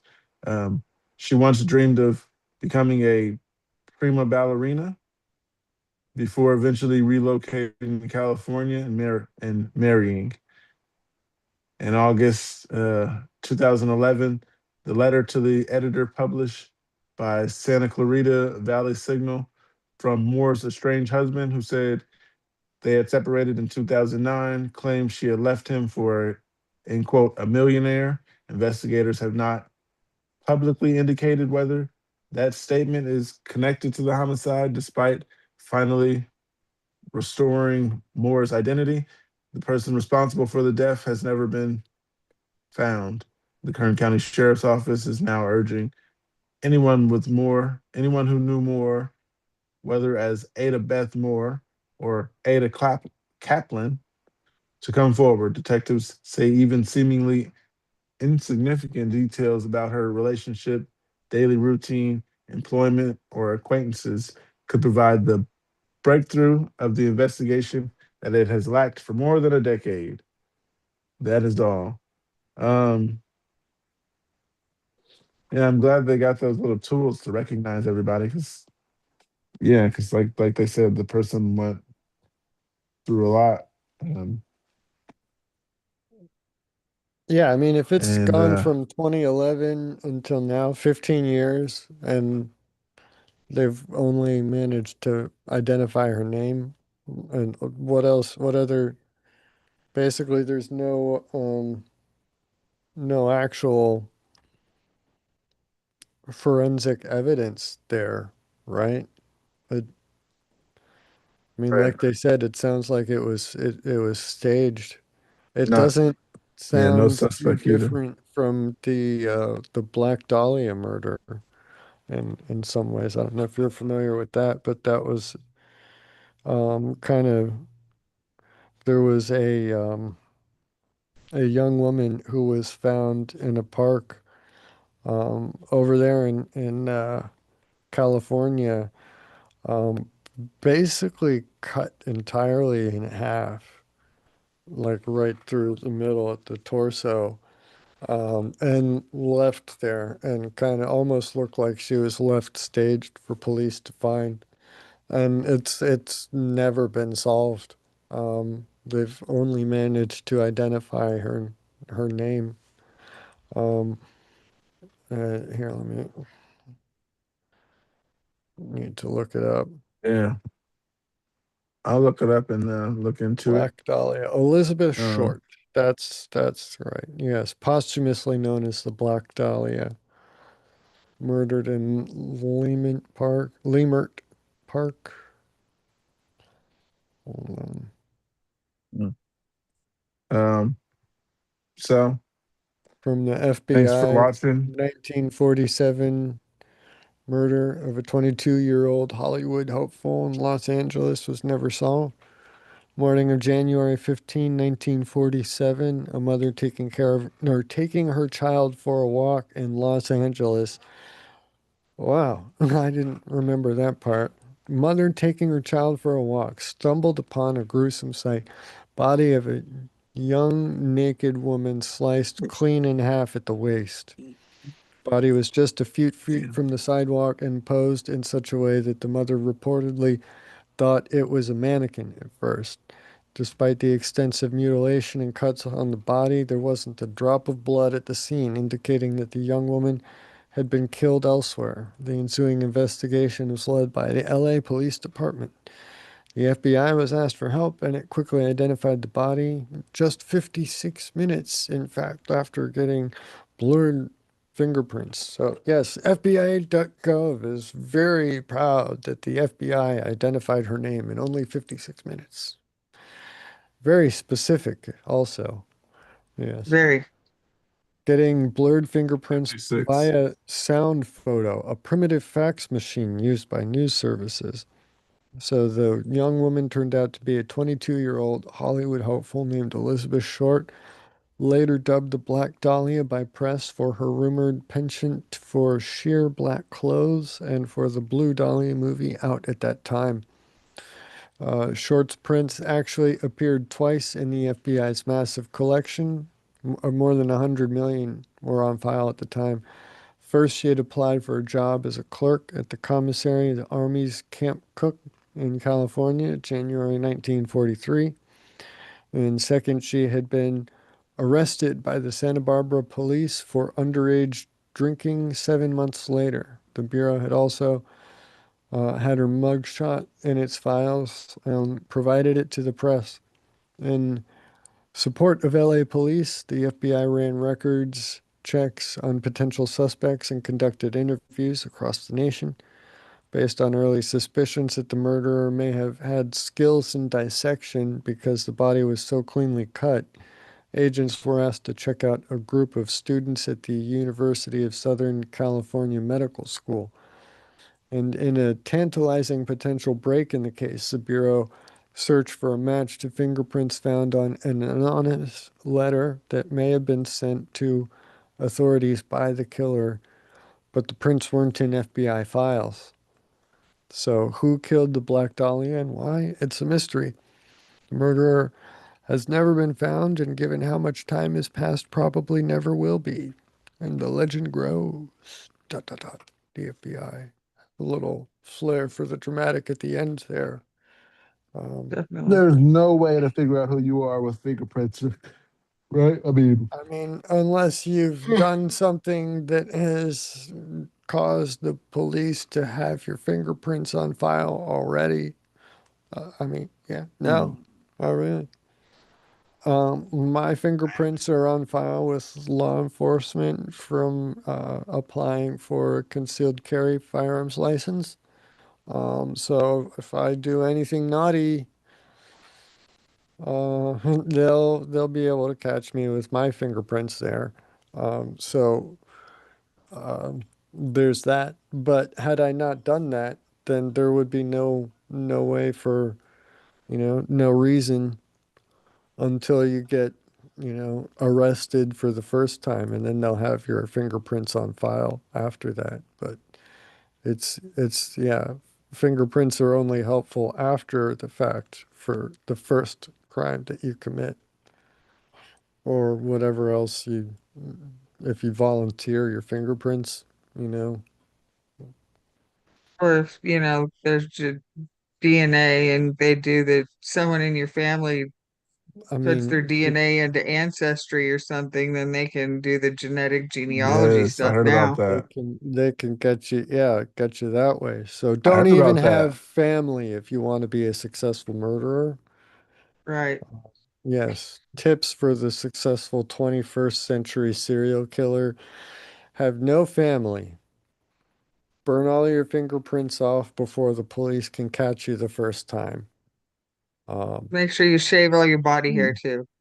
Even that, probably wouldn't be enough. You got to wear like a full body rubber latex suit to keep all of your DNA contained while you're committing any potential alleged offenses. Uh.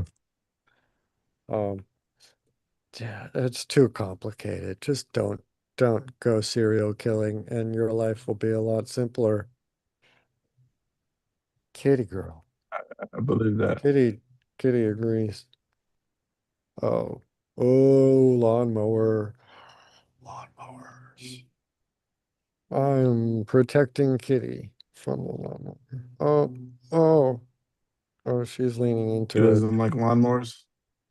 What, I mean, no, who likes lawnmowers?